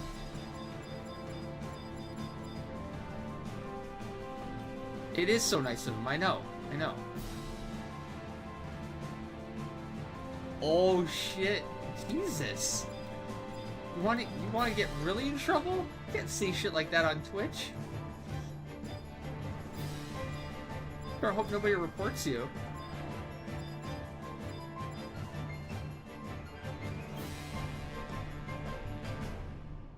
I guess so. Jesus. That escalated from like a 2 to like a 10.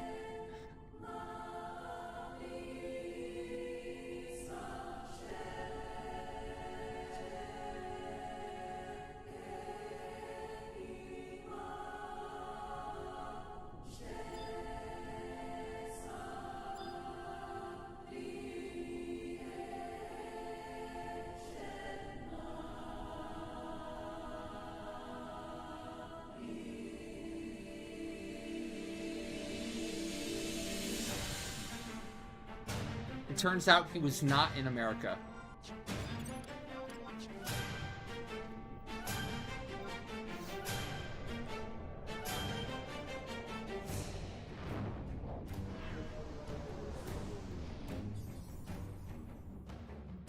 Welcome to the United States of Get Fudged.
Well, somebody's got to deal with the hooligans.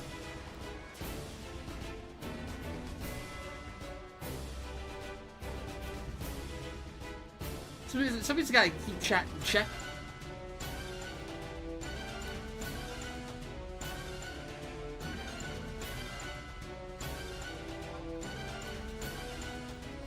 None of the other mods will do anything.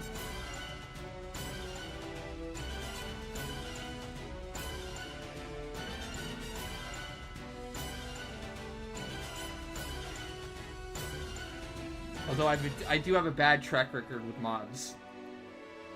They always turn against me. Look at Loading and Artman. Great examples.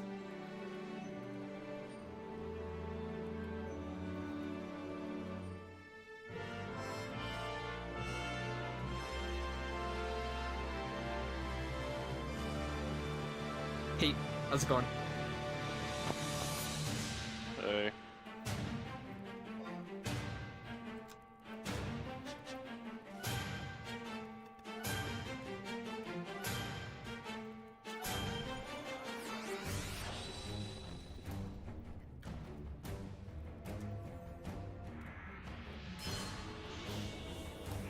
Should be a second Amnon day with the caveat of we have to go to G first because of that 1% fail.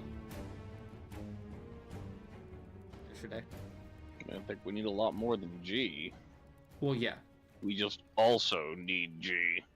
Yeah, exactly. Second Amnon day with also needing G.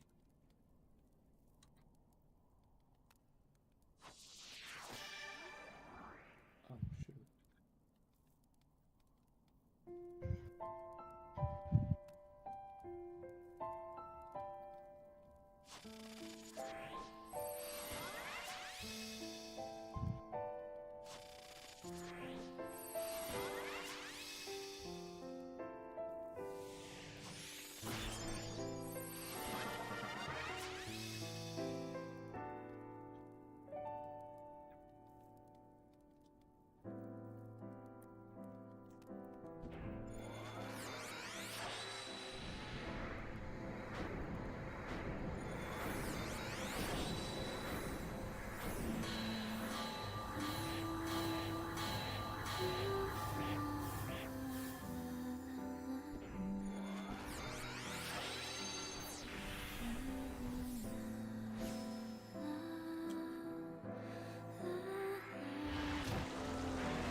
should be good. Job check.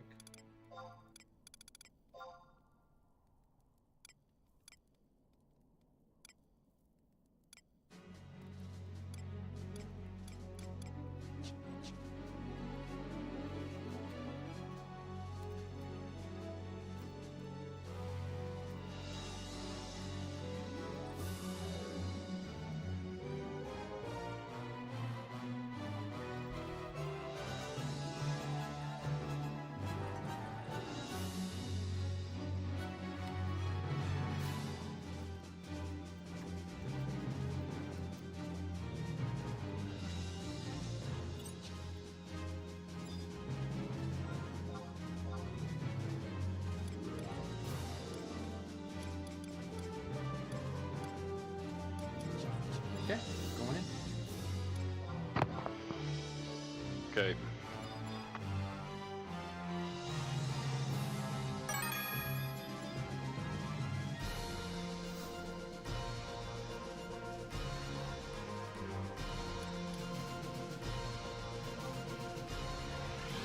It is playful banter. I'm very shocked that Pixel took it that far to react like that. It was very rude. Very disrespectful. But I kind of understand, like, you know, like I don't know. He has a rough story.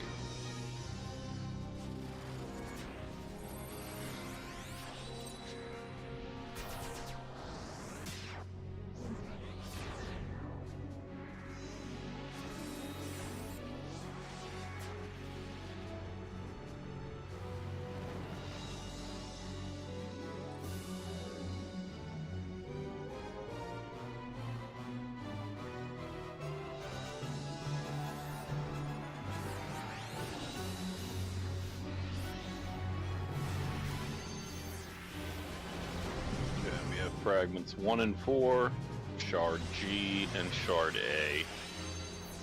Okay. I guess just straight to G to start. Yep. Alright, good to go.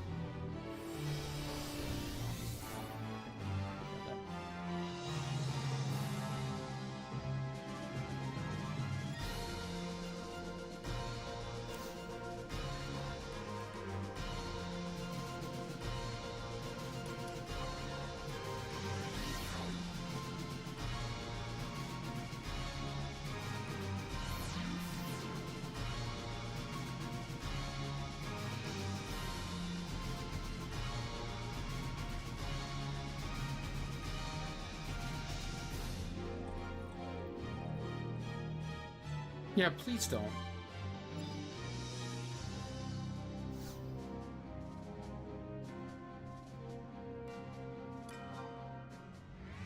I think that reaction is in the vast, vast, vast minority.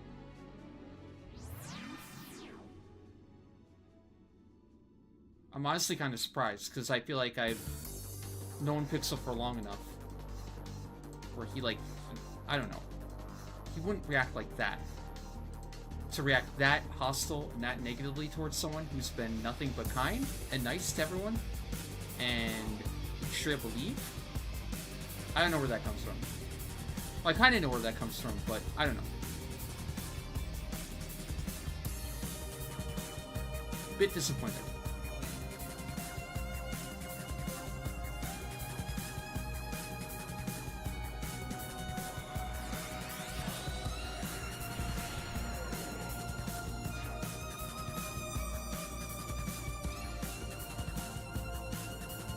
I know.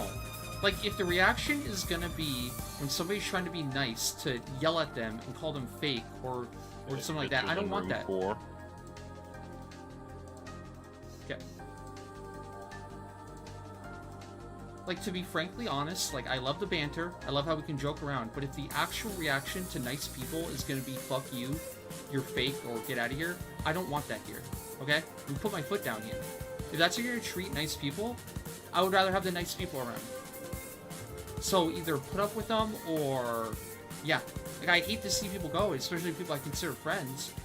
but I'm not gonna stand for like people being mean to well-intentioned good people. The chest on the way out. Since we're, actually going to be leaving this time.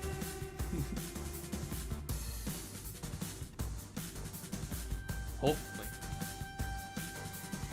Well, we somehow don't manage to make that out of a G basement, then wow. I remember it's happened before. That one time. Hey Shiraj, how's it going?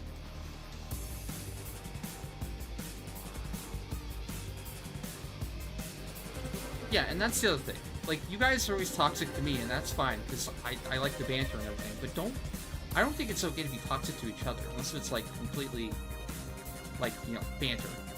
Completely playing around. When it turns into, like, personal attacks and shit, I don't know, that's not cool.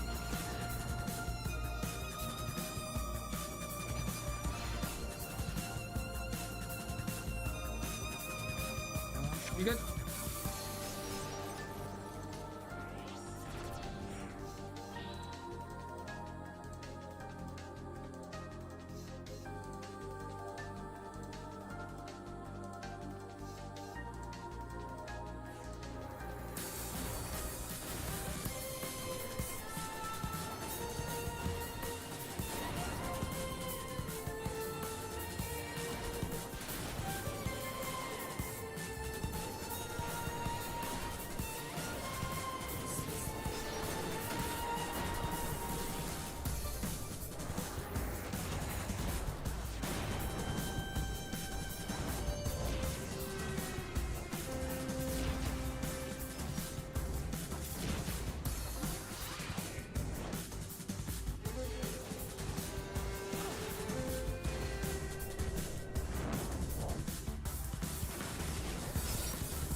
Break is ready. It's pressed.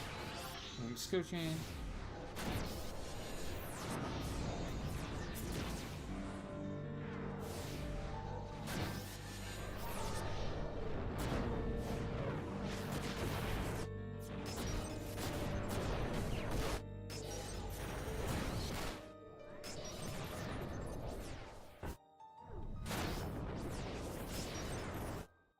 Pressing. Sorry.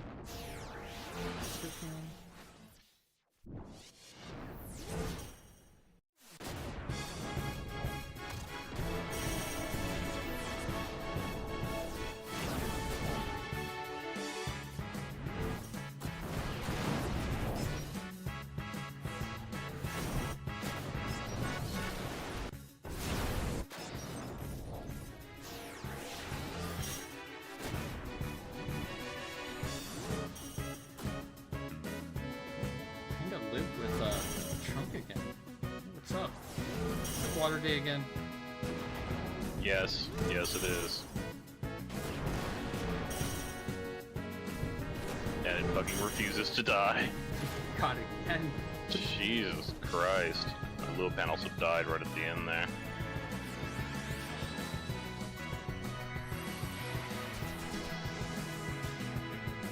Ballistic. Yo, Shiraj, I heard Destiny 2 is like incredible, right? The new expansion? You're saying it's the best expansion by a mile? You must be having a blast.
Okay, so we also need to do B and F BF.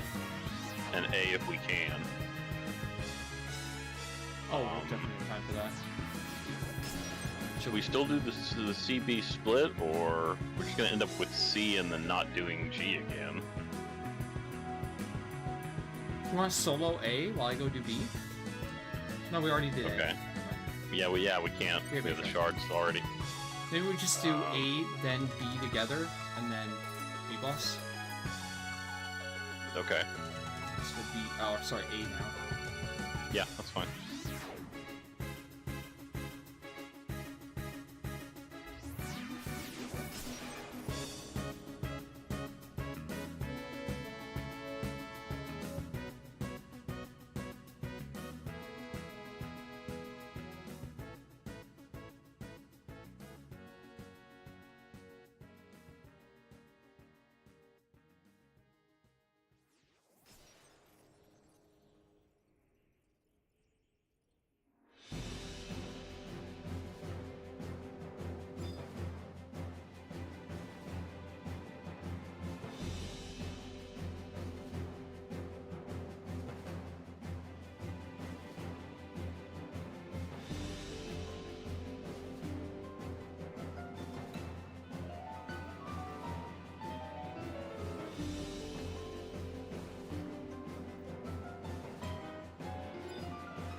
Hey, Fed.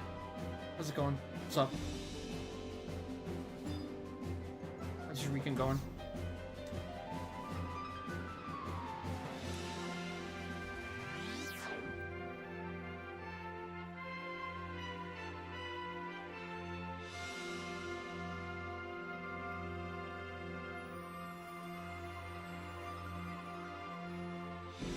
Do I run Sorky twice a day? No.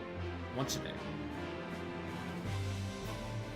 I mean, unless you like split up into two groups or something with multiple characters, you literally can't do it twice a day, except for when your plate's ready. Yeah. The extra plate. And honestly, who the hell wants to do this more than once a day anyway? Some people.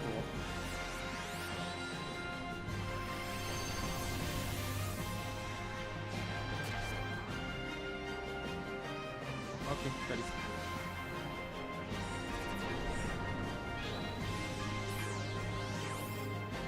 Yeah, if you go every day, on time, I think it takes like 24 days for your plate to charge.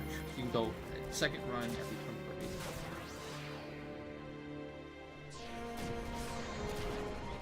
Something like that.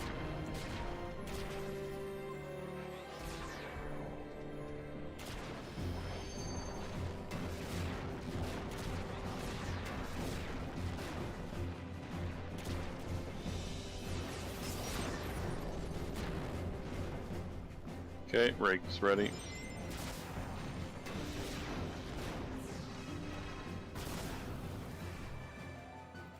Switching.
And we're going straight across to B, right?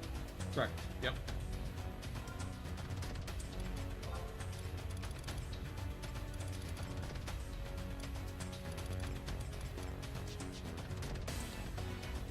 We gonna do the elementals in front of the boss room or something earlier? Boss room, yeah. I think it's the only thing in the way. Just gotta make sure to dispel a lot. Yep.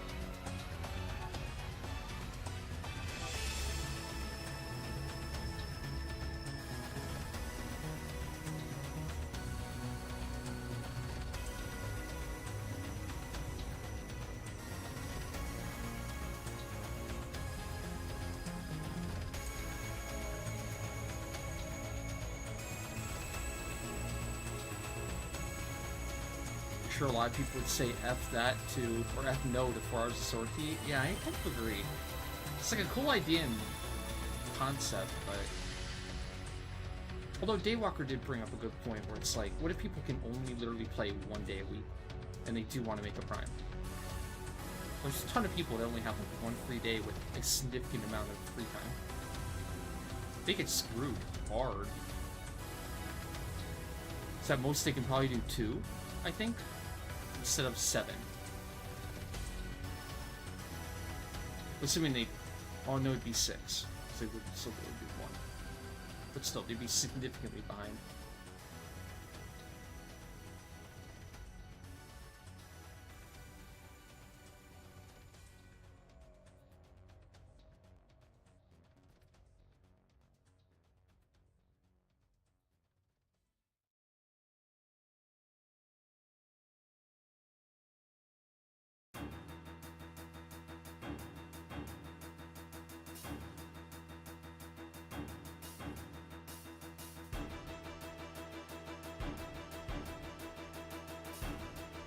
You make the argument there's not many people like Daywalker, though.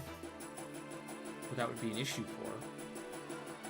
And you also make the argument that if there's not many people like Daywalker that would be doing that, then what would be the issue with congestion? Why are they worried about congestion?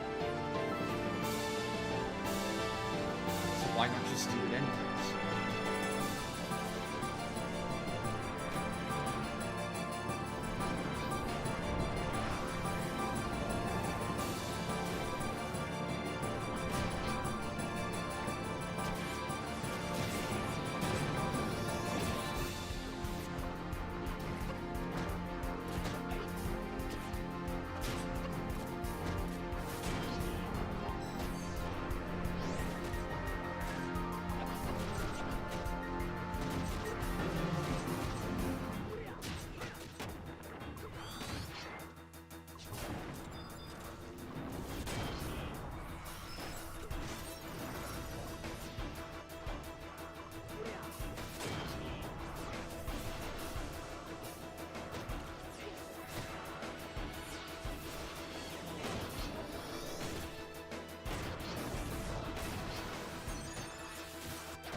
Is that the brown or the blue? Brown. It's the brown. Yeah. Just engaging. It should be nice if I could target the damn thing.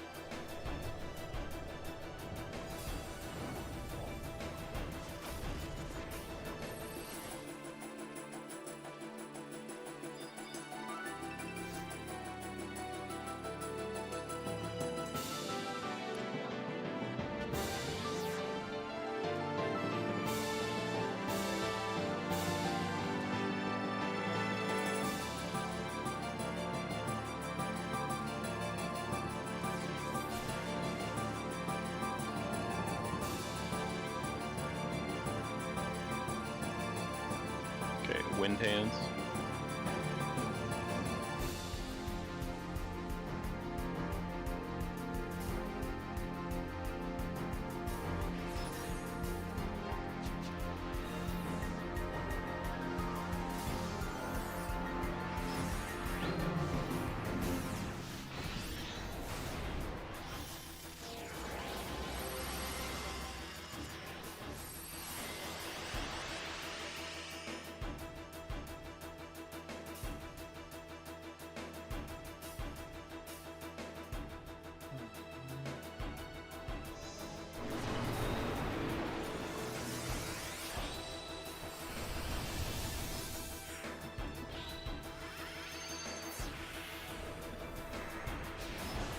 Alright, good to go.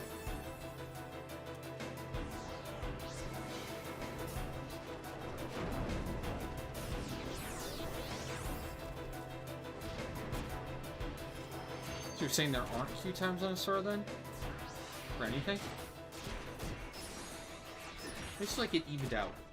Maybe like at the content release, it might have been packed because it was a due and everyone was trying to do it at the same time. But then eventually, things will even out.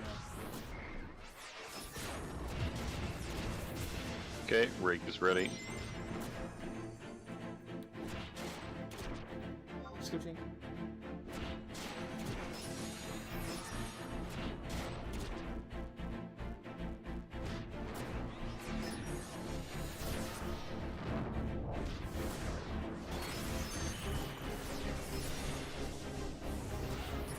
Looks like no proc.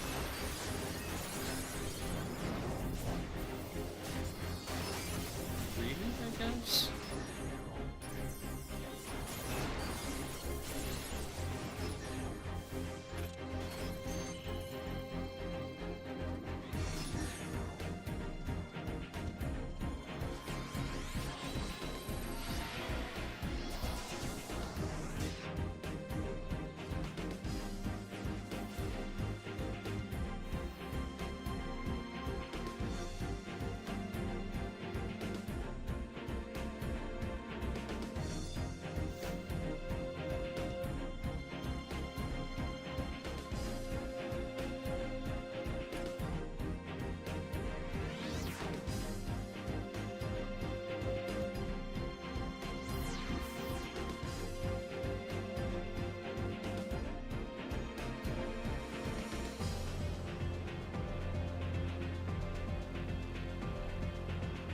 Okay.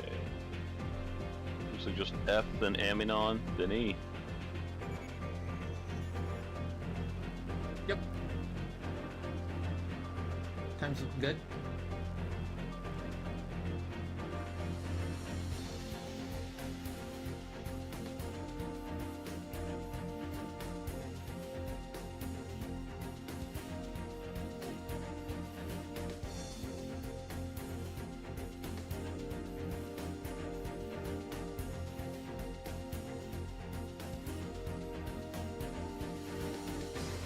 The issue I always had too, it's like queue times might be a problem, but it was only ever on one or two servers.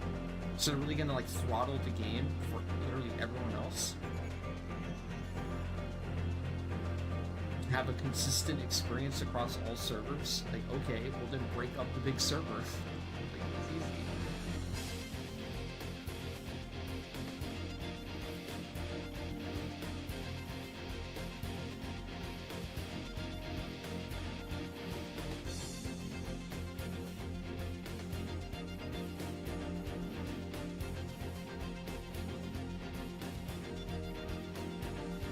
Yeah, I would think so.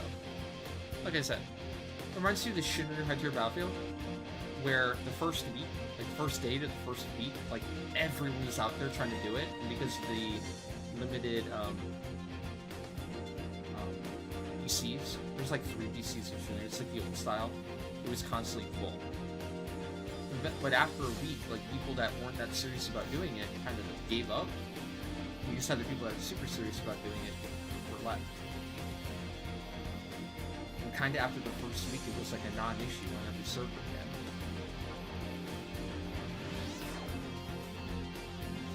If you give it time past the initial hype of something, then basically go to its natural state.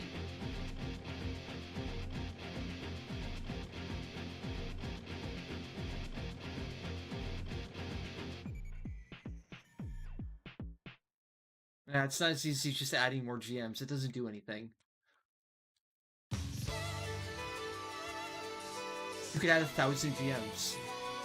The only thing that would change anything is if they changed their policy to be way less, you know, needing way less evidence to ban suspected, like, bots or whatever.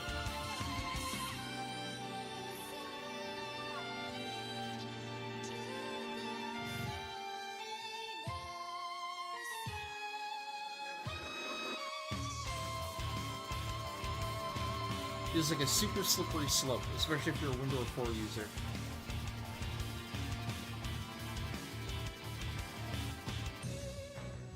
Because where's that line get drawn?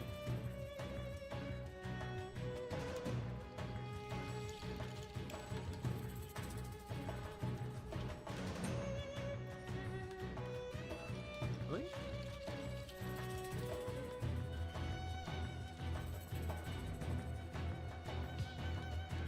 Compared to yesterday? I was a zombie. I was dead yesterday. We talked at all.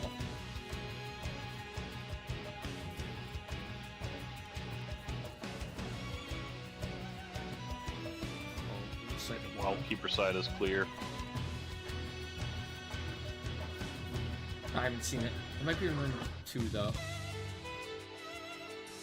Check there. I'll check both sides as I go through. Yep.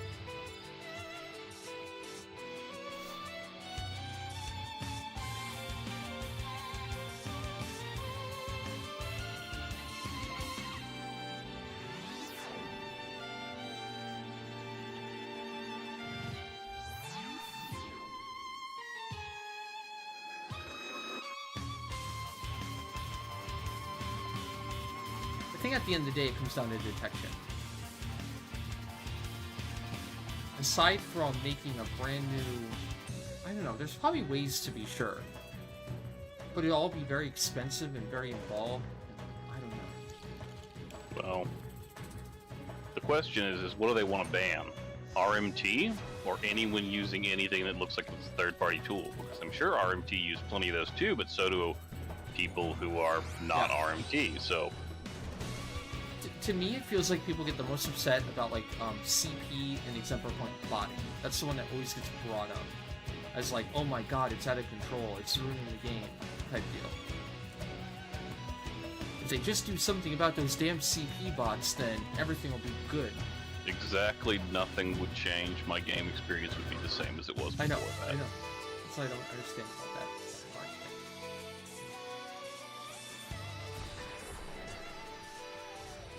I say like, oh, you suit Summer Child, you were not around during the 75th Gift Era where the bots and RP were literally like camping every single worthwhile NM in droves, outclaiming and taking the content from you to the point where it was hard to play. I'm so glad I don't camp NMs anymore. Ready?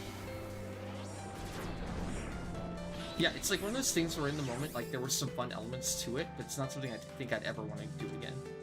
You'd have to, like, force me at gunpoint to do it. I got some good memories out of it, but also some bad ones. Those memories can stay in the past where they belong. Yeah.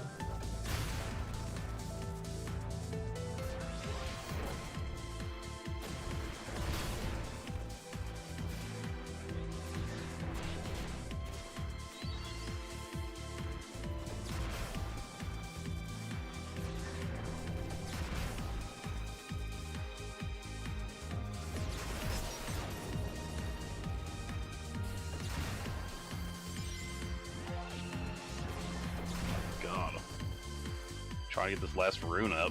Okay, Rake is ready. Let's go, Jay.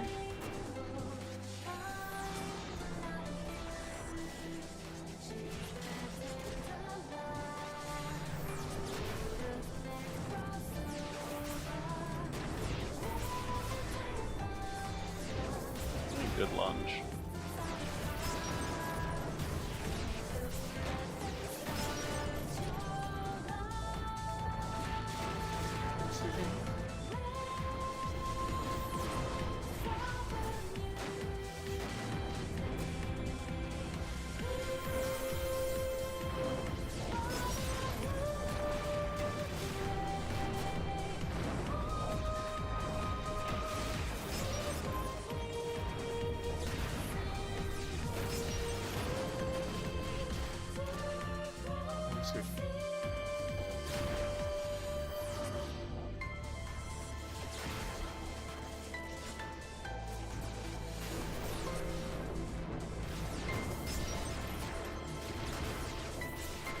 How are they going to judge unique people?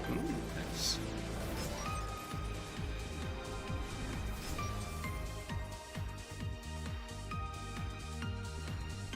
I mean, as far as they're concerned, they are unique people. They're separate Play Online accounts. Are you gonna like require a social security number to play on one character?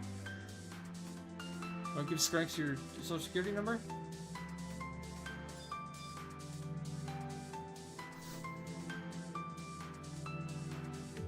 Yeah, but Horizon can check, but there's still exemptions for people that play in the same house. So you have to like literally go and prove that you live with somebody and show that to one of the GMs there, and then they'll allow it.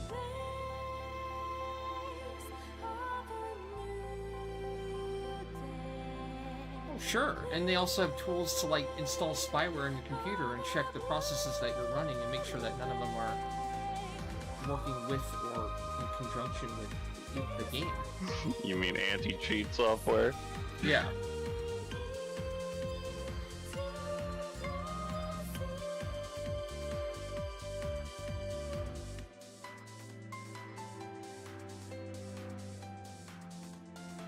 Did it work?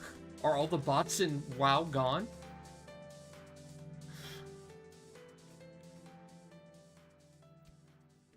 They scanned folders before they got sued so hard? Exactly. They can't just legally do that in a lot of countries.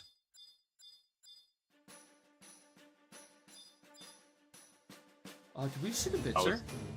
It's way the hell back in here, apparently. Okay. It wasn't the Wildkeeper side, and it wasn't in the boss square. Okay, good. Also, Ixion is in the way. Okay. Have an invis ready before you get someone with magic aggro again. Okay. God, this is gonna be a pain in the ass in every possible way. Okay, straight in. At least it's not that far in from this side. Give me another +1 for my trouble. Bastard. Come on now.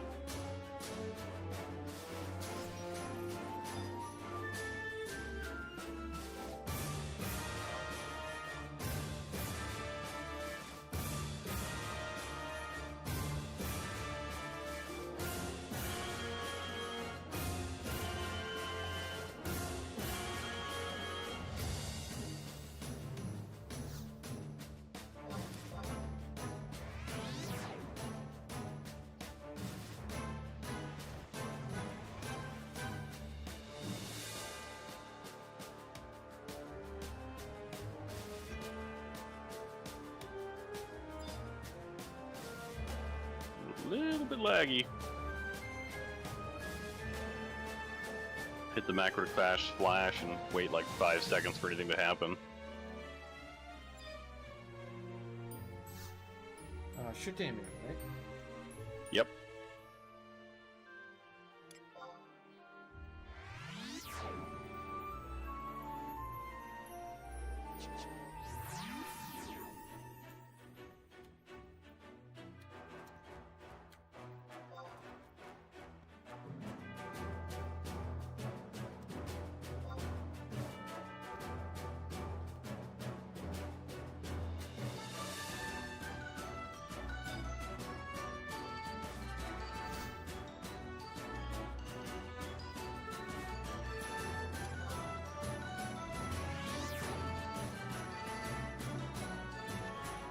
I heard that, like, basically the entire source code for certain games, like Battlefield or Call of Duty, get leaked to those bot makers and everything. Or they pay for it, right? Millions and millions of dollars.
Let's see, bits are here at least. Positive sign. Yeah, it's probably over by E.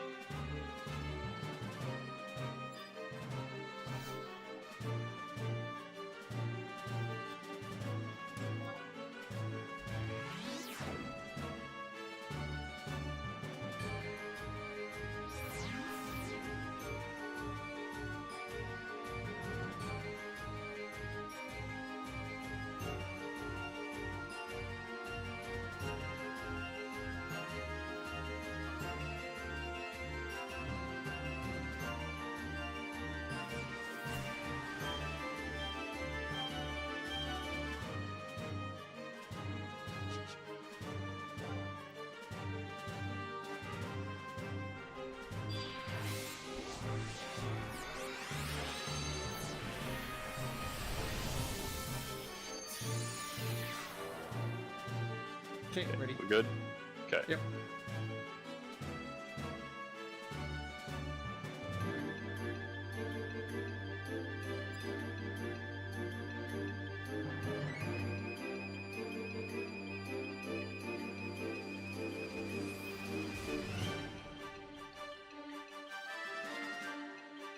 Maybe. Still fucking got me.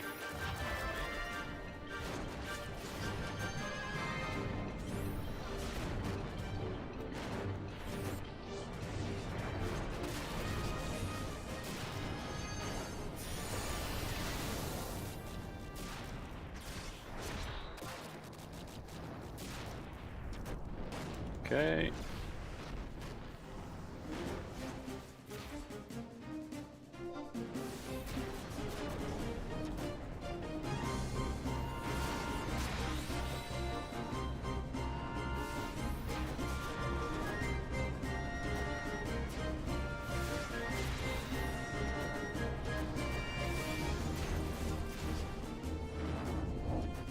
Hey, I'm not dead.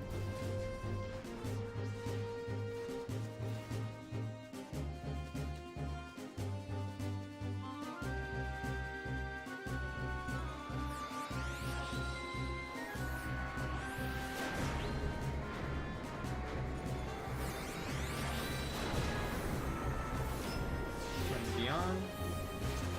He ever gets his ass in here. Come on now. Go.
Okay, ready to swap.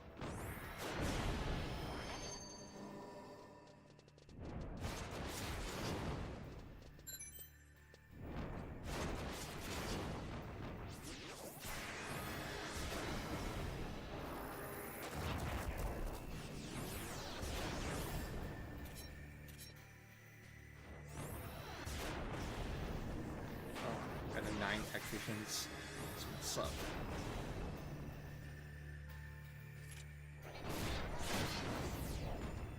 Okay, ready for counts.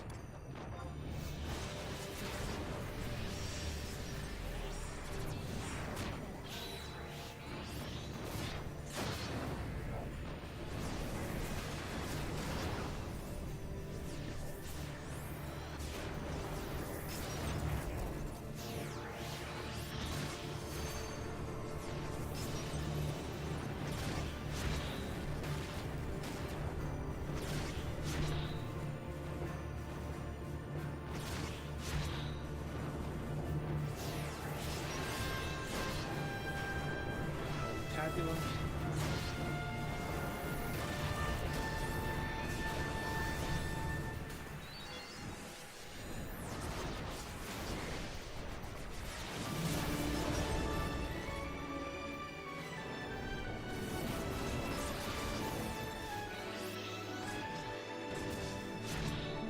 Going Gambit.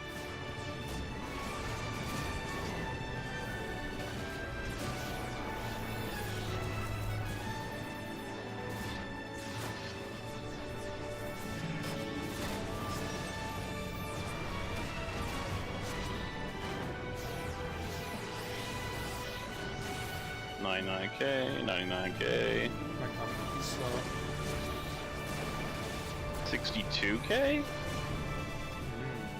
I thought it would be slow too. I mean, it bursted, but if anything, if it got nuke walled, then it was too fast. Yeah. That or it just didn't hit 99K for some reason I can't discern. Still, everything else looked pretty good.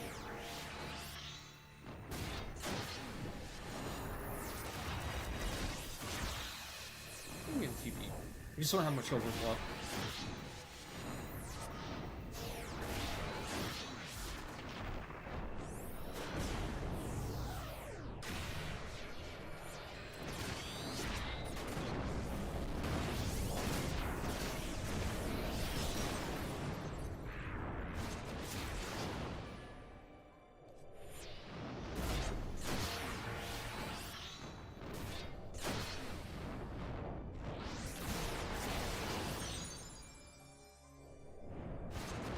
Okay, ready for reset.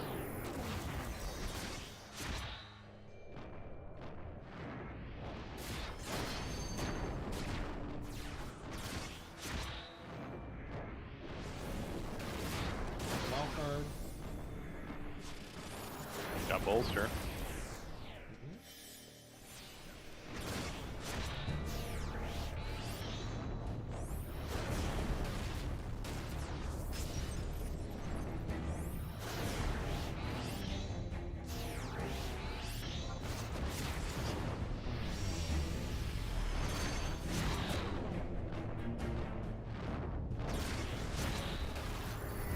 Minute left on bolster. Switching?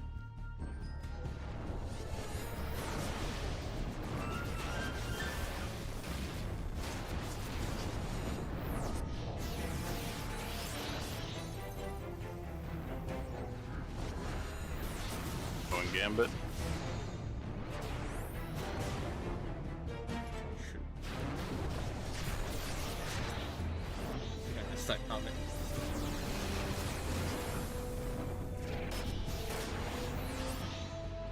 Looks like it.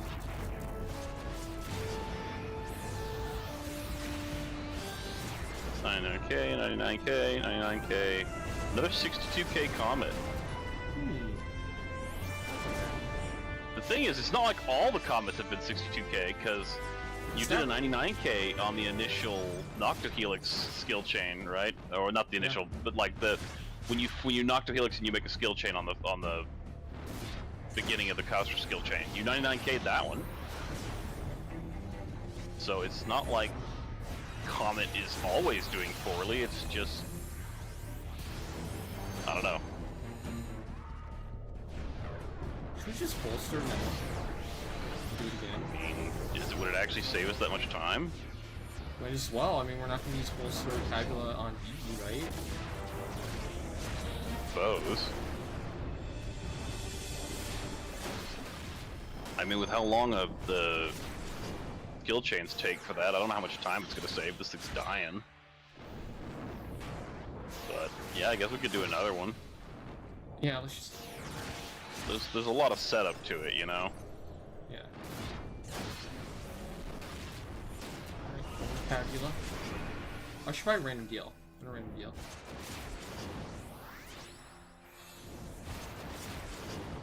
You're ready.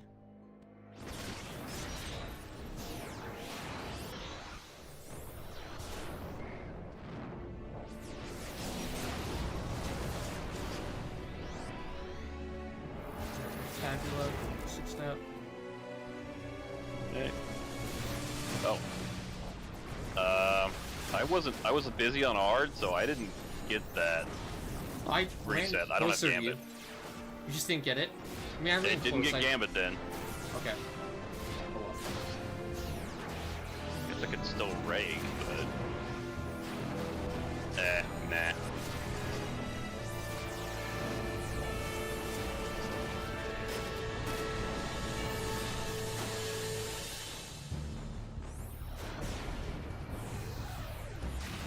$71K Leaden. 72K Cowstra. Okay, no capture. Yeah, no Gambit. So, kinda hits it.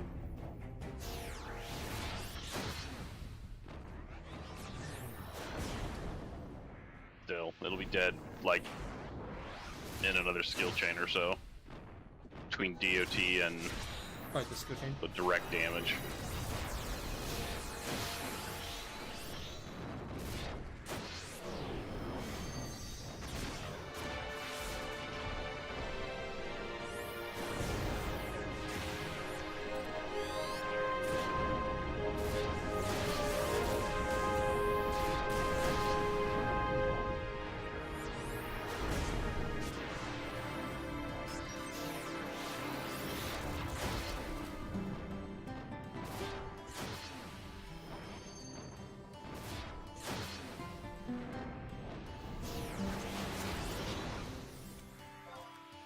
I think we'll get E in good time, but I don't think we'll manage much after E.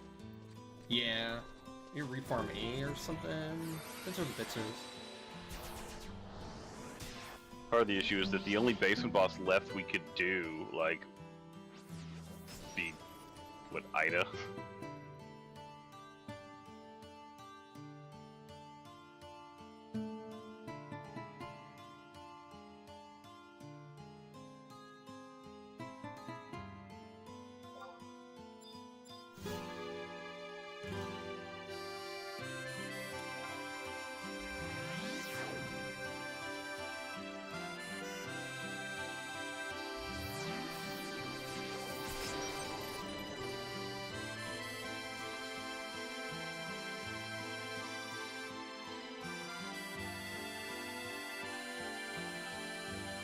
No, that was just normal aiming on.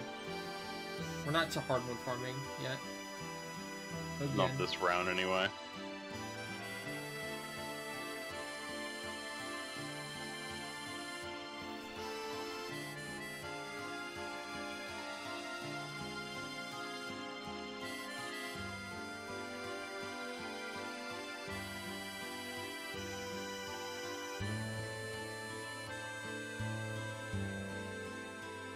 Looks like the bitcher's got to be in room 4. It's not on the way to E.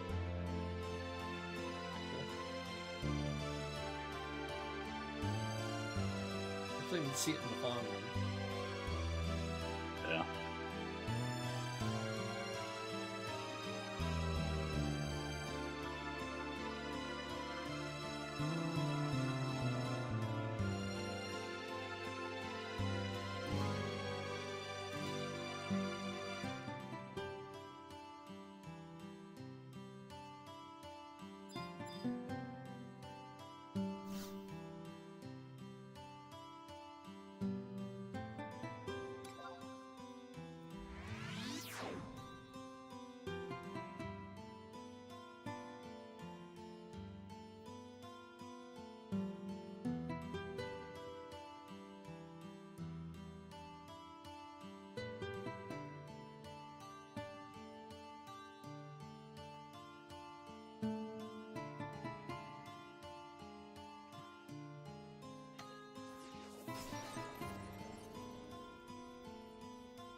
You good?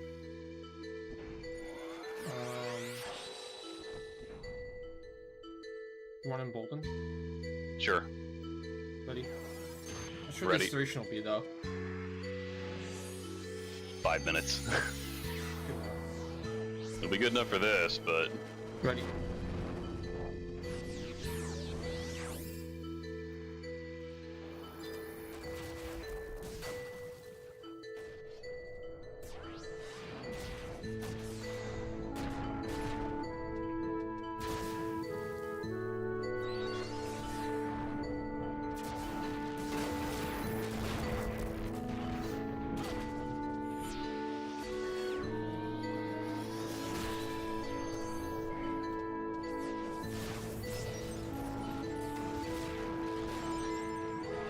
Okay, rake is ready.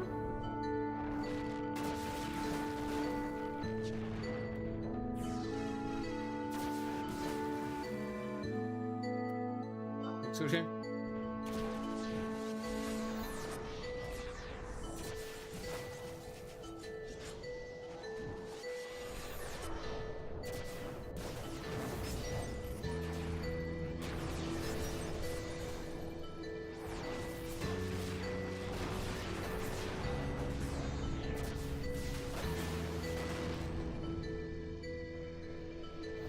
Sushi?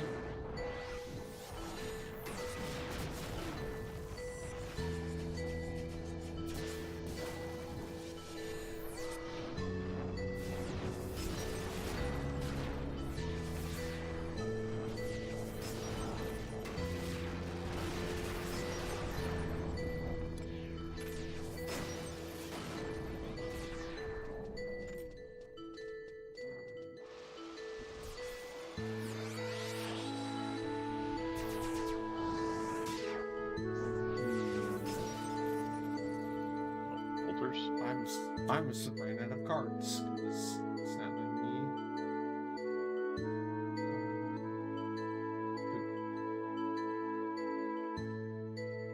I don't have any of the sets left, so we just have to like run. Sorry.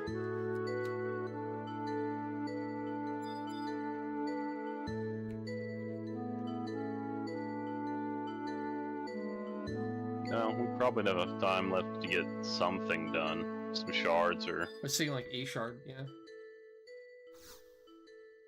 I could do C shard. We didn't farm that. Or technically, I could even go to try D, but 6 minutes. D, there's a chance that I might not get it done. C is more certain. I'll do A. Yeah, I'll do A, you do C. Yeah, it works.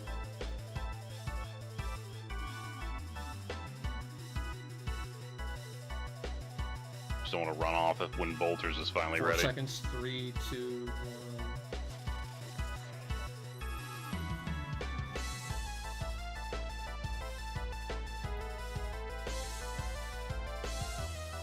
1. And it should be either in room 4 or between 4 and 1. So take a left. Yeah, there it is.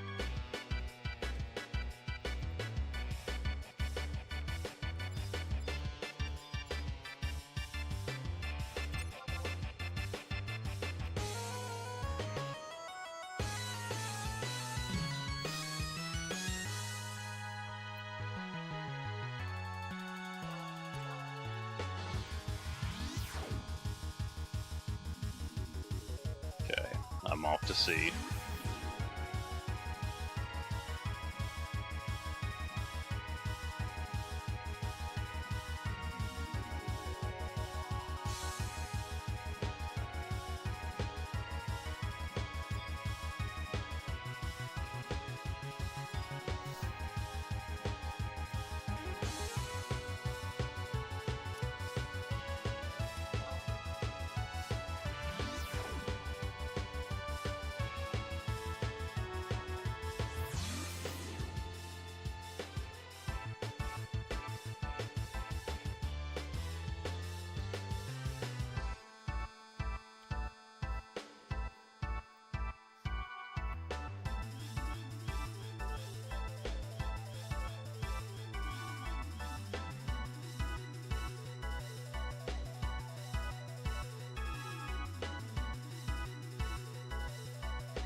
Are you fucking serious? That's twice now they've slept hard while I'm trying to fucking magic burst. This thing is gonna fucking die.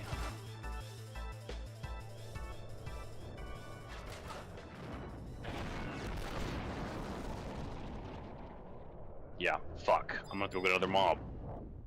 I might not make it. They fucked me over so many damn times.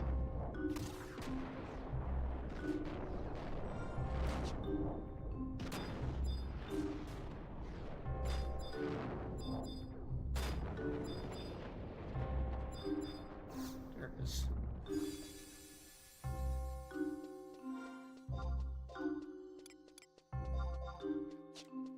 Can you get Abdella?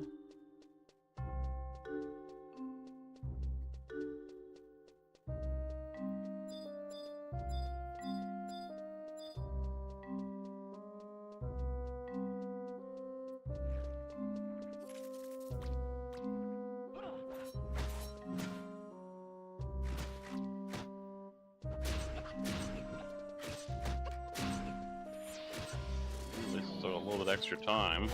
Maybe I'll still make it.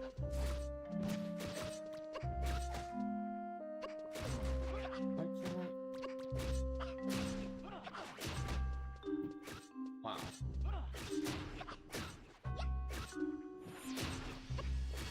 We're gonna bullets and carts. Recycling.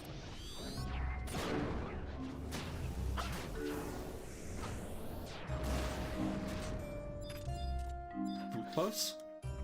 Fucking Abdella. seriously.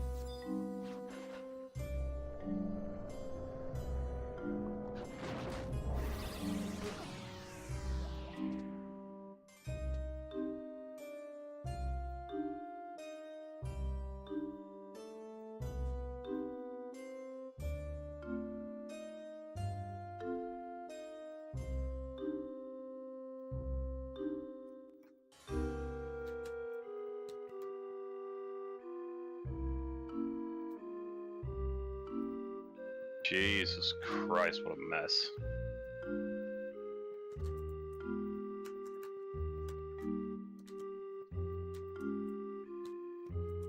At least I got the damn thing, so.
Don't do it, Ard.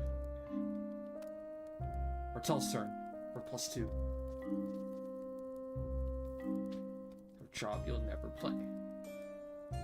Nope. Not even that.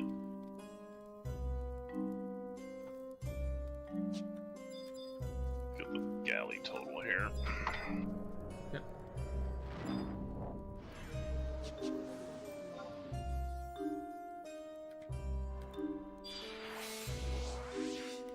66.8k run.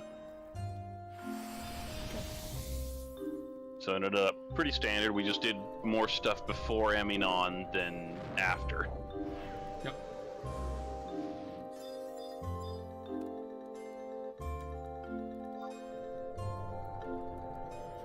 Minus the fact we missed 10k yesterday.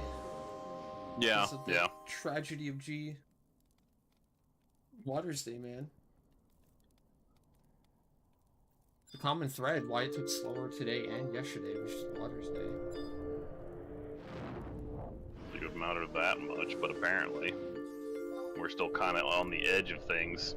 Yeah, I guess it's just the fact that, like, once everything wears, like, if it extends the window that we have to kill it just by a little like that. I mean, instead of normally it dies two-shot. before rake is off, right? Yeah. So what's he even going to have worn? Now once that stuff's off, Well, no, yeah, I damage think- drops a lot. I think when it's not water stand and we get that damage cut, we do full damage and it'll just die. Or it'll be so close to dying that it'll just die to a couple free nukes. But when it's water stand, it might live with like 10. But then by the time we get to the third volley, it's like everything's off, right? Like Gambit's off, Rake's probably off, the Jaw Stack's off. Potentially it kills the Malays by then too. So it's just like at the I'm point only when everything is guaranteed off. a short duration of actual malaise, because once dematerializes off, that bio kills it so fast.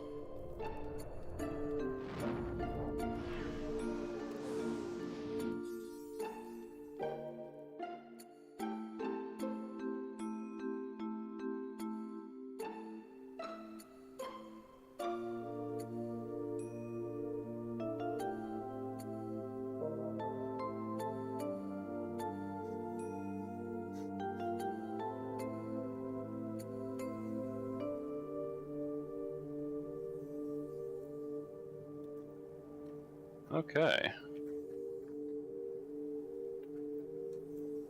Now I can get some damn sleep. See ya. Have a good night. Later.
Hey Blitch, how's it going? What's up?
People are crying that the Elden Ring DLC is way too hard.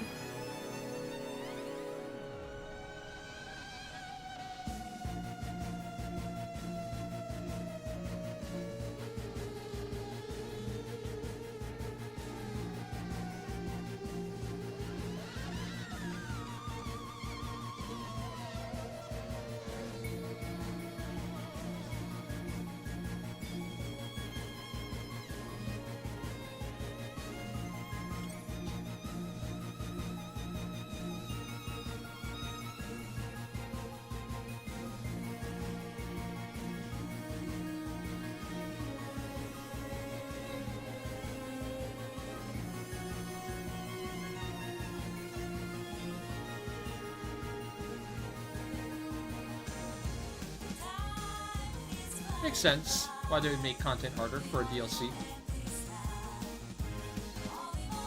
It's probably not quite as big as the full game, but they can elongate the play time and the playthrough, which is making some harder bosses, right? They can't cheese.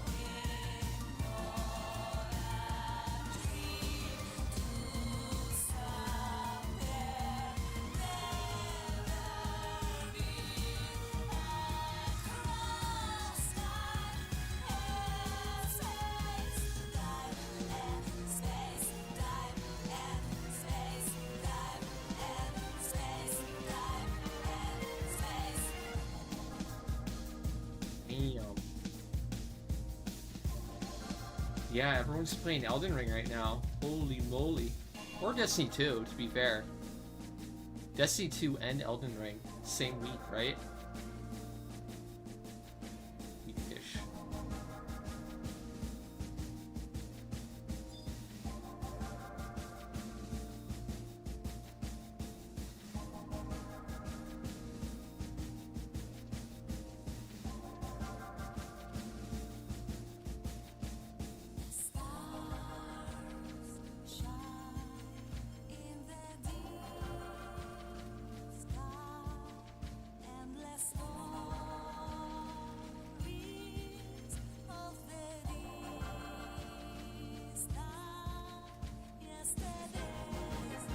How do I switch characters like that? What do you mean? Switch characters. 2.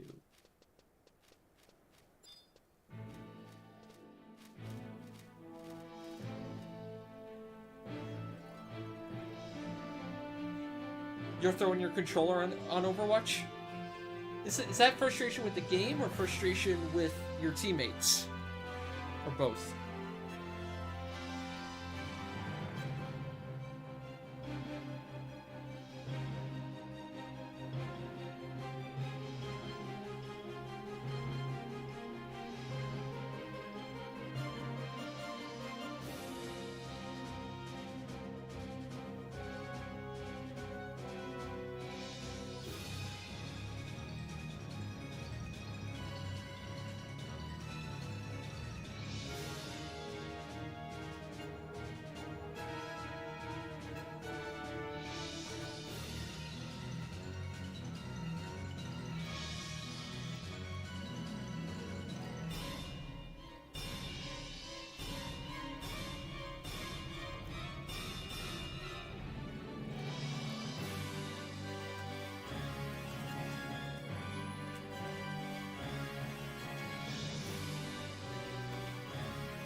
You get paired with Timmy No Thumbs, with 0 brain cells and like 2 hands with half his. Oh no. Hey, that sounds like League. That sounds like my teammates on League. I don't know if you know, but I'm essentially the next Faker. But it's my teammates, man. My teammates keep me back.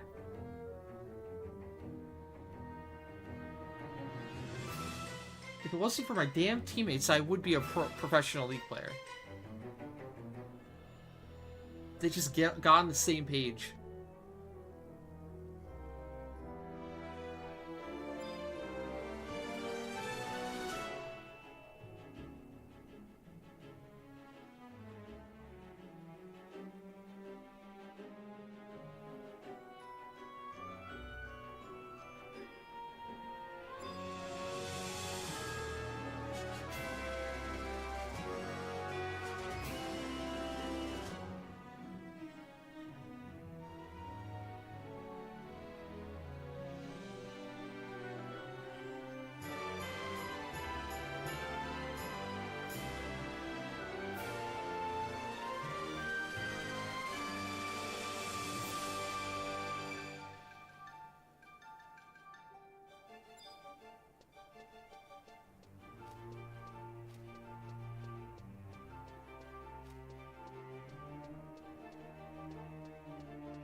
Oh, that's next week. This week we have... Is this RP? Rich RP? Or did we do that yesterday?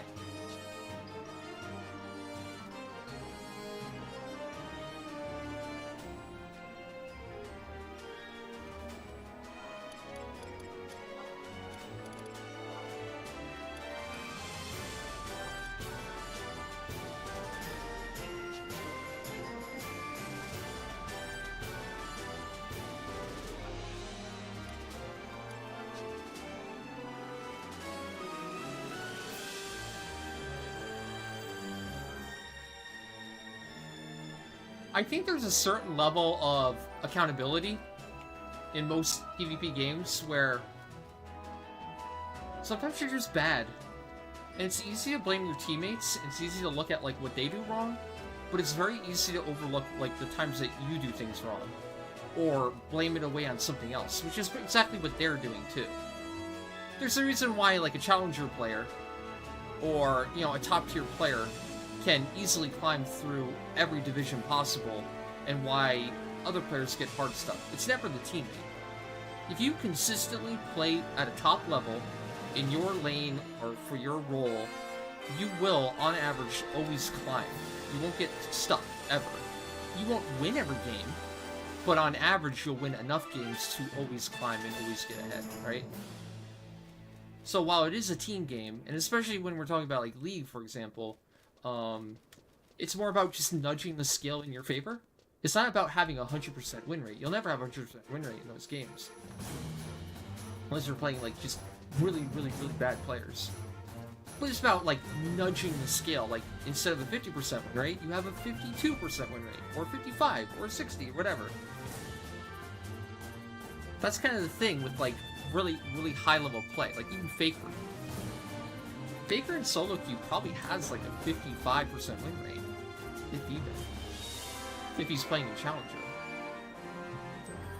But like that's huge. That's like massive. He's still gonna lose 45% of the time though. Does that make him bad? Does he rage quit? Probably, maybe, sometimes, but I don't know. I imagine the more annoying thing would be like win trading. That's probably way worse in terms of like competitive play. I feel like boosting doesn't matter at all. Who cares? As long as you're playing against a really good player that knows what they're doing and you get that practice. But man, win trading, that would be the worst if that got like out of hand in any sort of like top level competitive game. Because now you're in a situation where, like, it doesn't matter how good anyone is because the other team has, like, somebody that's dying intentionally, or not playing intentionally in order to give an advantage to the other team, and, like, nobody's getting better in that situation. That's, like, the worst case scenario. That's gonna lead to, like, the death of the sport, you know? Or esport. Well, I mean, I'm pretty sure it's huge in League too.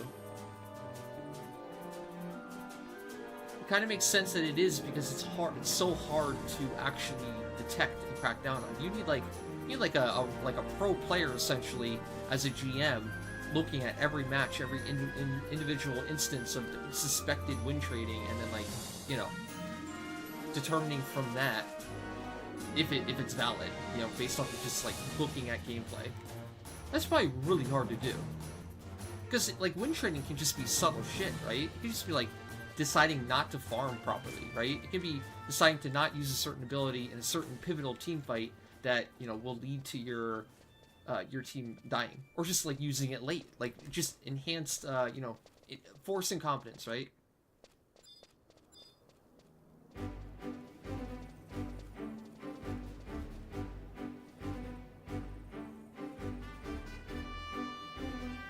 It'd be pretty easy to mask that. It's just like player error.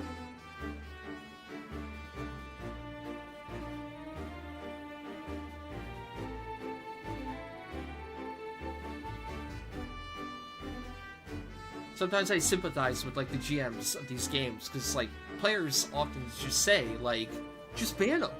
Just get rid of them. It's like, how? What are you talking about? It's not like they just can flip a switch and then suddenly, like, they're all gone. You know? Like, I'm sure they're incompetent to a certain degree, but it's certainly not as easy as people think, either. It's like the CP botting in 11. It's like, it's not as simple as you would think, right? There's not just some sort of switch that they turn on and boom, they're all gone. There's not just, like, some sort of, like, they just hire, you know, 10 more GMs and boom, they're all gone. There's fundamental things stopping them.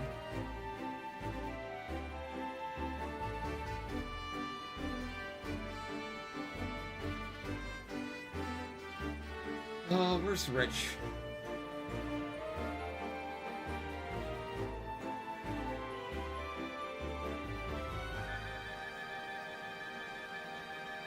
Was Blitch still around? Forget about Rich. What about Blitch?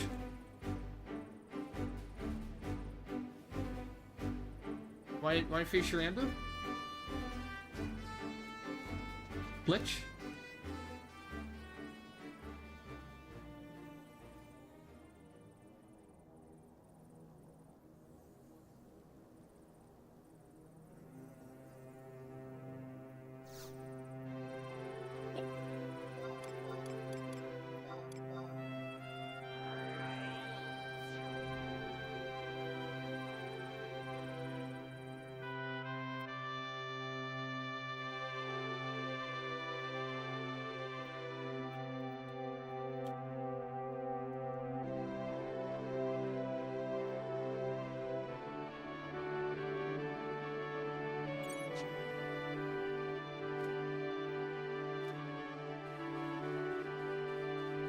Why'd I go to Rabao?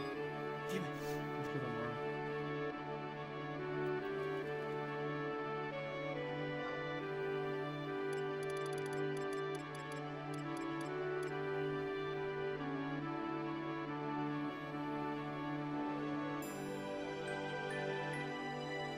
Oh, I thought you said AFK while I go play Trials.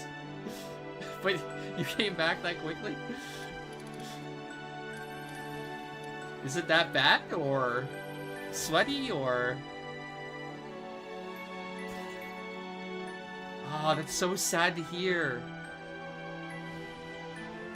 Oh, my favorite part about Destiny 1 was the PvP. It was so good. So fun. What happened? I remember Destiny 2, like, there's a huge change going from Destiny 1 to Destiny 2, where, like, you just feel it. Like, the PvP was just significantly worse. It just wasn't as fun at all anymore. Especially Trials. They really fucked Trials so hard. I still can't believe how they've squandered Trials at Bungie. I remember Trials used to be the biggest thing. Like every weekend. People would line up both on Twitch and to do Trials and look forward to the weekend, and it was an event. I think at the time it was literally the biggest thing on during the weekend on Twitch. And for a lot of games, right? Consistently.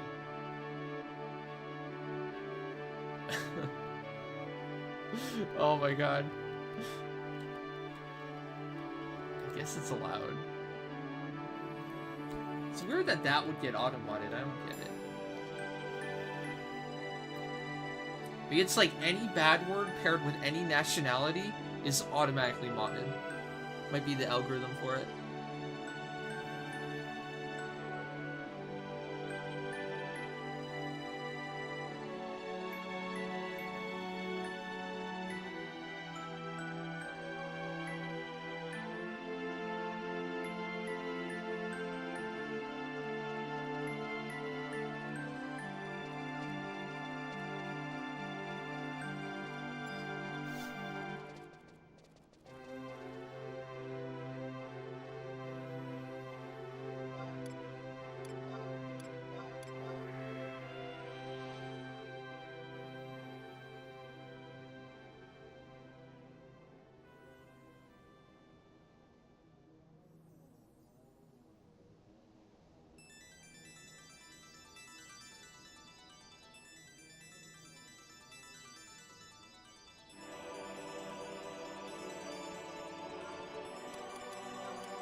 And they never fostered the competitive scene either. They never felt like there were so many super passionate people. I mean, a lot of them went on to be like huge content creators for other games, right? Dr. Lupo is one of them, right? Dr. Lupo started in Destiny 1. And then Destiny 2, I think, was so bad. He moved on to a more popular game and got super big.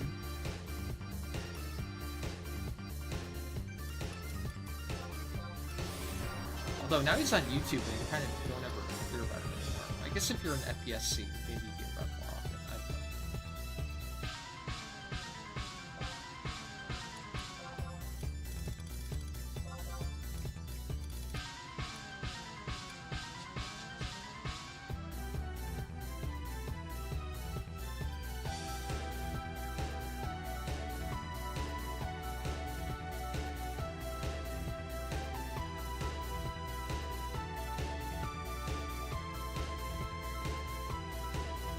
Ninja started in Halo, which is technically a Bungie game, right?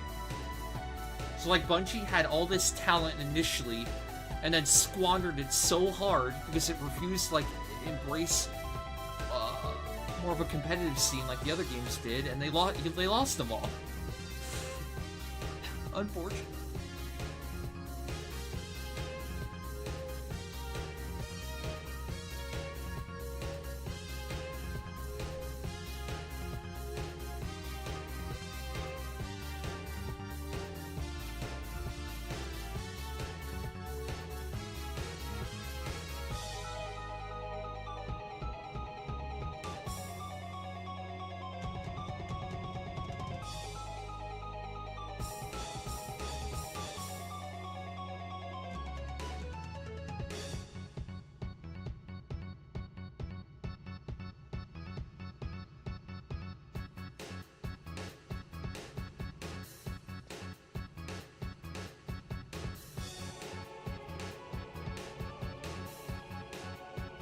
Geo.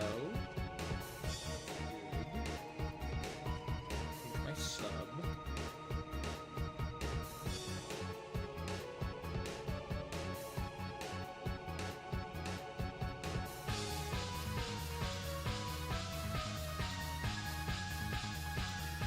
I hope I get him. Might not.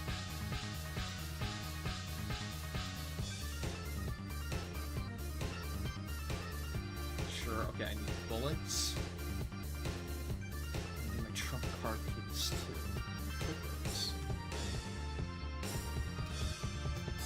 Where are my card There they are. That was unfortunate. I ran out of both bullets and cards at the end of sortie there. Like, oh shit.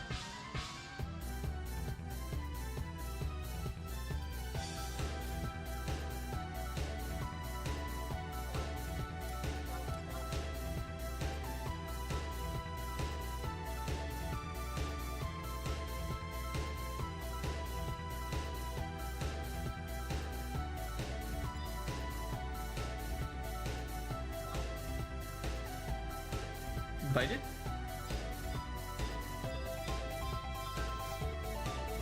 Oh, nice. I have the key item. Let's go. Cool, cool, cool.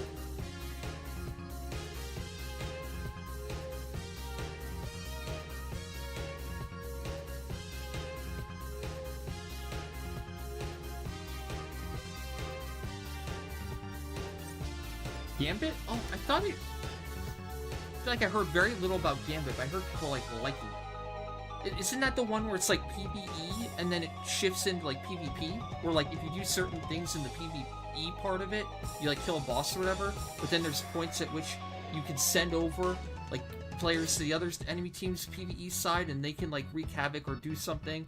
So it's a little bit of both. Ah, yeah. I guess what I heard about it, like, I guess it was probably from people that were like, you know, trying to glaze Destiny at the time, but they seemed to like it. I don't think I've heard much negative about it anyways.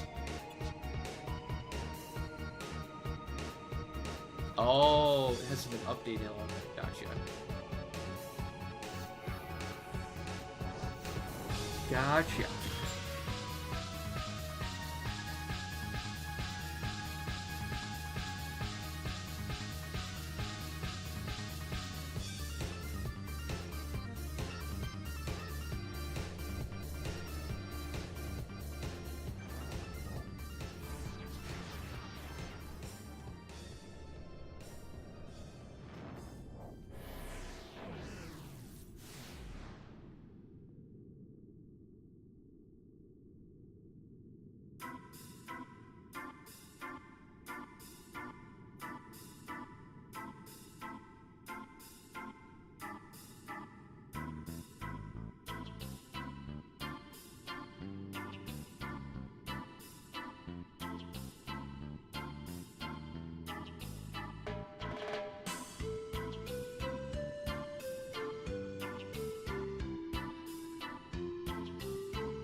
Alright, sorry about that.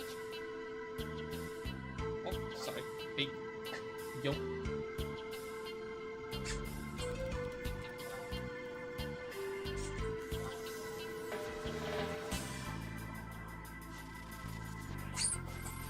Oh god, I got used to a squeaker. Is it loud?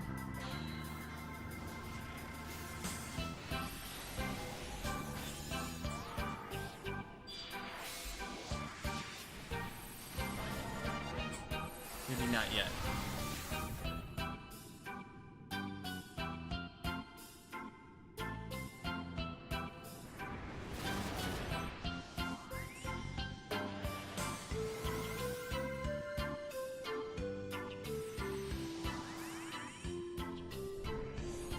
Your friend in finance, thank you for the follow. Welcome, welcome.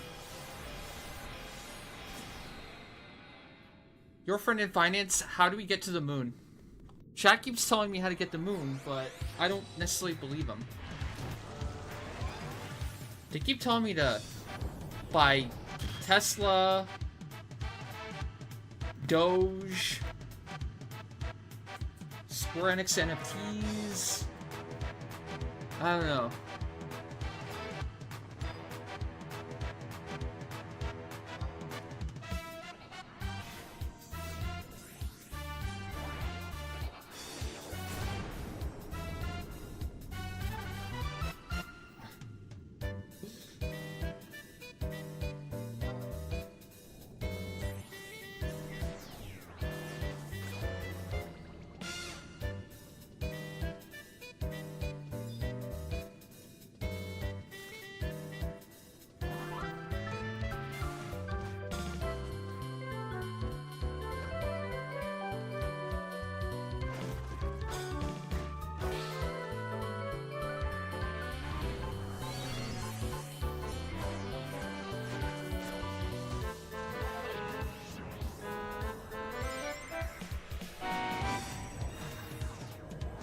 Shit.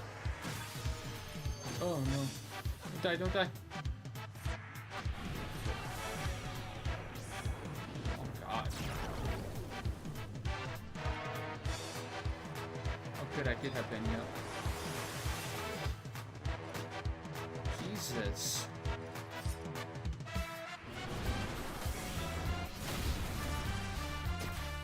I'm sick of that inky injection move.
Catch you.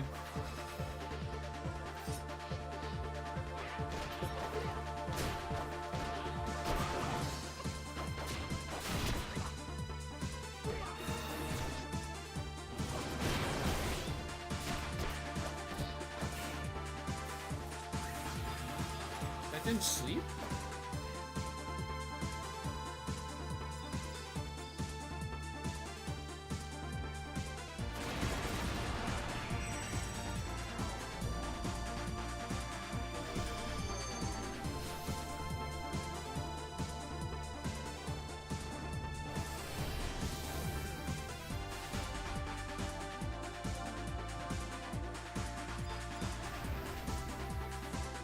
I feel like I'm running behind.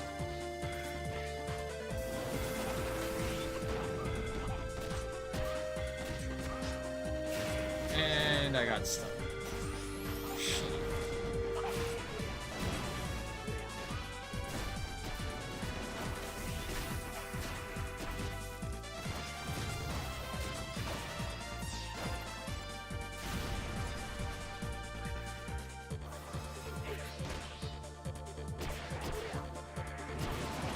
It's gotta die without using Benny. Okay. Chance. Let's go, go. Nice.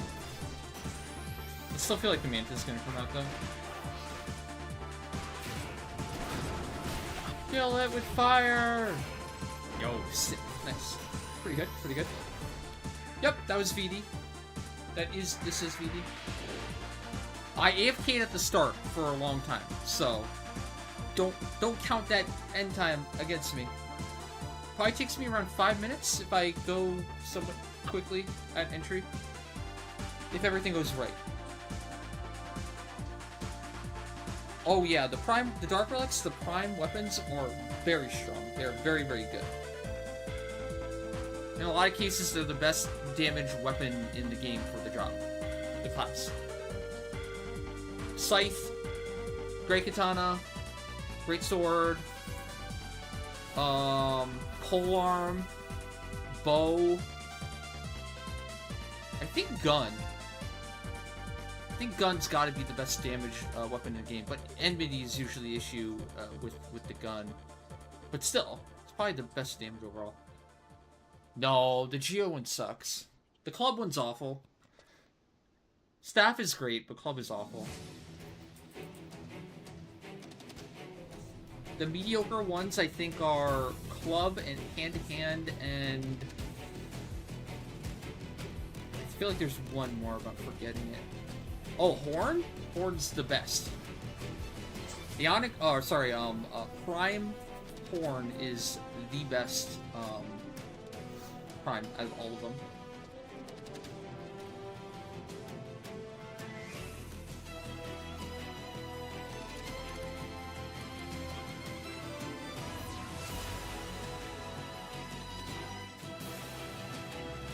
Don't mind Shirai, he's just salty. He's salty that he's not a good samurai. He wasn't let into the Union, so he carries a grudge.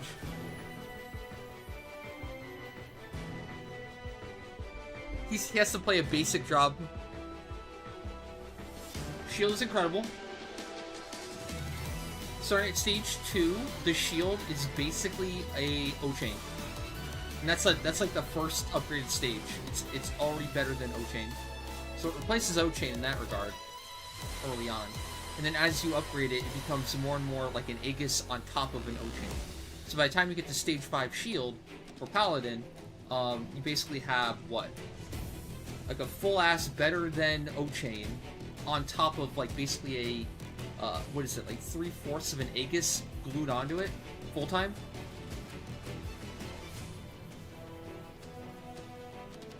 It's only sexy if you wear the Relic Lock style though, and I don't think you do.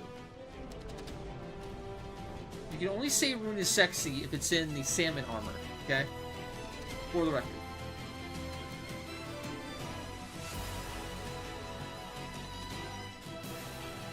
Half an Aegis. Okay, whatever. Close enough. Still, the fact that you can have a half an Aegis and an O-chain on at the exact same time, you don't have to, you know, swap entirely to one or the other, is huge.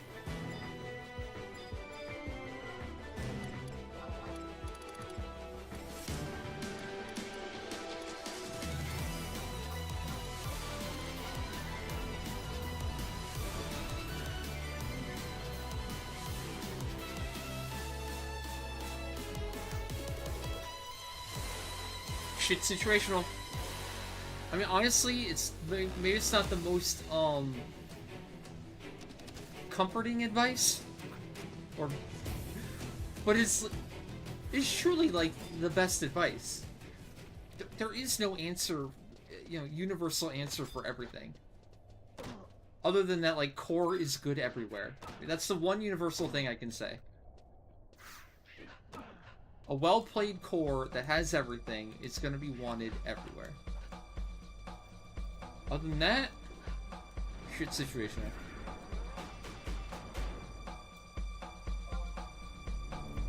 Dagger's good.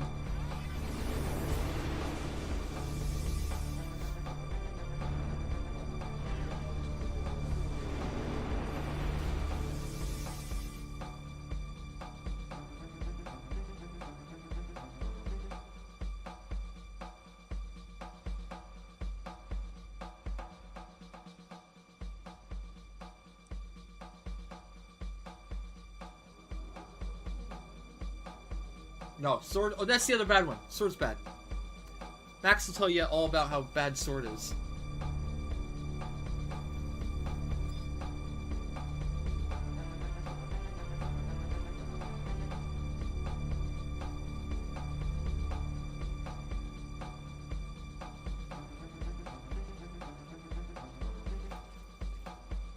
But you can't always use ambu weapons for everything.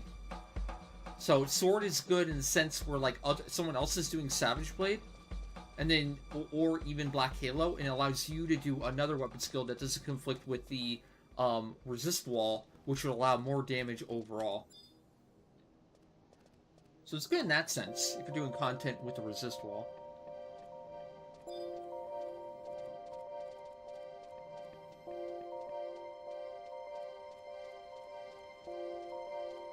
A lot of the prime weapon skills you can think of, the good ones, you can think of as like Savage Blade, but on other weapons. Right? So like Mume for Samurai is basically Savage Blade, but on a Great Katana for Samurai. That can skill chain. That can make its own 3-step skill chain. So like, yeah. Actually a Savage Blade that did that much damage, but also it made multi-step skill chains. When you paired them together. Well, no, like, most of the, like, super relevant, hardest content, you just can't even skill chain at all anymore. Either it does negative 99% damage, or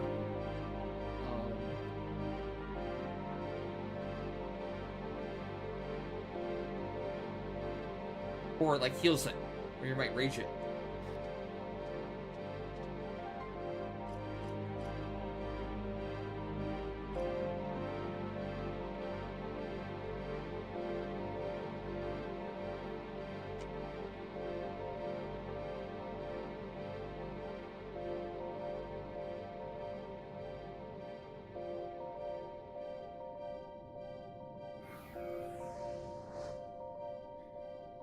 No, I agree. I like this amber.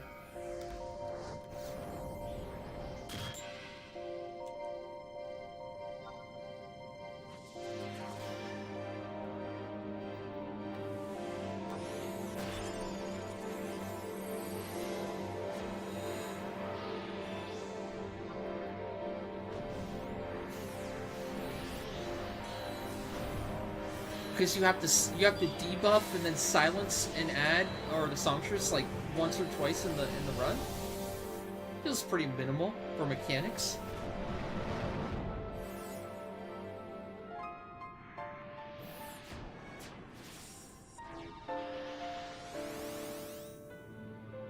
We got the firepower to absolutely blow them up. Dragon, thank you so much for the tier 1 and the 1 year of support. Thank you. Just subscribe for 12 months.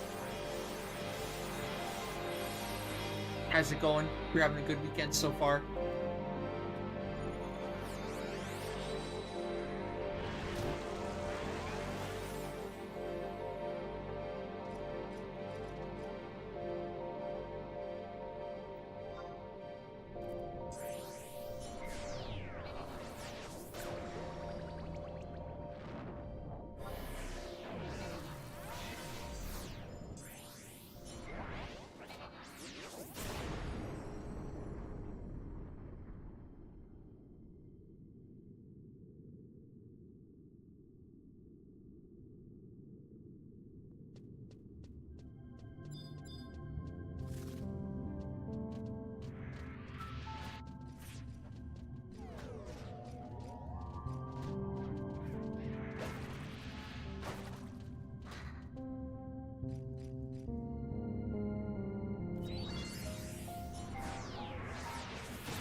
Stop fucking knocking me back.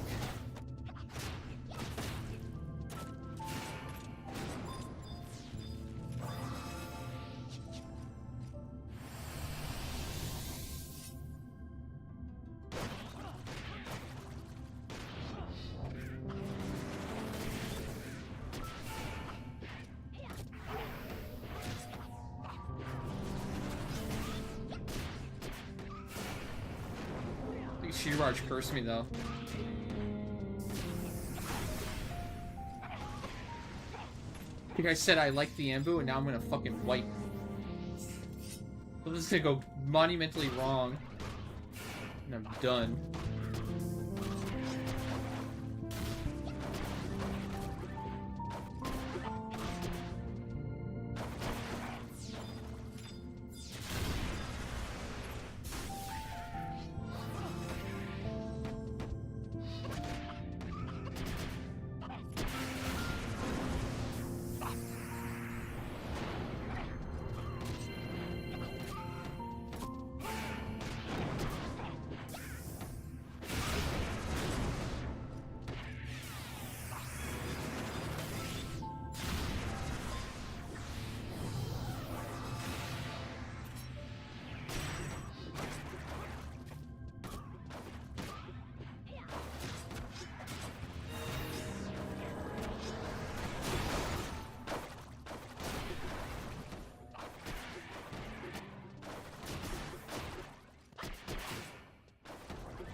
You should be getting stunned much. It's very rare to get stunned, I think. It happens, but not much.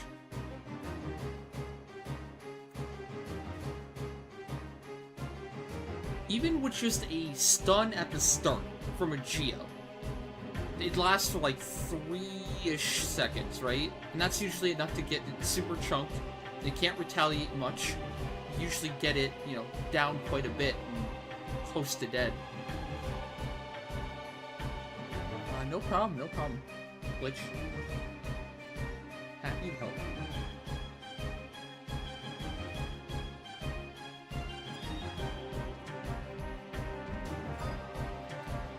Horizon is better from the YouTube. Okay, you want to have a discussion on that? Or are you just gonna troll?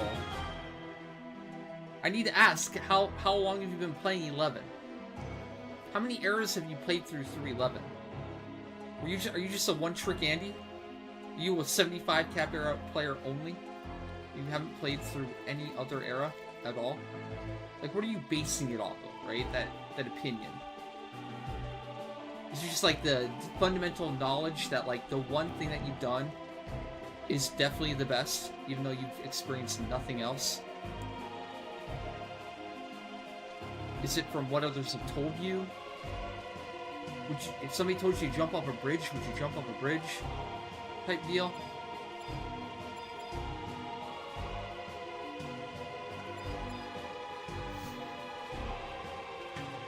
What am I missing here? Amp run? When is that?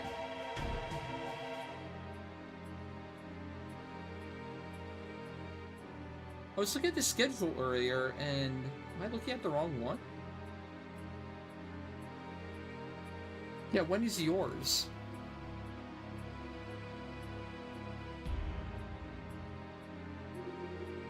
Is that today?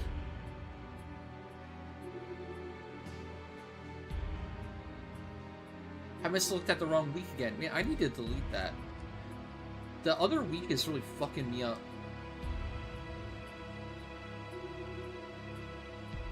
Yeah, apparently I was looking at the other week.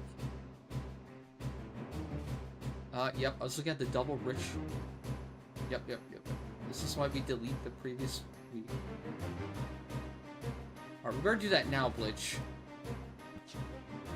Okay, I'm not even gonna get the... Yeah, just go straight to Rabao. That's a problem. They never want to talk. They just say it and they leave. So I don't get an actual discussion. So lame. I think they know, because they kind of can't, you know? They have literally no argument. Other than, it's how I feel. My feels. I want to meet, like, one Horizon defender who's actually played, like, legit played the game through every era. Like a lot of us, right? Most people that critique the 75 Kepler are also people that have played through every other era of the game, and they have context to know the good and the bad and the ugly, right? Like, I'm willing to say that I think the 75 Kepler did a lot of things incredibly well. Yeah, exactly. It won't fill the void. Most people that defend Horizon or private servers or the 75 Kepler in general are people that literally only played in that era and have, like, nostalgia for it, and only ever played private. They say that the other eras are so bad. They say that Abyssi was so bad. They say that, like, the current game is so bad right now, right?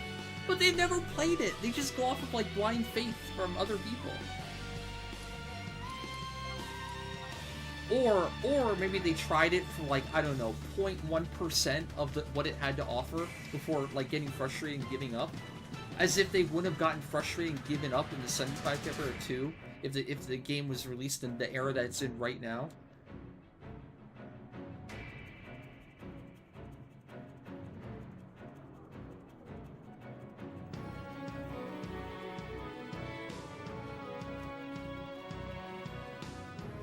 Sure, okay, Max, fine, but does that mean Horizon is better or worse? Does that mean a 75 Kepler Classic server for 11 would be better or worse? Not like they would fix anything if they did a Classic server.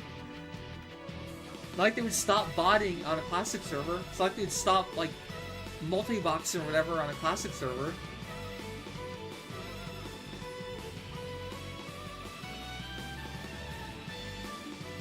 I think it is. The vast majority of people that play 11 are single boxers. Multi-boxers probably make up, like, I don't know, 15 to 20% at most. At most. No. No, Blitch, it doesn't work like that. You gotta pick one.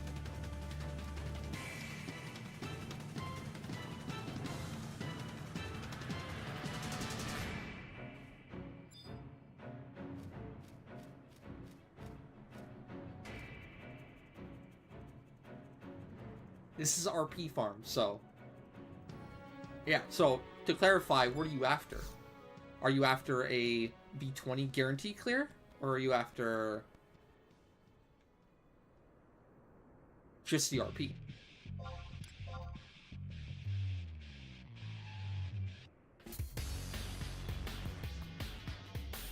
Well, of course they have an advantage.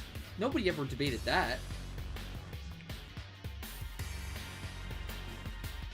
But it's not like an inherent quick advantage either. There's so much you have to do in multi-boxing to get to the point where it is a clear advantage. So Blitz, you already have the V20 clear then? You have that?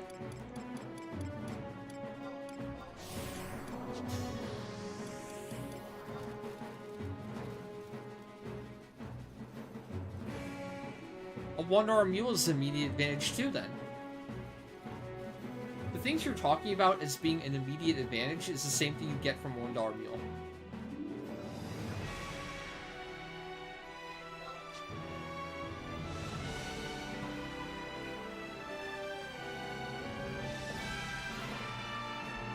Well, I don't know, have we ever cleared B20 Boomba with you? Have we ever done Boomba?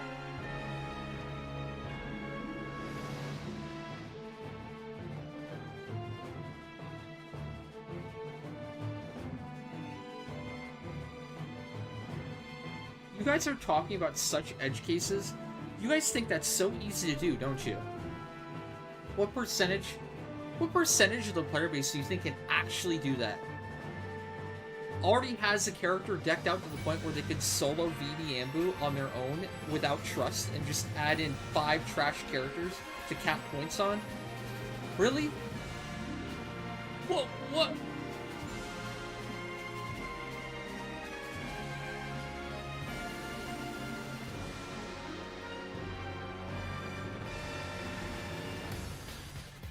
Well, sure. I wouldn't debate that it's possible from someone like Max or something, but he's such an edge case.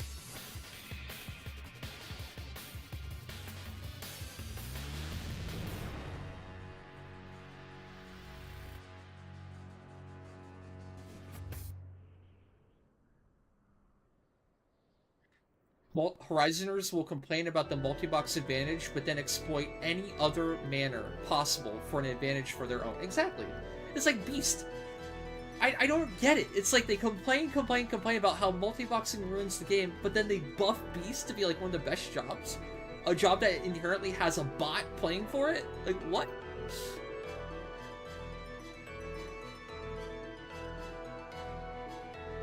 I agree with that, yeah. Well, I mean, that's why people multi-box. Because it saves a lot of time. It's freedom. Instead of waiting around forever, waiting for, you know, like, the bard to get on and potentially play, right? You could just play the game.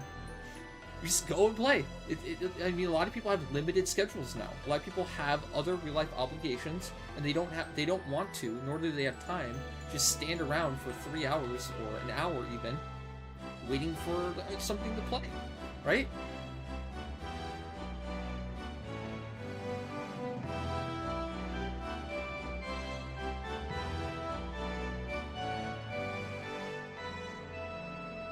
And then there's the whole thing where, like, okay, I'm going to help out a friend, and we're going to do bard together, and then I'm going to have a bard for my static.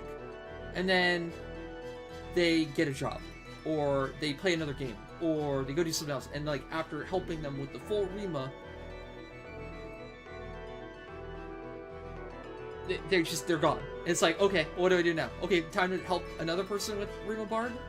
Or play Rima Bard yourself? Or, you know, shout or whatever? It's like, yeah, like, at a certain point, when you just want to play the game and not have it be a super hassle. With that said, I mean, like, I think almost always, right? A multi-boxer would be willing to drop, like, their white mage or their bard or whatever for higher level content. They're always willing to drop for, like, a real player, especially if they're good, right?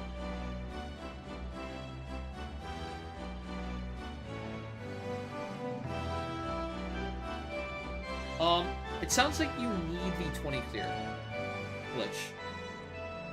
It's like you have V15, but you're gonna want V20, so we might as well do that and get that out of the way. And that would be pretty much guaranteed. Pretty much.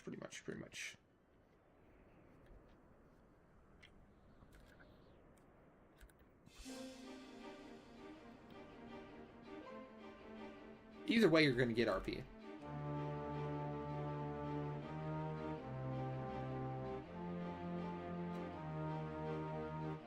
Need 3 amps, 3 Molliphone 2s.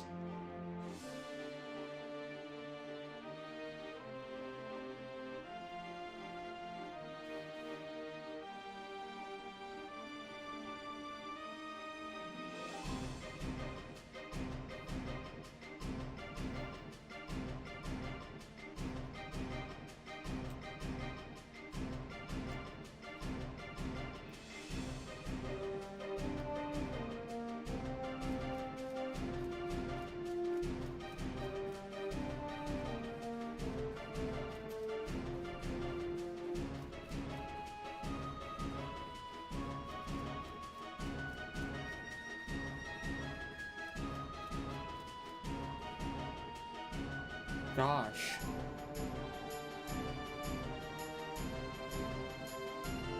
I feel like Rich Oblivious has got to be low on points at some point here. It's got to be running low at some point here.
Oh shit, yeah, you should get off Dark Knight.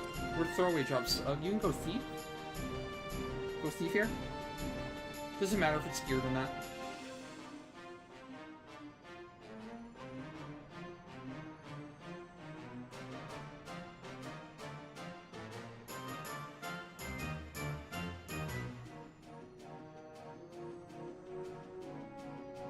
Won't matter. It's geared.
That's the feeling. I feel like that's where you would thrive multiboxing, like creating new challenges. You'd be able to do more content at more of a challenge. Like, I know you like soloing stuff, right? If you have this solo player mentality, like the Avesta mentality of going into new content, challenging yourself in certain ways, I mean, the game is ripe with that, especially for multiboxers, right? There's so many possibilities of what you can do.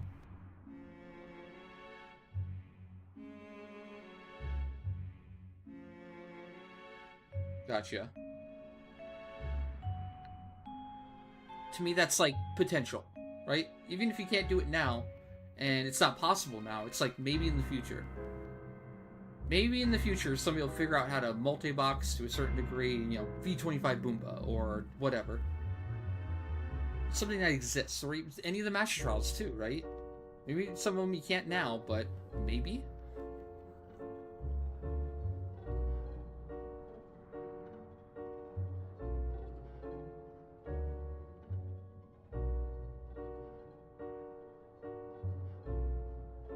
Well, even then, exactly. It's like even 4-boxing back in the day.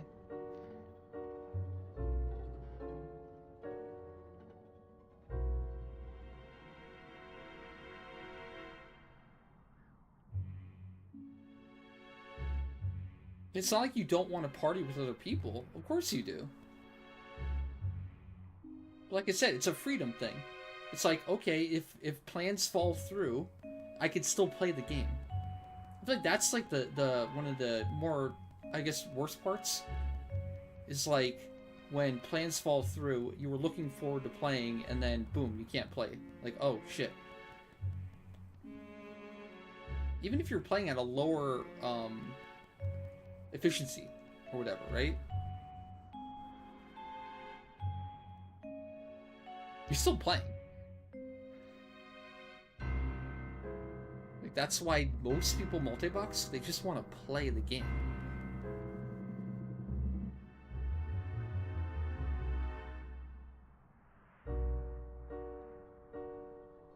I cleared all of the V25s with my characters except for this guy right here.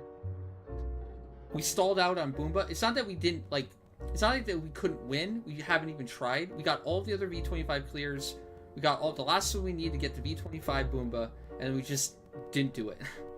We've been sitting on V25 Boomba access for like 3 months now. Like, just it started with like we're gonna finish our second prime first. We're gonna farm hard mode Aminon first, get our message right, and then after that, then we'll shift into doing some Boomba. But then when we finished, right, it was like, oh, let's just finish the actual weapon. And then we finished the weapon, and then we put it off again. We're like, oh, okay, we'll do it later. We'll definitely do it before Elden Ring DLC launches. And then Elden Ring DLC launches, and now probably won't get it done for at least another 2 weeks or so. Correct, yep.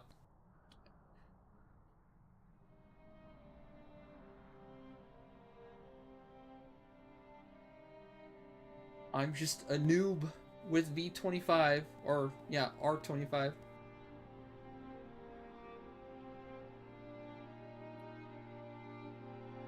It's kind of funny, because we basically, we climbed a mountain, we did all the hardest shit, and I feel like Boomba's gonna be the easiest out of all of them. The only hard part about Boomba is gonna be, like, the time dedication and just, like, getting lucky with wildcard reset. But, in terms of actual difficulty, compared to the other V25s, Boomba should be a cakewalk.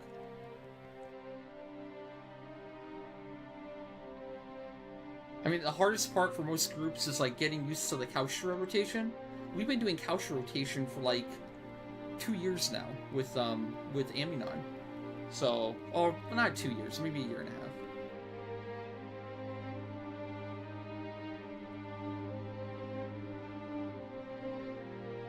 Oh, no. I 4-box with Martel. I 4-box C2 boxes.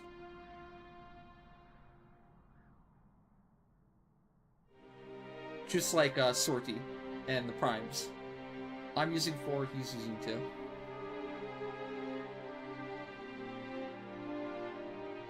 I do 5-box this though. I can 5-box V20 Boomba using the triple key item strat.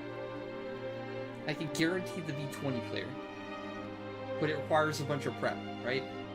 Kind of works out because you get the RP and the clear. And then even V25, I can do the same thing. Can't kill it, but I can get enough for RP for the 3 key items and get like 14k RP per V25 farm run. Which is pretty nice. Chat, was it like a sporting event today? Was it like some sort of like super popular event today? Or just Elden Ring?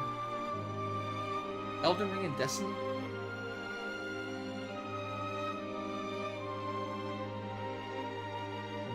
Correct. We did not do Ranger method for our body. We did TP suppression, TP bat strat suppression.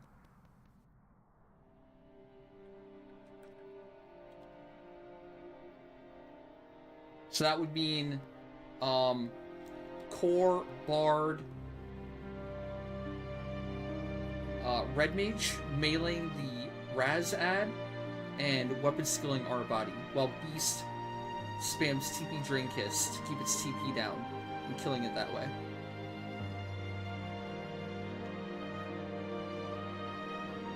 Last night was Game 6 of the Stanley Cup. Yeah, wasn't it the NBA Finals too not too long ago? The Celtics one, right? We were what was going on the Geo, yes. Make sure you don't actually skill chain though. Make sure you don't make a skill chain that can heal our body. I think we made that mistake once. And we were like full healed our body or something. Well, not full heal, but 99k. But yeah, if you weapon skill on like the Geo, for example, even if it hits for 0, and the Beast too, you can mitigate the resist wall and do even more damage. We did it on the Geo, but we didn't do it on the Beast. Because I couldn't handle all that on the Beast. I was already... My hands were extremely full.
Who won the hockey thing? Did a Canadian team finally win? Was the Canadian team even in it?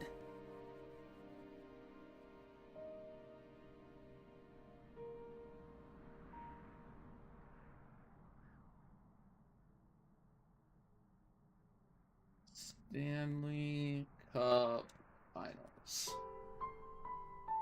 Oilers! So they have a chance!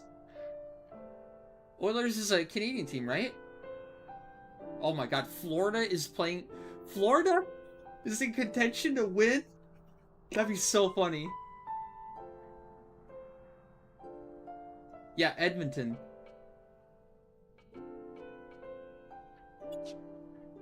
Could you imagine if a Florida team beats a Canadian team in hockey? That would be the ultimate troll of all time.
Yep, it's true. Max's logic, like, it doesn't matter. Nothing ever mattered. Because it's been true throughout the entire history of the game that you've never needed ultimates for anything. They've just been fluff. They just made the game more fun, they let you do more damage, but they were never actually a requirement for anything. Outside of maybe some very, very, very limited circumstances.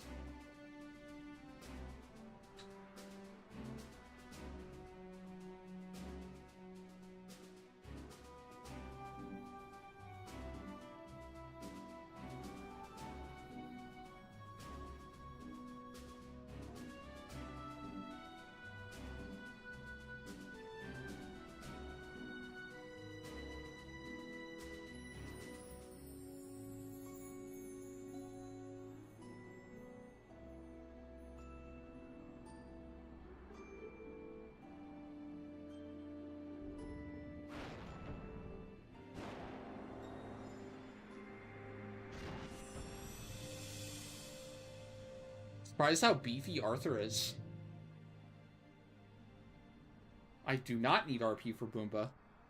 I haven't needed RP for Boomba in fucking forever. I'm probably capped at 50k right now.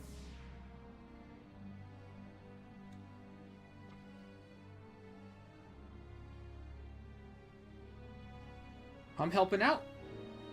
I'm helping out others with their RP. Well, actually, more specifically, this is a V20 clear right now. I'm helping out my community, the Leafkins. That's what we do. We have a channel point system. You watch a stream, you accrue channel points while watching the stream, and then once you get enough channel points, you can redeem for help in certain content.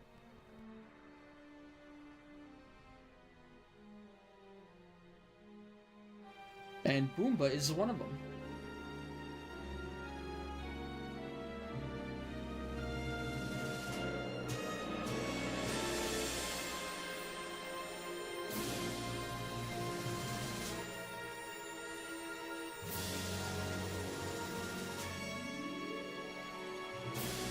Yeah, and again, Max, you're in the top 0.00001%.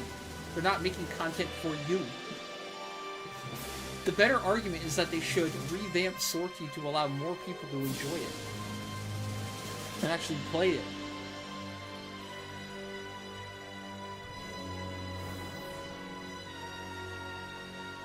Didn't the developers say Dark Relics were the final thing? No! Where does this come from? No. And even if they did, why the fuck would you believe them? How many times have they said things were the final thing? I mean, if you believe them, then Wings of the Goddess was the final expansion and the final story content. Believe them, we were never getting new story content ever. Believe them, the game was shutting down after Rhapsodies of Vana'diel. Believe them, we're getting a mobile version that was going to shut down the game.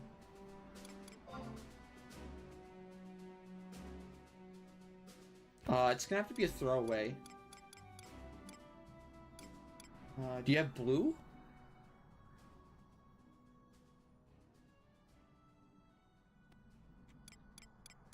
Oh, I know. No, not even shutting down. No, they said the game was going into maintenance mode and they would never do new content again, only bug fixes after they were done doing Rhapsodies of Vana'diel. They said it'd be the last story content they would ever do. They said that. No, that's a straight quote from Sui, probably.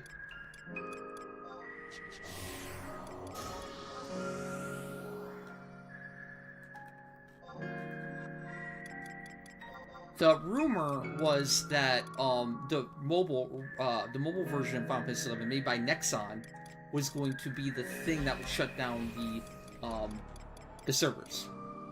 So they would still have a version of 11 running on mobile, and then they would allow them to shut down, or like, I don't know, an excuse to shut down this game.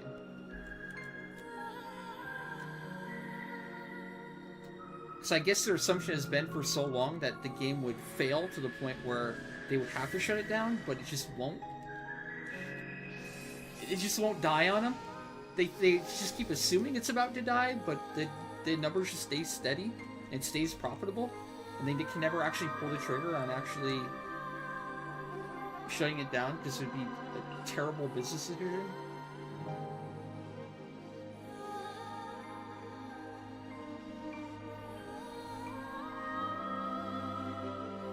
There's also, during the salvage bans, all the players that got in trouble then, banned then, said that the game wouldn't last even a year without them.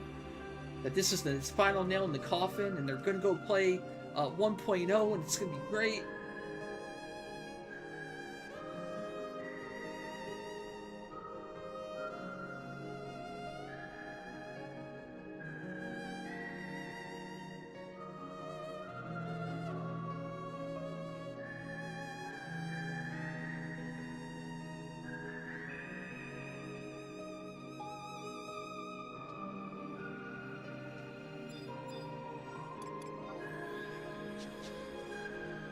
I think if you're talking at like a corporate level, if you're talking about a big level, I think they don't care. When you talk about an individual dev level, like the current devs that have ever worked on 11 or currently working on 11, I think they care. There's no way. It's a passion project. You gotta remember, Sortie was probably made by one person. 2 people, maybe.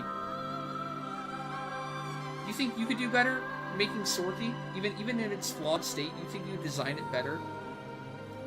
With you and one other person? I don't know, man. There's probably so many obscure limitations of things that they would want to do but can't because it's PS2. PS2 spaghetti code bullshit.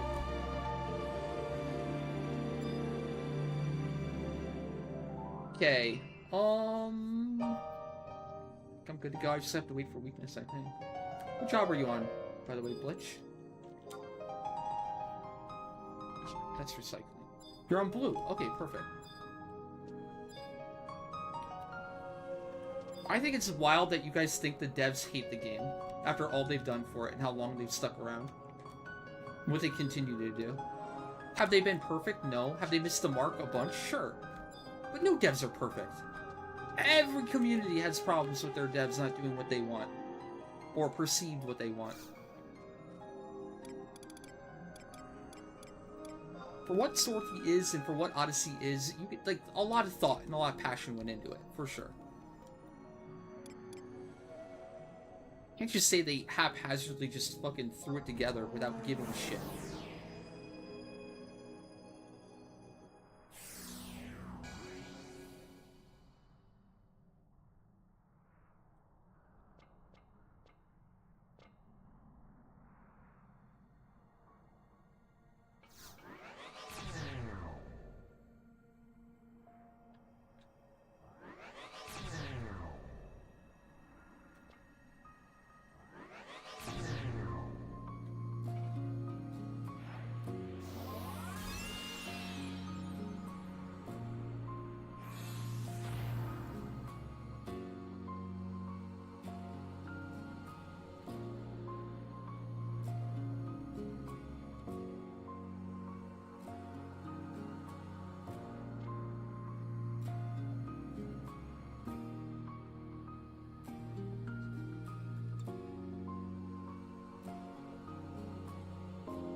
Even if all you're saying is true, we're like, they're not paid a lot, they're not respected a lot, it doesn't benefit their career or doing anything at all for the game.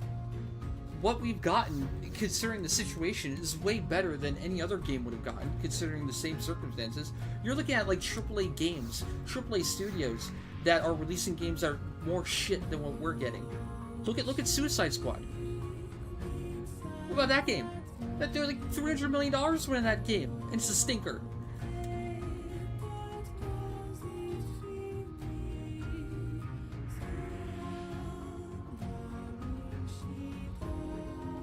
Is it? Really? You're gonna apply the same standard of AAA to a 22-year-old MMORPG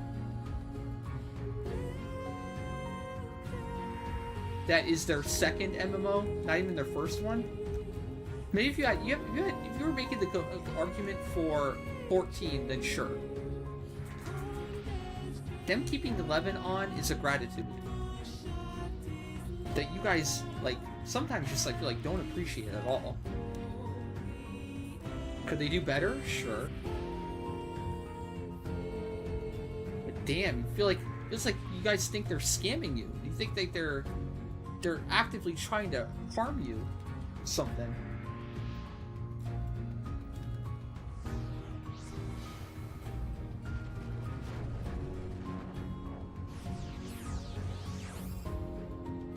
Yeah, they could, and who are you blaming for that? Are you blaming the current dev team? Or are you blaming the corporate leadership that won't okay that budget? The current dev team is probably screaming and hollering and saying, please, please, please give us a budget so we can fix the fucking game. And corporate's saying, no, actually no. No money for you. We're gonna put all that money into Babylon's Fall and Marvel Avengers and Foam Star. That's where the money's going, man. That's where their AAA devs are going. Not the fucking 11. It's what I want too. Let's be realistic here.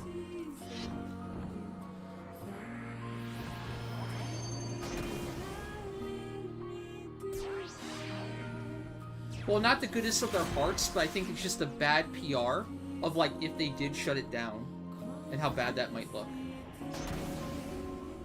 They don't want a hole in the series, I think, is what it boils down to. They don't want a point at which, like, somebody wants to play through all the Final Fantasy games, and one of the mainline games are inaccessible, and you can't play it because they shut it down.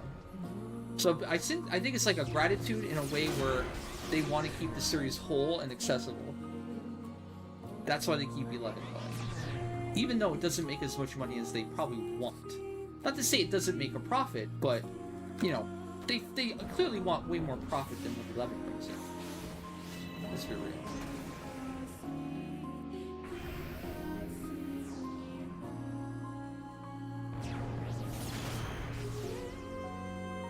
That's not true. Yoshi P said that as long as the business division that he works in is profitable, he will keep on. He will keep the servers running for 11 forever.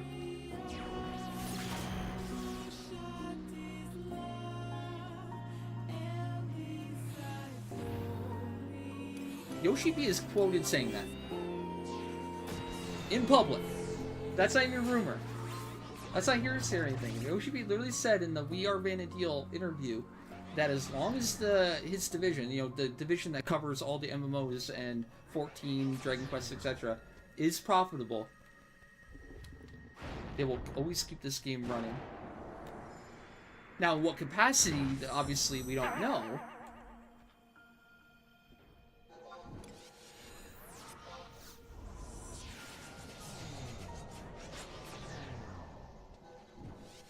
That could mean like shutting down, like firing the dev team, putting on a potato server, and merging all servers into one.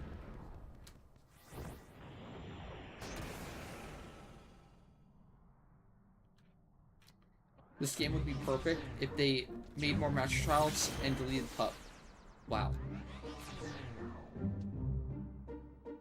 Not cool, man.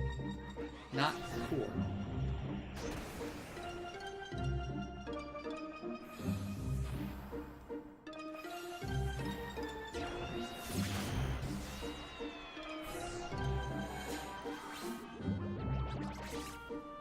We're definitely dead wrong about one of those. They should definitely stop making match trials. They should absolutely stop making match trials. I completely agree with that. Well, no, I take that back. I think match trials as content is completely fine. I think that is a cool idea and a cool premise for content, and I don't have any problem with the content. What I have a problem with is the lack of reward. That's completely antithetical, completely against the spirit, and what makes endgame fun for endgame players is removing the reward element for doing hard content. And I will forever boycott match trial until they add a meaningful reward for doing the hardest content. It's like doing absolute virtue, and all you get is like a pat on the back. Good job, bud. Fuck that shit. Not in 11, man. Not in 11. I don't think so.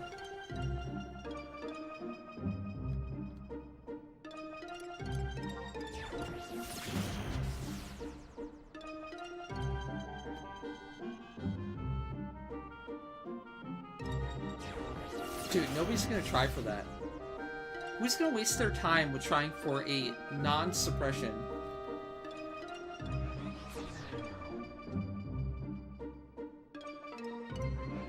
Kill.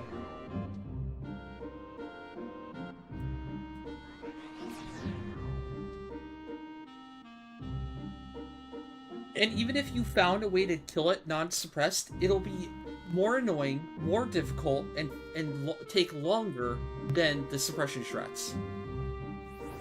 I still think, fundamentally, this content was made to be suppressed. Like, look how easy this thing is to hold. It's a joke. It's so easy to buff. It's so easy to hold. It does no damage whatsoever unless it gets a TP move off. Very clearly, it's meant to be locked down and held relatively easily. And just don't let it get a TP move off. That's simple.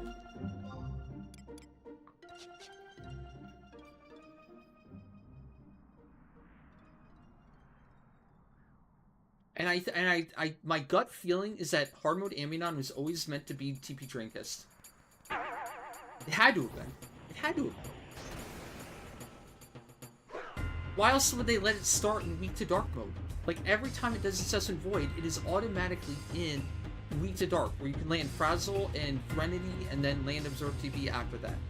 I understand if it just started in a random element, and then you had to work your way to that. But that's not coincidence. That's gotta be intended.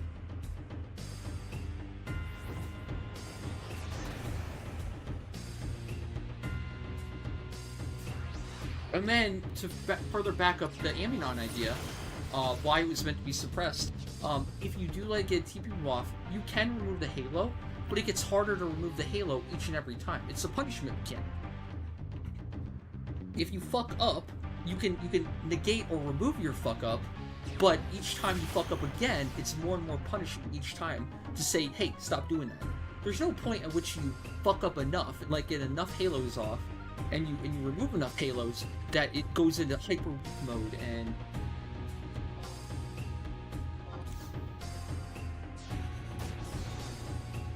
it becomes an easy fight all of a sudden. You know?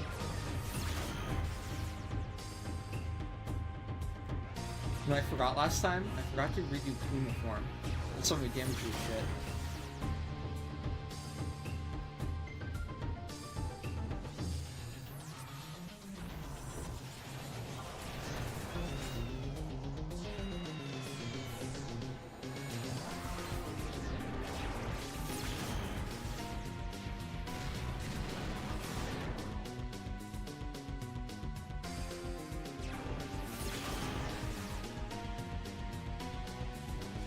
$27K, Kaustra. I'll take it.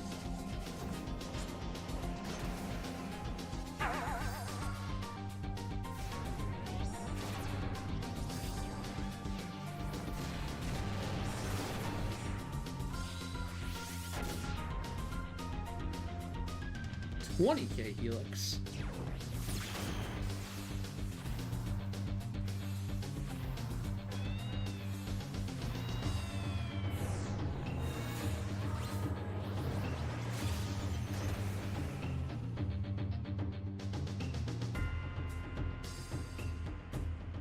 So yeah, this is the 20, so the whole idea here is I'm trying to get as low as possible in the first two key items, so the final Zerg in the third key item is at a much lower HP. The best I've ever done is 64.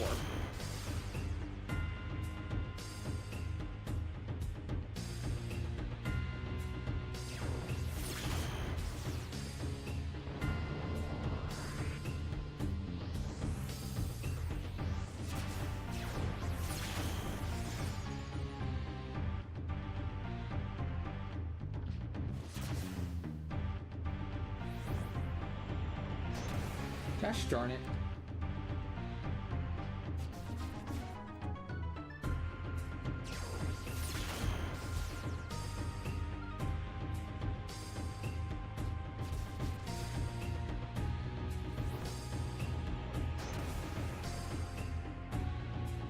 Oh my god. Why would you bind?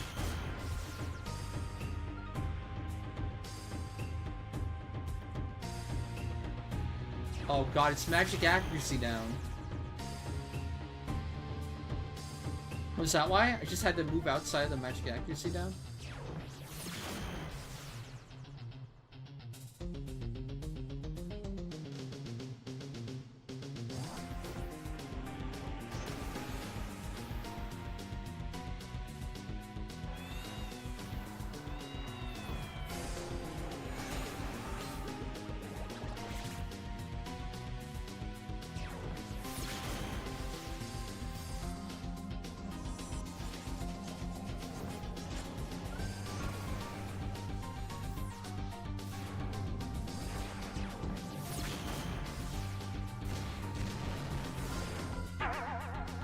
$19 1900 with magic accuracy down? Are you fucking kidding me? Oh, it removes Clemoform. Stupid magic accuracy down removes Clemoform. So it fucking destroyed it. God damn it. That'll be depressing. That'll be really depressing when that happens for the actual V25 clear. Get everything perfect, get the reset, boom. Magic accuracy down. Get fucked.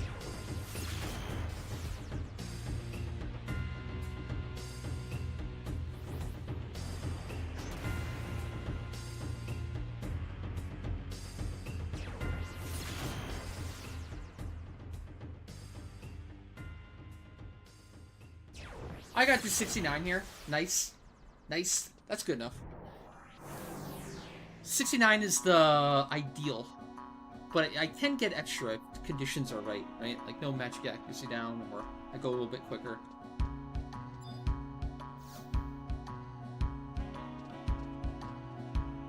You could just try to kill it with 90% MDT. True. It would take a while, but possible?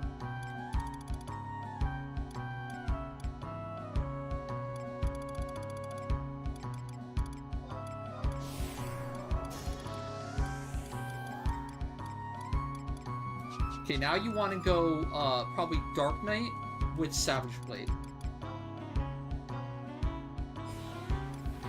No end dark. Don't cast any spells. No end dark at all. No magic damage whatsoever.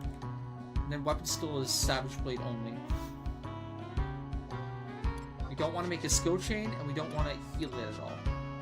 Any elemental damage. Very, very important.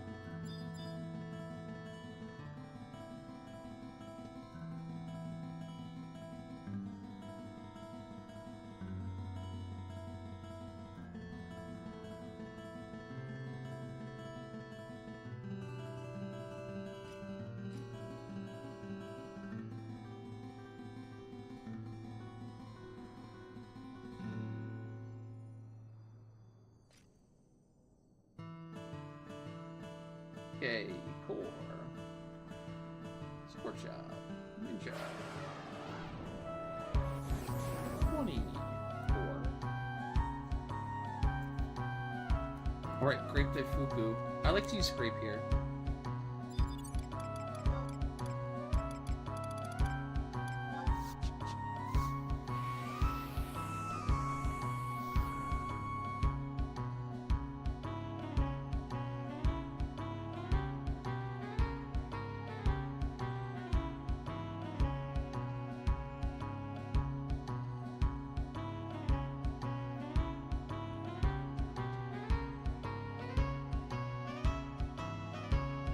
Oh, I think I still have Stew Pot up, so I guess I'm using Stew Pot then. Never mind.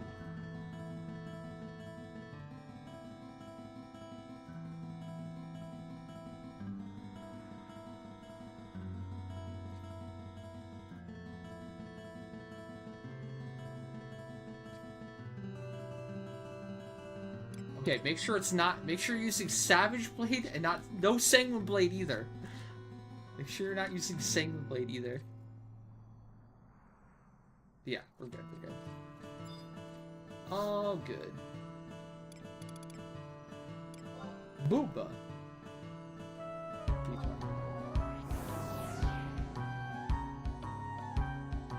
I know, but what?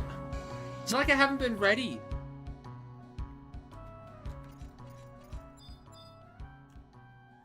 Like, Boomba's even the hardest one. We've done literally the hardest ones already.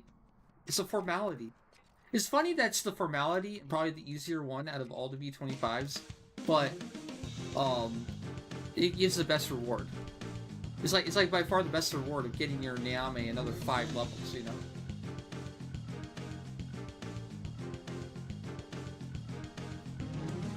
Hey, once Elden Ring is over, once the DLC for Elden Ring is done, that Boomba clear is basically done. In the bag. Boomba's not the hardest, you're insane. You're high.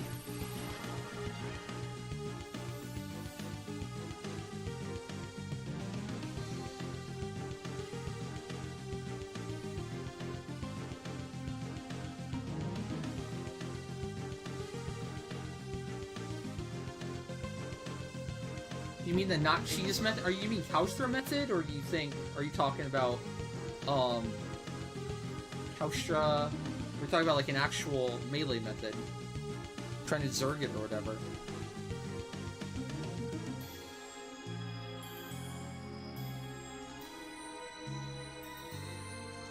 Yeah, I don't know if the way we did V15 was the quote-unquote intended method.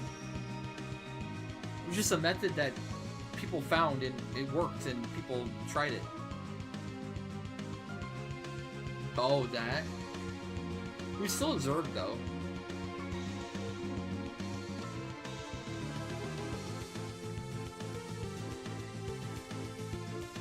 Make prime weapons?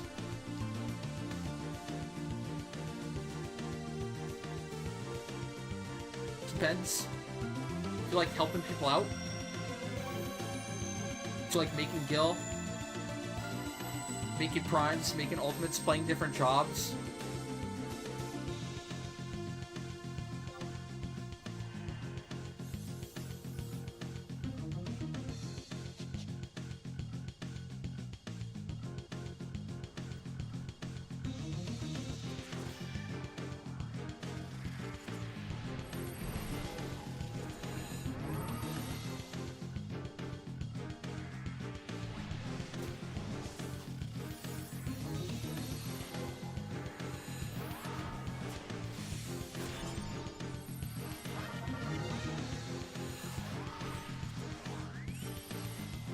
Shane in those 11s.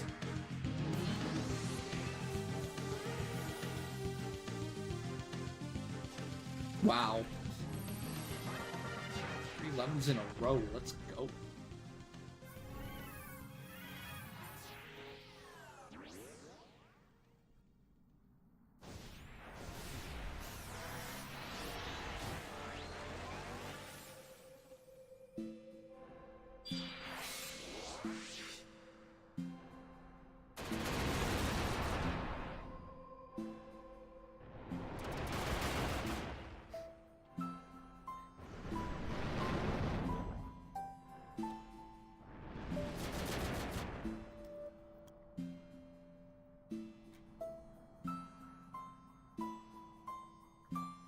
Herculean.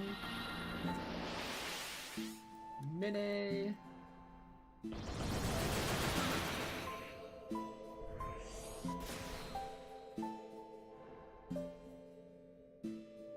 Boom, boom, boom. Okay, don't wait until I engage. Wait until I say it's good to go. Once I engage, then you can also engage and start weapon skilling at camp. Try not to go too early.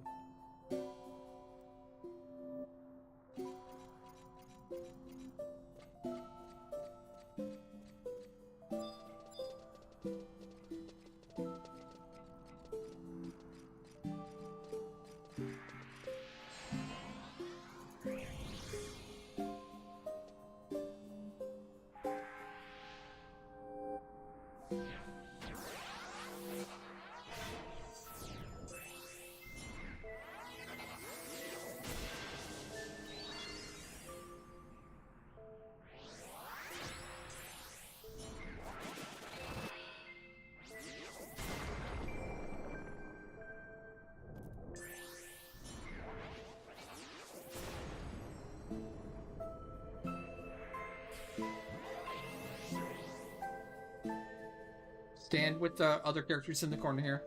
Let's camp.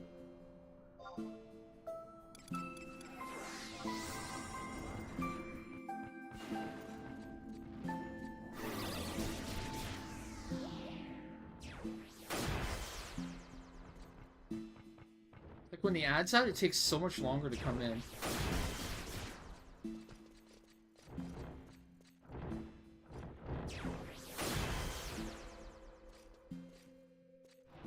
Okay, good to go.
Oh, one wild card. Yep.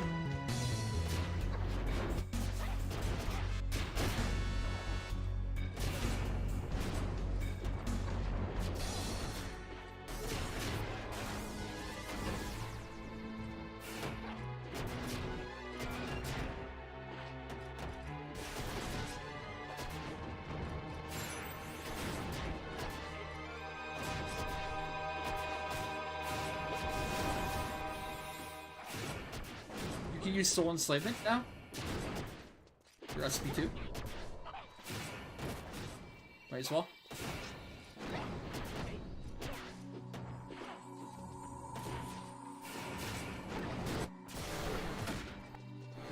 God, that impact.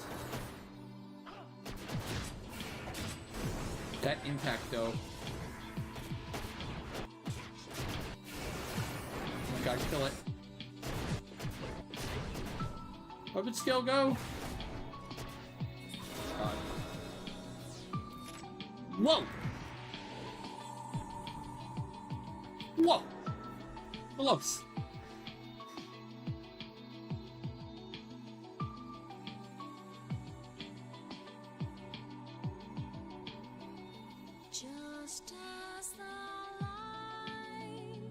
That's unfair. It's ticking down. It's ticking down even though I can't do anything.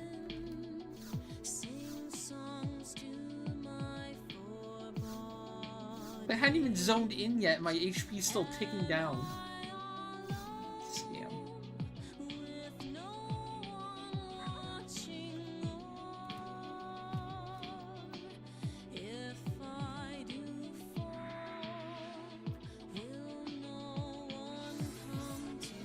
Yo, no problem. Congrats on the V20 clear. Now you can augment up to rank 25.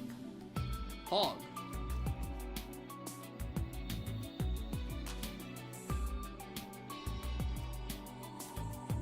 And you probably got a big chunk of RP there too to put into your armor.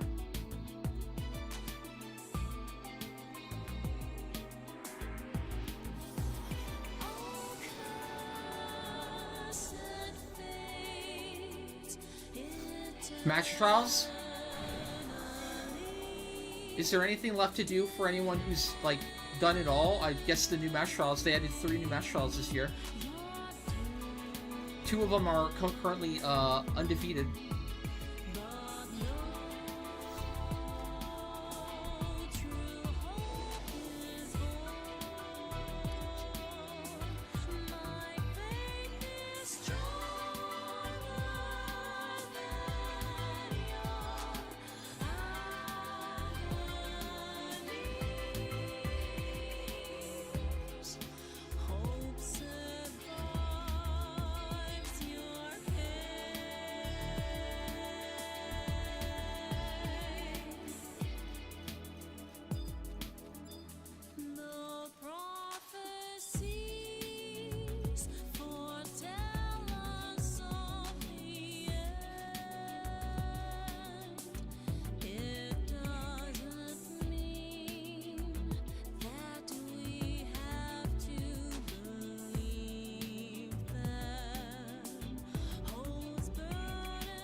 Oh, there's one in Western Desert too?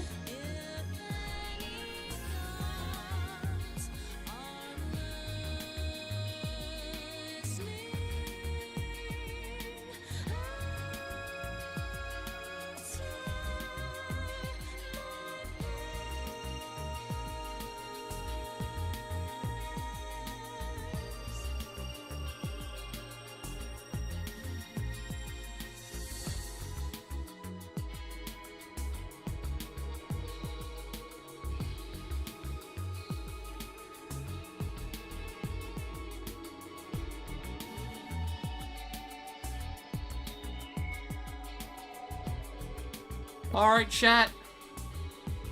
Like I was saying earlier, I'll be ending at 10, or now, for the rest of the week. Thank you guys so much, as always, for tuning in, hanging out, and a huge, huge thank you for all the support and making the stream possible. Couldn't do it without you guys. Thank you so much. Really, deeply. I'll fill you in more later why I'm ending early. But thank you guys so much again. Have a great rest of your night. Great rest of your day. Take care. See ya.